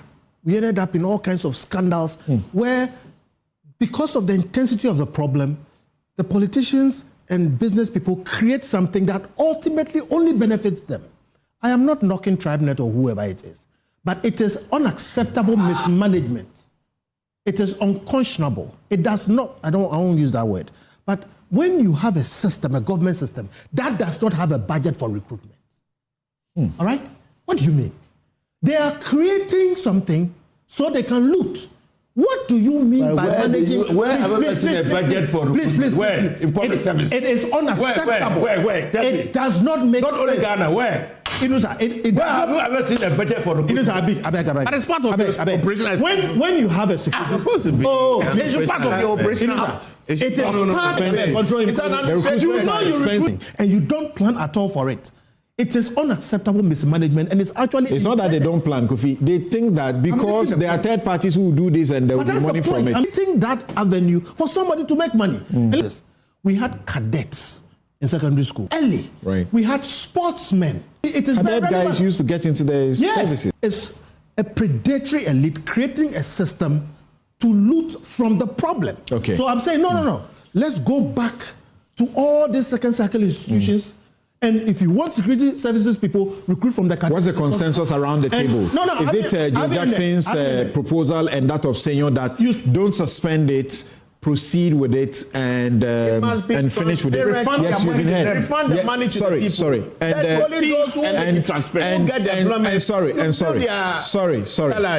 And Afeyomakin tells me that he only apologized to Muntaka because he claimed that he had inferred corruption against him. That's the limit of the apology that he gave. He didn't apologize for everything. So his criticisms are valid. In future, we must have a policy. No, this one. What do you do? I'm talking about it. This one. There are over 100,000 who are going for medicals. They will pay in excess of 1,000 Ghana cedis. That medical thing should stop. All right? Should stop. It's the medical is... Let him make his point. You have made your point. You don't need 100,000 people to go and do medicals for jobs that really don't exist. So I'm saying, stop this medical thing. Look, there are processes, ways by which you can screen and get your 5,000. Let the 5,000 go for the medicals. All right? They should do another aptitude test. No. Because they use the aptitude test to clear off some of them. Whatever they are doing, I'm saying people should not pay any more money as part of this process. Use Senyor's thing. If whatever it is, when they get employed, they can first salary. I'm saying we need a policy that says this is the end of this kind of thing. It's predatory. Okay, we can go back to the one that respectfully makes more sense. Recruit from the cadets and the sports people. But you don't need to sell all those. What? whether you scan, you still have to go through an objective process. But of course, but then you have a narrow thing. Thank you. To deal with it. Ajapa, should it be suspended? Should we go on in news of saying yes? I think it should proceed because people need jobs. Okay. The 100,000 plus, you go and pay 1,600 according to official market. The fee payment, as has been suggested, should be explored. Okay, that if you're going to get all of them to go and do the medical, let them go and do it, and then those that are recruited get to pay when they start. Those that are not recruited, it's the state's loss. Yes. In terms of saying it, should it continue? So you don't continue. Okay. I mean, first of all, if the incident here as lawyers, we must be mindful of what we call the rule of law. Yeah. The certainty and predictability must regulate every activity that we go into. Yeah. That you enter into a contract, and understand with the people that when they apply, this is the final result. You can't truncate it. It must conclude. Now, they must find a way to deal with the fees. I mean, would it be just to say that, well, those who qualify should pay, those who don't qualify, you can go home? Or those who take the medical exam and qualify can pay, and those who don't. But you see, that's a service charge. The doctor is going to say, I'm examining people, and I'm charging by people. The money doesn't come to... And as I understand it, each security service is bearing its own cost. Each security service. Yes. So even though it's a centralized portal, no money goes to the Interior Ministry. Yes. So if they are doing a momo for the voucher, or they are going to the post office to do the payment for the voucher, if I am opting for immigration, it goes to immigration. So they should use that money to finance the medicals for the people who pass. And then let's move on. All right. I said that. Why are we using a private person to do the medical? This is unconscionable. I am telling you. No, rather the looting has become too much. No. It's becoming too much. No, the medicals. Let me cut out the looting. I retract that. No, we have spoken about. But why are we not using police and 37 to do the medical? Let's be sure about that. That's what I just said. It is the application process and the aptitude test that we know is outsourced to a private entity. We don't know about the next step. That is a private medical. So we are saying, because they do it in all the regions where they are. So, and they don't have police. So we are saying something for the record. All the money they've collected already. I say that. You are finished. No, I was on this. All the money they've collected should be used to pay for the medicals. We take a break here. So you allowed. Finish your point. You were heckling me. No. Okay. Yes. So I'm saying that it's in a minute. Look, it's a service, and the service is payable to the one offering the service. So either we find money. There's money. The government finds money to pay for There is that. money. Or the people... Please, nobody should interject anybody again. I beg you. Or the people who are paying should pay for the service. It is not the Ghana government that is examining the people medically. It's not the police hospitals. They are referral hospitals where you go for examination. And so the doctors charge the service fee. And so if we think that those who have passed should not bear the cost, then we must find a way. Yes, thank you. He says already you have made 110 million Ghana cedis. Keep that money, use some of it to take care of the medicals. Manage the cost. Well, there's a call for a refund of the money. We must refund the money. The money must be refunded. So if you are refunding it and Kofi, you agree, then against our principles. So I'm saying we have to have a policy on how we do this. Which one are they doing? So do you know that? Hold on, because you have made your substantive point. Wait, because you know that similar situations happened, and Shraj was petitioned. There were complaints to Shraj for the refund, and Shraj ordered the refund. So if they refund, we are fine. They shouldn't charge for the medical. They should still pay for it. Similar things happened in 2018 or 2019 or 2020. Something. The discussion, I think that because when Japan was speaking, he forgot that in 2022, they sold more forms than the African. It's your promises to the youth of Ghana that is relevant. And then they were not transparent. What happened? As for the politicians, sometimes you don't know if they listen to themselves. No, you can't always play them back. It's only Inusa who is relatively more consistent. So, on that side. But they have genuine concerns. When they raise them, we should listen to them. Thank you. Yeah. This is it. I don't think it's conscionable collecting money from these people. These people are struggling. We shouldn't do it. Refund the money. Agree. Now, the security the medical process, I can't understand in any part of my life and policy thinking. While in the middle of all this difficulty, we are not using the state medical institutions to be able to provide that. You don't know that for a fact. I said, I don't know. But if it is, use them and manage your cost. Yes. All right, use them and manage your cost. Yes. The next thing. But the PPEs they will use, they will buy them. That's what they are talking about. If the incidence is on them, they'll be more careful. Okay. Then the last one here, this 100,000, you did maybe 65 as the mark. We all went to the university. When the pressure gets higher, they increase the market scheme. Our registrar, Etikunu, I remember when I was then acting SRC president. Etikunu said, Senor, when we were entering the school, we just needed 2 E's to enter the university.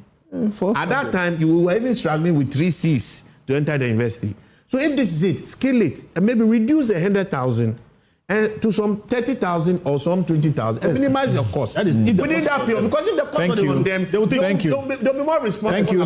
Now we want to find out why President John Mahama finds nothing wrong flying on his brother's jets, and at the same time is asking CEOs of state enterprises and their boards, banning them from, is it really a ban? It's qualified, from traveling for retreats, for studies, for exchanges and all of that. There's a lot of it in the public service, right? Sometimes you see people applying for spaces in the public service and you find out their main incentive is that if I am in this place, I'll get to travel to go here and there and do XYZ, and get per diems. Why does the president not see anything wrong with flying in his brother's jet and is at the same time issuing this directive to these other people? In any case, there is a code of ethics for ministers and appointees. They are not supposed to accept gifts, not more than 20,000, is it, or how much? So people are asking the question, is that not gift you are accepting when you say all you are doing is fueling it, but not that you are paying for it? Now, some of you have sent in some messages. I'll read them quickly before I take this break. This one says that, Collins Little Tete, your message is long, but I'll try. You promise transparency, but keeping 111 million Ghana cedis from desperate youth isn't transparent. It's taking advantage. If we can't have the jobs, we need the money back to survive. So over 500,000 people, over 500,000 of us paid 220 for a fair chance, but only 5,000 can win. That math isn't mathing. Okay, so I'll end it here. Collins Little Tete. Kwesi says, Senor Jose has expressed deep concern about the alarming rate of graduate unemployment in Ghana. His remarks reflect the passion of a true patriot. Echo says, honestly, I doubt the credibility of the aptitude test. If the test wasn't conducted in a testing center under invigilation, people could have easily cheated. Many questions were not relevant to the job on offer. It's aptitude test. It's not about the job, what you are getting on that job. And the pass mark, 65%, was set way too low. Yeah. Okay. Collins Tete says, society tolerates elite corruption as business as usual, but moralizes petty theft as immoral decay. This Ghana is something else. Thanks for your messages. Darwin says that they didn't handle the security recruitment well. They didn't share clear results and just said disqualified, which confused and upset many candidates. They should have been open about scores, communicated clearly, and allowed appeals. Okay? Welcome. The young magician says, payables do not mean payment. Payables can be accruals and forecast without actuals happening. These payables will have to be backed by supporting an actual document before payments are effected. The question is simple. Have we made any of such payments to anyone? Some of them are double payments. Some of them are for payments made but the goods not delivered or partially delivered. So it's not general. But you raise a good point, so as they admit. This one says, please tell the NPP politician in your studio that some of us Ghanaians have gone past diversion of attention because we lived through them all. This is Nana Springtex Road. So seriously speaking, the mess left behind by the previous NPP government via looting of state coffers by a few individuals, whilst majority of Ghanaians can't even have 2 square meals a day, sometimes even one day before going to sleep at night, is mind-boggling. Meanwhile, government after government would be heard of chasing IMF for loans and still, okay, so you have admitted that this is a ritual that we are used to and it's not associated with one particular regime. We'll take a quick break. We'll return to answer those 2 questions. President Mahama doesn't see conflict of interest in flying his brother's jets on official duties. At the same time, he thinks the boards and CEOs of state-owned organizations and appointees are wasting public funds in their travels. We'll be right back. Security services, you can say you're by mu, you have any panubi ako. But no kwe wo hone say nipa a wo fa wo mo adwuma no esese wo sika timitu a wo mo ka afi we ye bue police adwuma yi say obi a apply no police nko nipa a wo mo apply ya na o mo nyina ye betimi afa wo mo nyina adwuma mo no 500,000 Mako 500,000. Obi pe police na kowura. You decide on say 500,000 eh. Seska o hompo na ye famu nyina adwuma mu a. Na mu nyina ma be police fo a. Ehefo na mbakwa akoche wo.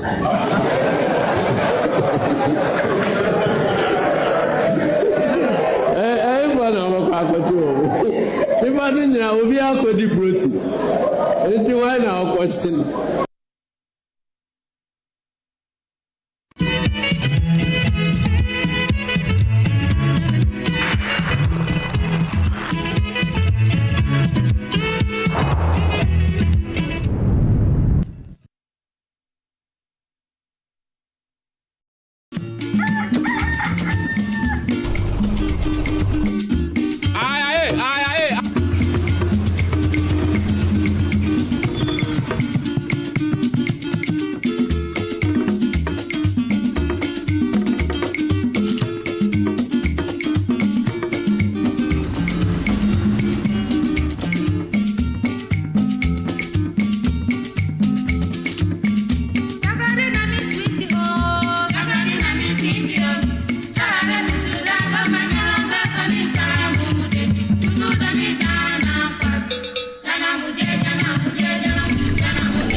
You go explain tire.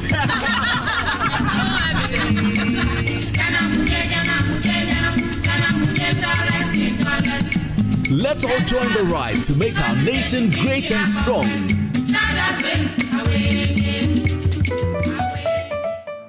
For decades, we have helped businesses connect with their trade partners all over the globe.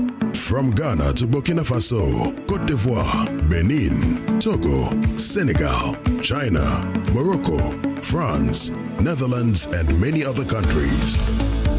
We have made it possible to bring Ghana to the world. We have brought small and medium businesses closer to their customers across the regions in Ghana with our SME support facilities. We have brought relief and smiles to the faces of families with our employee personal loans. With our cutting-edge technology and digital support, we take the burden of complex thinking off you, making life simple. That is who we are, as close as a partner. Bank of Africa. We are indeed the African bank with the global reach. Excellent furnishing in a real estate business is a great deal for survival. My struggles as a young estate developer were cut short when I discovered Fernart Ghana. With quality furniture made from the finest woods and amazing after-sale service, Fernart Ghana changed my story with every single home I built. It's a one-stop shop that serves the interests of clients with a variety of living room and dining sets, solid wood kitchen installations, wardrobes, doors, cabinets, beds, pergolas, floor parquets, and many other wooden product that will last a lifetime. With Fernat Ghana, all clients are offered the opportunity to customize furniture to their specifications, and the smile on their faces says it all. Thanks to Fernat, now your home can look beautiful with furniture that would last for generations. Visit Fernat Ghana today and share my story. Locate us at Yaniba Estate, Osu, Accra, or call 0303 966085 or 055 278 4097. Think wood, think Fernat. Life can be giving it to you with like that, and everything around you will be affected big time. Too many uncertainties and fears. But with the right partner like Empo Life Insurance Ghana, you are sorted. Say kutu, say bam. You get the best healthcare, solid pension trust policies, and the peace of mind to grow your business and focus on what truly matters. Empo Insurance, empowering people.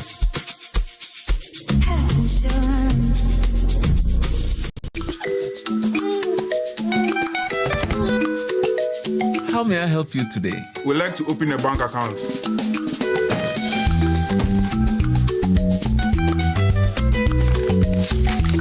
Sign here, sign here, sign here, and here. And now you draw direction to your house. I need your thumbprint. And I'll need your birth certificate too. No, I need the original. A lot has changed since you banked like this. So have we. We've made it easier than ever to open an account online and bank on the go through our mobile app, online banking, and more. EcoBank, a better way to bank your way. Sign here, and here. EcoBank, the Pan-African Bank. Discover Willow Lane in Sakumono, one of Ghana's most prime community. These expertly designed 4-bedroom homes feature a private elevator, 4 ensuite bedrooms, private balconies, walk-in closets, and a gourmet kitchen and a maid's quarters. Perfect for families, executives, investors, and retirees. Our community offers a swimming pool, playground, and 3-tier security for your peace of mind. Experience the ultimate in comfort, convenience, and community here at Willow Lane, Sakumo. Visit waylead.org or call 0240-111119 or 0308-040500 to book your tour today. Waylead, your trusted home builder. In Ghana, our gold is more than a resource. It's our pride. And at Gold Ball Jewelry, we celebrate that pride every day with craftsmanship that reflects who we are as Ghanaians. Introducing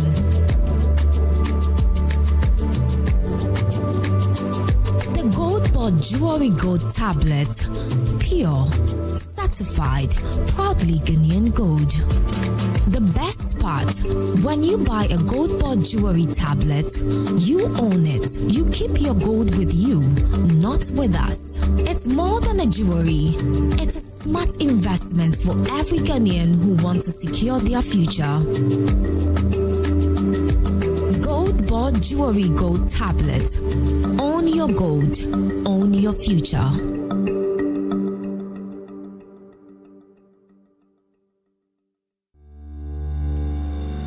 For the past 15 years, St. Thomas Eye Hospital has been setting the pace in Ghana's eye care landscape. In 2011, we became one of the first hospitals to introduce modern phaco surgeries, commonly called laser cataract surgeries, to Ghana. In 2013, again, we became the first eye hospital to start advanced retina detachment surgeries, macular hole surgeries, and other complex vitreoretinal procedures using the MIVS surgical approach. This year, we have set a new pace in glaucoma care with the launch of our advanced twin-star SLT-YAG combo laser, giving the glaucoma patients enhanced options in managing their conditions.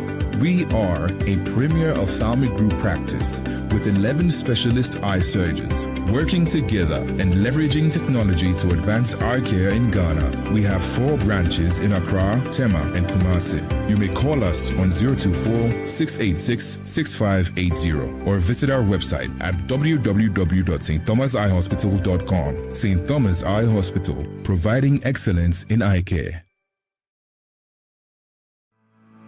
For decades, we have helped businesses connect with their trade partners all over the globe. From Ghana to Burkina Faso, Côte d'Ivoire, Benin, Togo, Senegal, China, Morocco, France, Netherlands, and many other countries. We have made it possible to bring Ghana to the world. We have brought small and medium businesses closer to their customers across the regions in Ghana with our SME support facilities. We have brought relief and smiles to the faces of families with our employee personal loans. With our cutting-edge technology and digital support, we take the burden of complex thinking off you, making life simple. That is who we are, as close as a partner. Bank of Africa. We are indeed the African bank with the global reach. When nations rise, it begins with bold conversations. When economies grow, it is driven by partnership. This April, Ghana's business and policy leaders converge at the Pro Business Forum 2026, the nation's premier platform for investment, enterprise, and economic transformation, with special guest of honor, His Excellency President John Dramani Mahama, joining captains of industry, financial institutions, investors, and entrepreneurs. The Pro Business Forum is more than just an event. It is a call to action. And so let us work together to build a Ghana that is competitive, productive, and inclusive, and a Ghana that creates opportunities for all. Come, let's engage in high-level dialogue, explore industry exhibitions, build powerful networks, and unlock real opportunities from finance and insurance to manufacturing, agribusiness, SMEs, and innovation. This is where it all happens. From the 3rd to the 5th of April 2026 at the Kwo Convention Center in Praeso Hills. Go to www.kwobusinessforum.com and register now. To register for exhibitions, call 059 555 5885 or 059 555 5995. Pro Business Forum. Connect, promote, grow.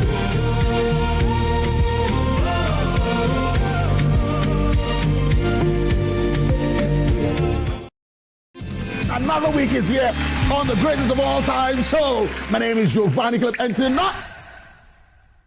tonight we're bringing you talent. Contestant number 1, let's bring Baby Car. Let's bring. He did it for you. Cut. Oh, there is a leakage. Where's the plumber?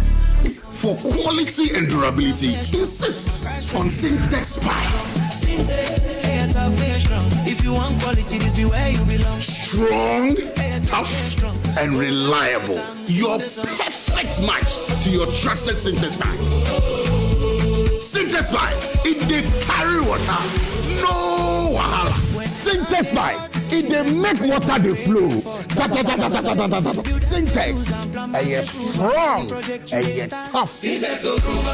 Number 1 from here, 2 and 3 from here, 5 and 6 from here. For now.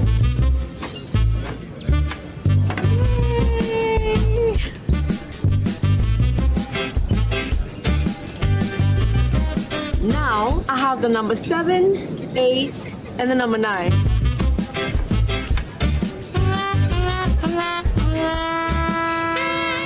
You need number 10. Please, I can't eat anymore. I mean, number 10, liver salt. The effective liver salt for the relief of stomach upset, heartburn, hyperacidity, and indigestion. Would you like to try number 11? What?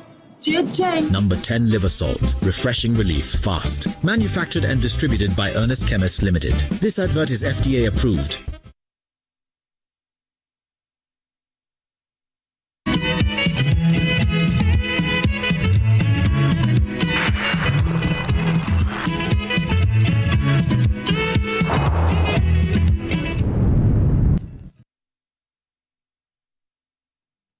You're welcome back. This is Newsfile. It's your most authoritative news analysis platform.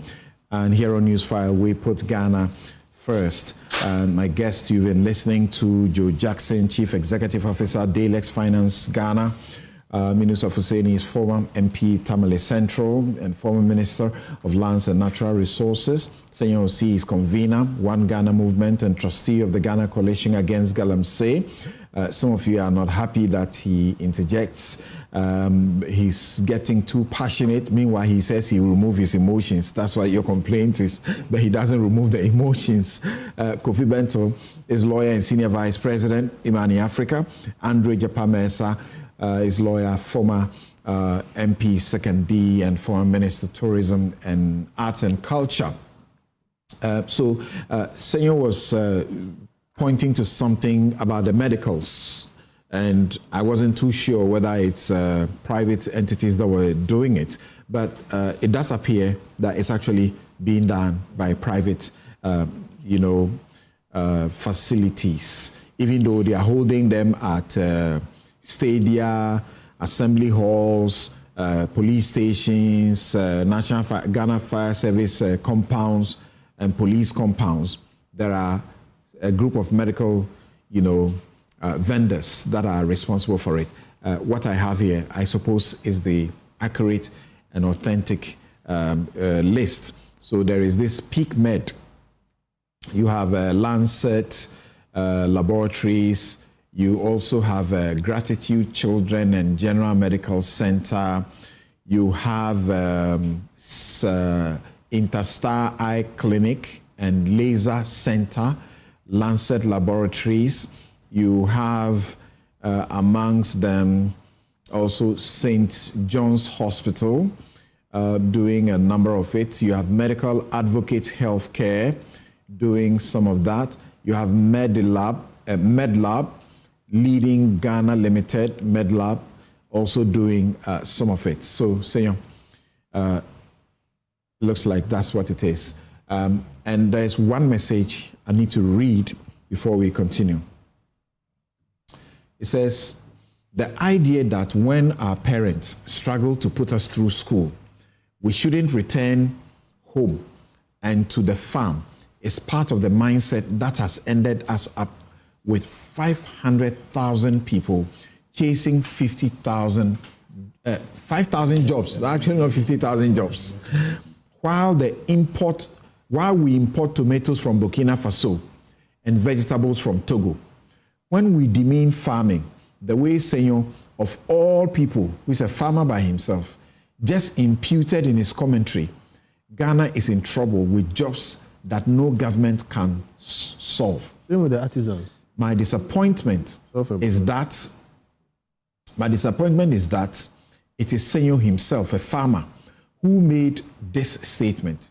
He should be screaming his headache and troubles in getting functionally educated farm hands to employ when 500,000 are queuing for these jobs. What we should be doing is advocating and encouraging our youth to look away from these poorly paying jobs and exploring opportunities in agriculture and technical skills. Most bricklayers, masons, painters, tilers, pop installers, carpenters, and tradesmen milking every Ghanaian struggling to build a home are Togolese. That's correct. Beninois, yeah? And even Nigerian young men, while our youth are chasing non-existent government jobs This is so true, right? Yeah. Yeah, so true. And they are most bricklayers, masons, painters, tilers, pop installers, carpenters, and tradesmen milking every Ghanaian struggling to build a home are Togolese from Benin and even Nigerian young men, while our youth are chasing non-existent government jobs. Why? Because the politicians also tell them that that is the job we are going to give you. The farm hands are in Galamsey pits, on motorbikes, all over our towns, as Okada, as traffic lights, and in pavement, selling, as porters, etc. Because we continue to demean farming, and blue-collar jobs are fixated on government providing jobs for every young man. It's like Samson's steak. I'll adopt it and do it again next week. It can't be. I'm waiting for it. At the level of this, even the trend should be worrying for the caliber of those in your studio. That's another matter altogether. More are opting for the police and immigration in anticipation that they will extort bribes. We know this, don't we? And check when it is immigration, when it is customs, how people like to opt for these jobs.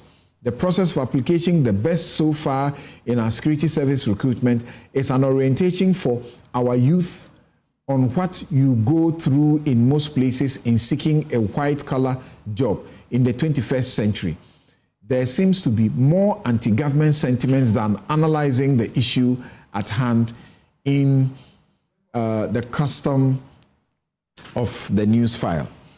All right, I had to read all of this, but I won't tell you who shared it with me. I don't care.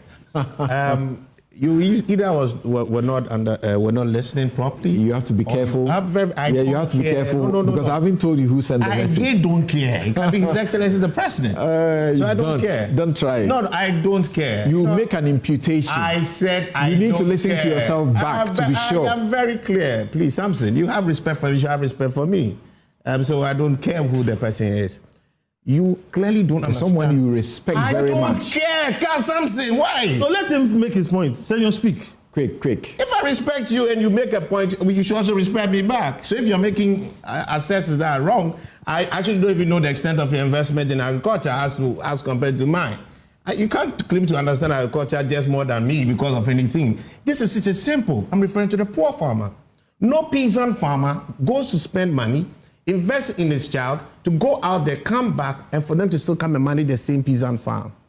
That's ridiculous. That's not progress. The fact that we all want to promote agriculture doesn't mean that is the kind of life that we're expecting of a peasant farmer who is sacrificing so much for transformation.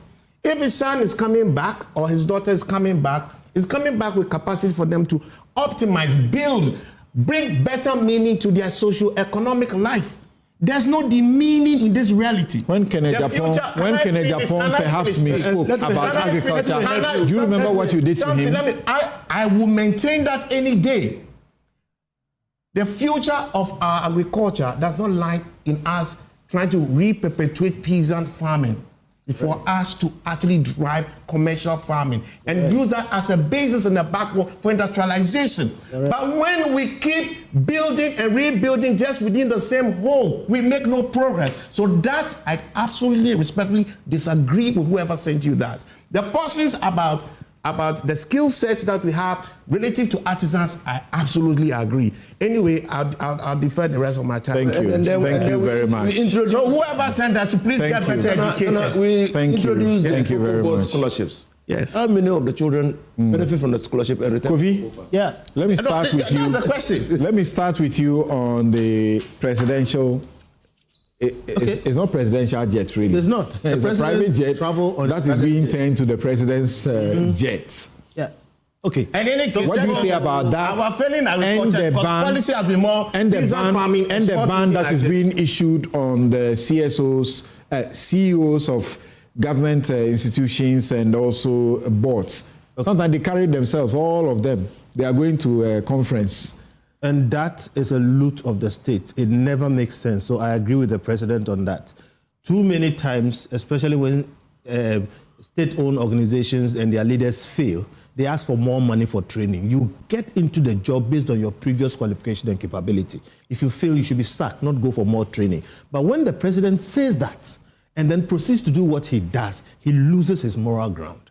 And that is why they will not mind him. And for some of them, he will not be able to do anything. But let's deal with a specific issue. They cannot not mind him. Oh, because you are supposed to now submit your travel and justify why it should be. They say that all the time, and nobody does anything, and he can't do anything to them for all kinds of reasons. Please, So, and I'm saying he undermines his own, position when he does some of these things. And look, we have systems in our ministry, departments, and agencies where people are getting auxiliary salaries from all kinds of other places, including World Bank and other places. So that's it. But the substantive issue of the president traveling on his brother's jet. See,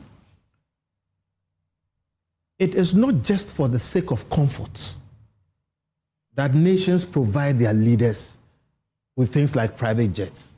It has something to do with the dignity of the state. Okay? It has something it does to the mindset of a people. That the leader, not because of himself, but because he carries the state, should travel in a certain way. It has a way it affects moral, etc. But in a third world poor country, we should be minded, okay, not to treat our leaders as or like Arabian kings, okay? But Ghana, with an economy of our size, 100 billion, with the kind of, the kind of country that we are remiss not to have a good, proper, serviceable private jet for all our presidents and maintain same. In fact, not even if we have two, it's not a problem. So that is an issue. And you know why? Because the two parties have been playing politics with it.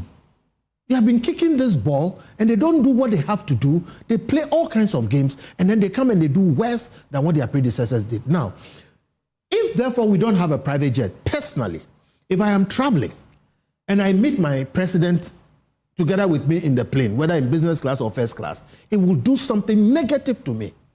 I want my president, Mahama, to travel like the head of state of Ghana, land in his private jet. So I am prepared to admit that even though we are poor third world his private jet, please, you know what I mean, not his personal private jet. State. I am prepared, state-owned private jet. I am prepared to say, even though we are a third world poor country, we should not make our leaders Arabian kings. Where he doesn't have a state private jet, it is reasonable to charter a jet for him. And chartering a jet does not mean chartering one with showers and baths. Well, Warren Buffett has net jets. He refused to buy his own private jet. He had a system where you can rent a private jet. You use it, you send it back. There are all kinds of arrangements that we can do. So we can't say in the name of saving money, okay, that our president should travel commercial. Exactly the point. They say it was too expensive. I'm coming. I'm just telling you that it does not have to be expensive. It does not have to be expensive. All kinds of people travel on private jets. So that whole thing is for us to have a certain concept. That's why I'm developing this and that. It's not just about the president's comfort or bathing in the sky or whatever. It has to do with, look, your president arrives and he's in some BA, whatever it is. So if the president has to use another person's jet or rent a jet and his brother has a jet, I think it will be cheaper. Okay, so to that extent, I can find justification only to the extent that, the use of this jet saves us money. That is the only excuse that I can find, and it's a very bad excuse. We should not, as a state, in the name of being cheap, go and use the president's brother's private jet. Why? For so many reasons. First reason is security. Let me tell you this for a fact. We are talking and we are complaining about this, so maybe he will stop, but maybe he won't stop. And it is not the state that maintains the private jet. It is not the state that provides the pilot. It may not be the state that provides the air hostesses in that. If he travels on his brother's private jet today, we don't talk and he doesn't stop. It means he will travel on it another time. Somebody who wants to deal with our president or our state, because some of these private jets, they go outside for maintenance, will plant a listening and camera device in it and let it stay there until the next time the president is traveling, and he may have to sleep on the jet, whatever it is that happens there, you don't know, but then you have compromat. You will put the whole security of the state in jeopardy simply because somebody chose to save money and use his brother's jet. So it is wrong, very wrong on so many levels on that. And see, when we talk about like the president running the country, you talked about moral authority. Here is his brother, who today is seeking so many different government jobs, contracts, whatever it is, has been involved here and there, and even in a few controversies. When we talk about conflict of interest, it's not about actual conflict of interest. There is actual, but the more important one is perceived conflict of interest. Who do you think you will be to sit in some ministry, department, or agency and refuse the brother of the president? Only that is a problem. Perceived. Whose jet is the one the president has been using? All right? So look, that conflict of interest, when you bring it in this context, the president has erased everything. And when you do that, even if his brother Ibrahim wins something fair and square, there will always be a question. Look, I can go on and on, but the point I'm making is that this is wrong. The justification of saving money is wrong. The security issues are serious. The conflict of interest is glaring, loud, shouting, and is terrible. And it makes the president lose his moral authority to check his people when they are taking jets of their friends to do government business. Joe Jackson, I've had the opportunity to teach conflict of interest to university, managers. And I delivered one of those lectures recently at the University of Ghana for university managers across. And some people were surprised at me. I opened my lecture and closed it on 1 Thessalonians chapter 5, verse 22. It says, avoid all appearances of evil. All appearances of evil. So I tell people, once it appears that way, don't justify it, stop. But in this case, the president is saving us millions of dollars by doing that. Why don't we use it? I'm out. First of all, if our president needs a private jet, it is the duty of the state to provide one. That's number one. If he thinks using his brother's jet saves us money, we could have a discussion. But what's the value? How transparent is it? Who pays for everything from fuel to pilots to the landing fees for everywhere the plane lands? Take-off fees, garage fees. Take-off fees. Parking fees. Parking fees. Even airspace. Airspace. Owning a private jet. Kwache Ofosu says all the president takes care of is the fuel and perhaps the landing fees. But as for the staff, they are already employees of Ibrahim Mahama, so they are paid. Problems. Then that's a gift. See, here's the point. So there's a value to the service that he's given to his brother. Let's be transparent about that value. Then let's see whether that value scales the same hurdles that the president has put for all his appointees, including himself. He was very clear about gift giving, gift taking, and everything. He has suffered for taking a gift before, so for me, there are a number of challenges with this issue. Number one is, first one, if the president needs a private jet, let's do it. And Kofi here said it clearly. There's security. There's a replacement jet that's been, ordered. Good. Together with one for the army or so. Now you see the politicians, when they want to buy these things, they can't say we are buying for the president. They will normally say we are buying for the army or something. Because they politicize all the time. And the one we have is also said not to be airworthy. Yeah, it's all good. Not being airworthy is not a recent issue. It's been an issue for some time. But put all that aside. That time, what did President Mahama say? Or what did he, agree and endorse his minister, now, Samoku Jeto, who was doing, to say? It's this partisan politics that has come back to hang all of us. But the issue is very simple. If I'm CEO of Delex, it doesn't mean my brother cannot provide certain services. Agreed. But that decision cannot be taken by me, and it should be thoroughly transparent, so that, you see, it's the appearance will be avoided. It's not. Let's be clear. The president's brother can undertake certain services. Otherwise, it won't be fair. But the appearance of conflict of interest is avoided by being transparent, by declaring this is the value, this is how much it costs to run the jet, this is the services provided, right? Because a jet is not, I don't own a jet because I can't afford one. I may be able to afford a car. If I give you my car, I can tell you rental could be $100 a day. So, or 1,000 cedis a day. So if I give you my car for 3 days, that's the value of the gift I've given to Senor. Let's have all that transparent, clear. Let's make sure it scales hurdles. He himself, he's put certain bars in place. Let's make sure it scales all those bars. And then avoid this discussion really is a red herring. For me, let's make sure our president travels in security and in safety. Nobody wants any sort of situation where we've suffered enough trauma from helicopters. We don't need any more. We don't need any more trauma. So why are we buying? What will you say briefly about the ban on the leaders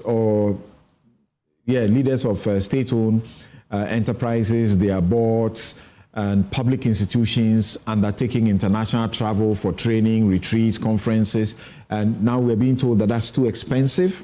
They can do it locally. If they are going to maybe Paris for some university to do it, they can do it here, or they can opt for a virtual, process. Otherwise, anytime you have any such, bring it for vetting to be done. Like Kofi said, when I saw the, letter, I said, Matia Bre. Listen, I think that government appointees were misusing and abusing this thing. This is not the first time we've heard of a ban of some sort.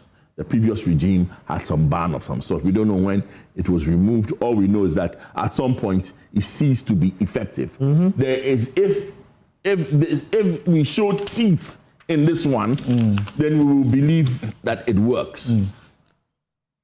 There has always been the suspicion that appointees are abusing the, in quotes, per diem issue, right? In fact, we've heard stories of people who attend 3 conferences simultaneously.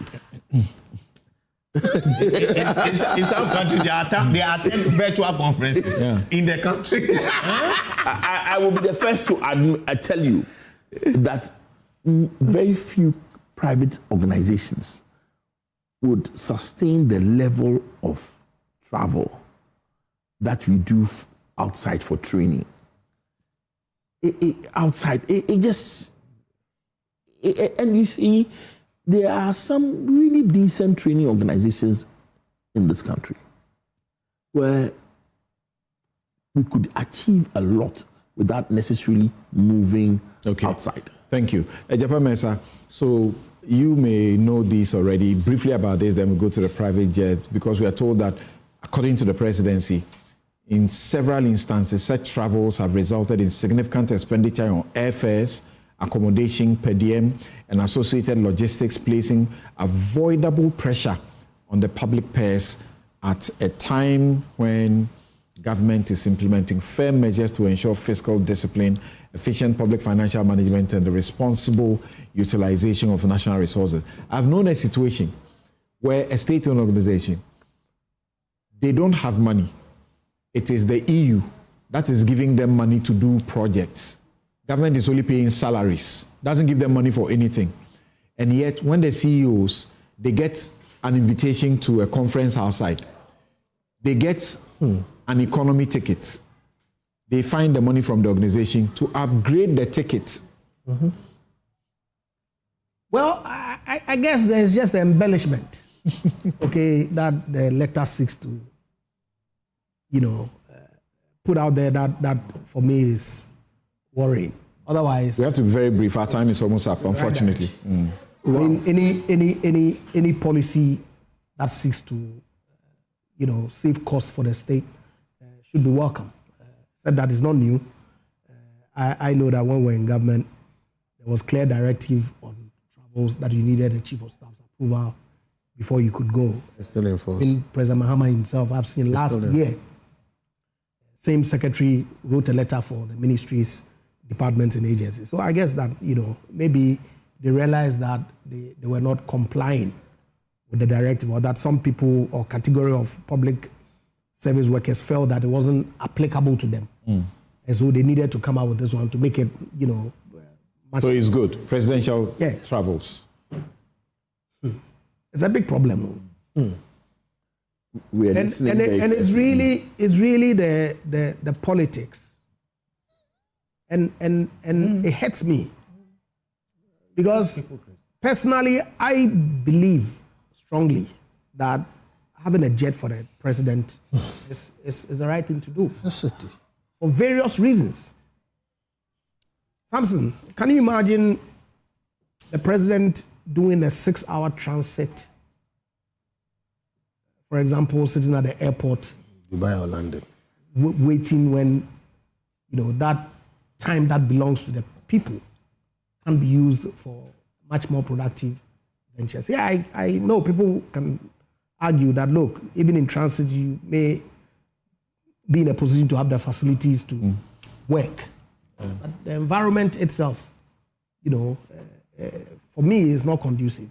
So necessarily, if we have a jet for our president, is in the right direction. Okay. I support the decision for the acquisition of one. While what we have is grounded, and there are plans to bring another one. What should he do? I guess it's really a question of the jet belonging to the president's brother who does business with the state.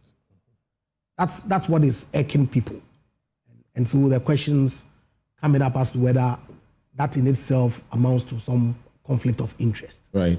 Okay, people have advised the president to stop. I hope he will listen and do the needful.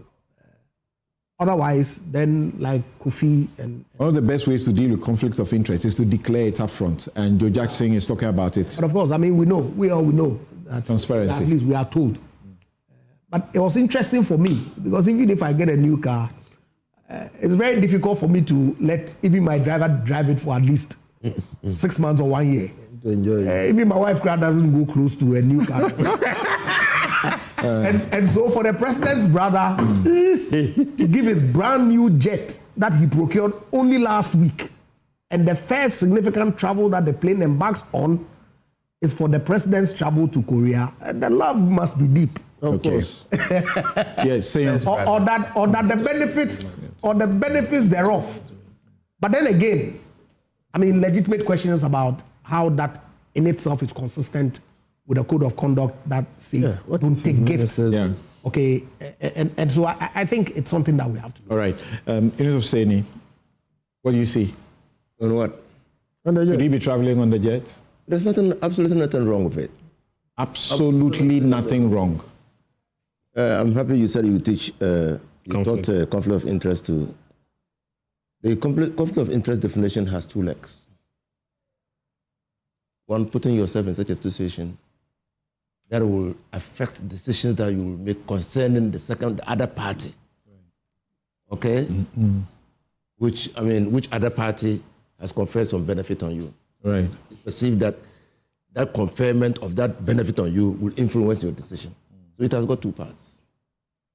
Okay? So what benefit is John Dramani conferring on Ibrahim Mahama? Is it because he's president? It's the other way around. No. Ibrahim Mahama has conferred a benefit on the president. Yes. And in fact, that benefit is not even on the president. That benefit is on the state. Mm-hmm. It's not on the president. So what benefit is John Dramani Mahama conferring on him? That will bring perspective. You haven't heard that? So the gifts that the public officers, his appointees are not supposed to get. AUE, I mean, that's business of Ghana. When the president wanted to attend a conference, they made a jet available at his disposal. I didn't hear this talk about conflict of interest. Or is it because they are not seeking government business? Are you sure? All right. Are you sure? Please don't. I've got just a minute for him. I'm closing. So buying a presidential jet, I hear you say they couple it with military. The presidential jet is part of the fleet of the Air Force. So it's part of the fleet of the Air Force. Now, then the third thing is that, you see, there is always, and before I even go there, a former minister of state under Akufo has said that the fact that he's in business doesn't mean that his family members should not eat. Agreed. Yeah. So you just have to, like Jackson says, have to do it in accordance with law. Okay. All right. The last one my producers are speaking to me. We need to end now. Yeah. I'm bringing the regulation. It's just public officers have to be regulated in the way they use public resources. Okay. Particularly for travel. All right. Thank you. Senor, let's hear you. Senor, sorry, hold on. Senor, let's hear you. Yes, let's hear you. Well, Samson, I commend Ibrahim on his acquisition of a private jet. I work at different levels in my career. I see the value of it for his kind of life. If his business has been able to create opportunity, I think that we should be proud that a son of our soil has been able to achieve something like that. But it is absolutely concerning as well if that asset is coming to the state for free without this much clarity, because he's also somebody who benefits from the state. Okay. He's benefited from concessions or some facilitated by the state. And he's been, for the mining, for example, I say, if Ibrahim can't own a mine, who in Ghana should? Because he's the largest contract miner. So we respect... In Ghana and beyond. And beyond. So it's we respect his achievements. But the government can also not be lost on the fact that, just like justice is said, that justice should not just be done, but should be what? Manifestly seen to be done. So good governance too must be manifestly seen to be done. Yeah. I honestly believe that His Excellency the President in his quiet can appreciate the complexity of what has happened. And I think that he should improve the optics of the governance. Thank you. Having said that, Mr. Ladi, producers, am I permitted to proceed? Very well. May we all rise. Producers. We have taken over your show. May you rise. Let's celebrate a great man. Okay. And this is a humble toast which I've been tasked to write and submit. Yeah. For years, Samson, you've held Newsfile. This particular seat with grace. It's your birthday. Oh, wow. So this is what you have agreed with them to do. So may I proceed? Yes, you may. Proceed with the lucky. For years, you've held the Newsfile seat with grace. A steady mind in Ghana's public space. A senior lawyer whose wisdom lights the way. A voice that helps the nation to think each Saturday. Beyond the cameras, your service runs deep. Pro bono battles fought for those who could not speak. A true voice for the voiceless. You stood with journalists. You stood with the weak. You stood with the poor. You stood with Ghana when storms grew loud. You are a quiet shield, an unwavering and honorable soul. To stand with you today, we all are proud. So today we pause the arguments, the sound bites, and the chats to celebrate the man with one of Ghana's biggest hearts. Samson, may this new year crown you with joy. Happy birthday and thank you for the service and justice you deploy. Thank you. Thank you. Happy birthday to you. Happy birthday to you. Happy birthday, Samson. Happy birthday to you. Thank you.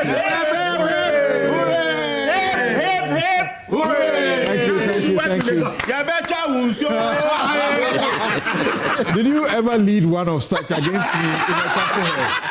Have a taste. Yes, I'll do that. But before I do that, those who pay for this show, Bank of Africa, strong as a group and close as a partner, MTN everywhere you go. Ashesi University, educating ethical and entrepreneurial leaders for Africa. Robert & Sons Optical Services, your comprehensive eye care service provider for 33 plus years. My Way, So that's why when I was coming to you, say I should come to you last. I didn't get the point. My Way Insurance, dial *165# on MTN to join My Way today. Syntex Tanks is strong, it's tough. Safari Valley Eco Park, bringing you closer to nature. Gold Board Jewelry, pure, precious, proudly Ghanaian. Koa Natural Juice, 100% cocoa fruit juice. Malcolm, your #1 shopping destination. Waylead, your trusted home builder. Bethel Dental, the smile starts here. St. Thomas Eye Hospital, providing excellence in healthcare. And Gold Board again. Okay, I think they are paying extra. So Gold Board Jewelry, pure, precious, and proudly Ghanaian. My outfit, as always, is by Habil Scotter. Call them 0200 84 19 88. Thank you all so very much. My guests have been Andre Japamesa, Kofi Bentel, the rebel, Senior Hosi, another rebel, real rebel, Inus Afuseni, and Joe Jackson. We're so happy to have you again.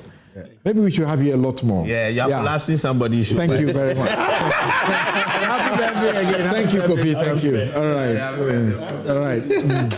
And tomorrow, Mama V Osu Abwaji, join her on my favorite show, The Law.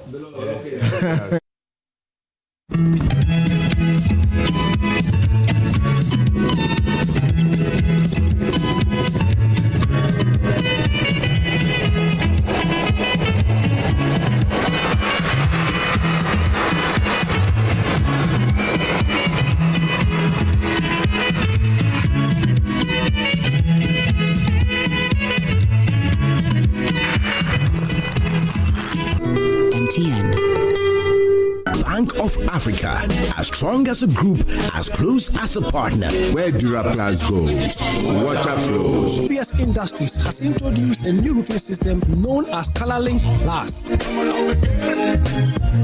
Flamingo paint, simply superior.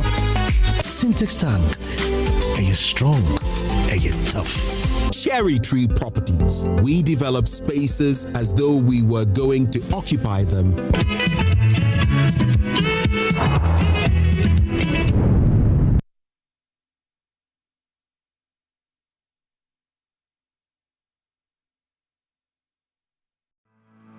For decades, we have helped businesses connect with their trade partners all over the globe. From Ghana to Burkina Faso, Côte d'Ivoire, Benin, Togo, Senegal, China, Morocco, France, Netherlands, and many other countries. We have made it possible to bring Ghana to the world. We have brought small and medium businesses closer to their customers across the regions in Ghana with our SME support facilities. We have brought relief and smiles to the faces of families with our employee personal loans. With our cutting-edge technology and digital support, we take the burden of complex thinking off you, making life simple. That is who we are, as close as a partner. Bank of Africa. We are indeed the African bank with the global reach.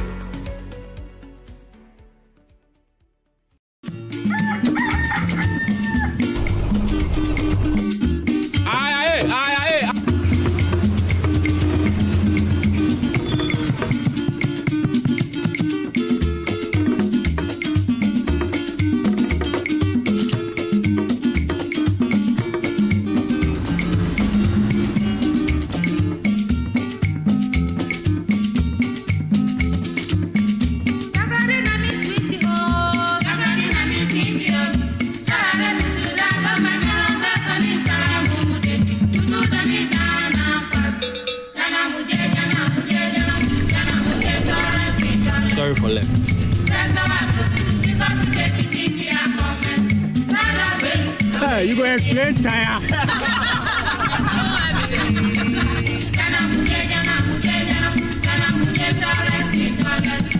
Let's all join the ride to make our nation great and strong. The journey to the World Cup 2026 has begun. Over 200 people have already secured their 2026 World Cup experience with Adansi Travels. Visa appointments are being secured. Match ticket processes are underway. The question is simple. Will you be watching from your living room or inside the stadium? From 1 March to 2 to 3 unforgettable moments. Here is your moment to be part of history. Because when the world gathers in USA and Canada, you don't want to say, well, I almost went. Call Adansi Travels now on 059 550 0817 or 053 100 8550. Joy is here. Choose yours now. Excellent furnishing in a real estate business is a great deal for survival. My struggles as a young estate developer were cut short when I discovered Fernart Ghana. With quality furniture made from the finest woods and amazing after-sale service, Fernart Ghana changed my story with every single home I built. It's a one-stop shop that serves the interests of clients with a variety of living room and dining sets, solid wood kitchen installations, wardrobes, doors, cabinets, beds, pergolas, floor parquets, and many other wooden products that will last a lifetime. With Fernat Ghana, all clients are offered the opportunity to customize furniture to their specifications, and the smile on their faces says it all. Thanks to Fernat, now your home can look beautiful with furniture that would last for generations. Visit Fernat Ghana today and share my story. Locate us at Yaniba Estate, Osu, Accra, or call 0303 966 085 or 055 278 4097. Think wood, think Fernat.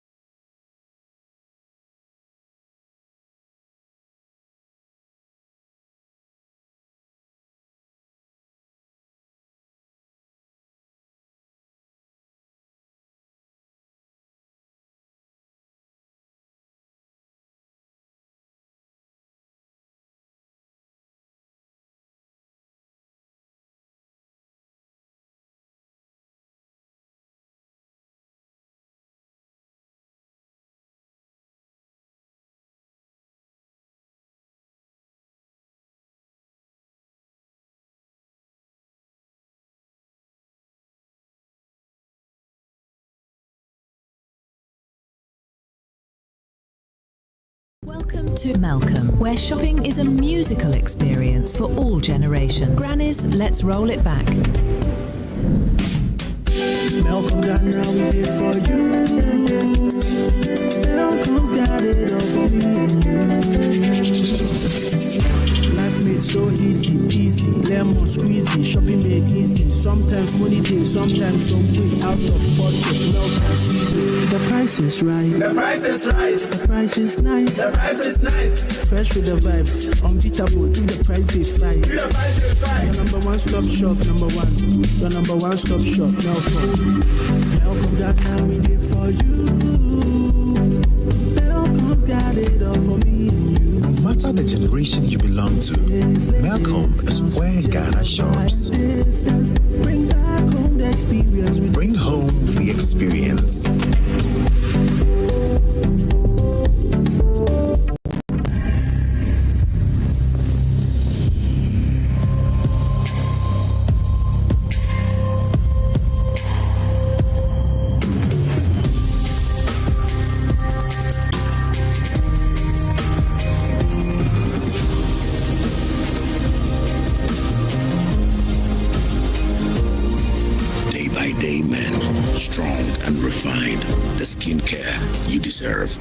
Dream. Hi, now let me share my wildlife experience with you at Safari Valley Eco Park. Welcome to Safari Valley Eco Park. Our electric shuttle pulled up and in no time our tour began. We were surrounded by wildlife from the moment we entered the Eco Park. We were greeted by experienced tour guides who took us through orientation and how to better enjoy the experience. Watch these animals roam freely in their natural habitat undisturbed by our presence. We saw zebras, sable antelope, brown crane, mara, silky chicken, nyalas, Shetland ponies, and so many animals I just couldn't keep up. Our tour guides taught us so much about the wildlife, their behavior, and how to interact with them.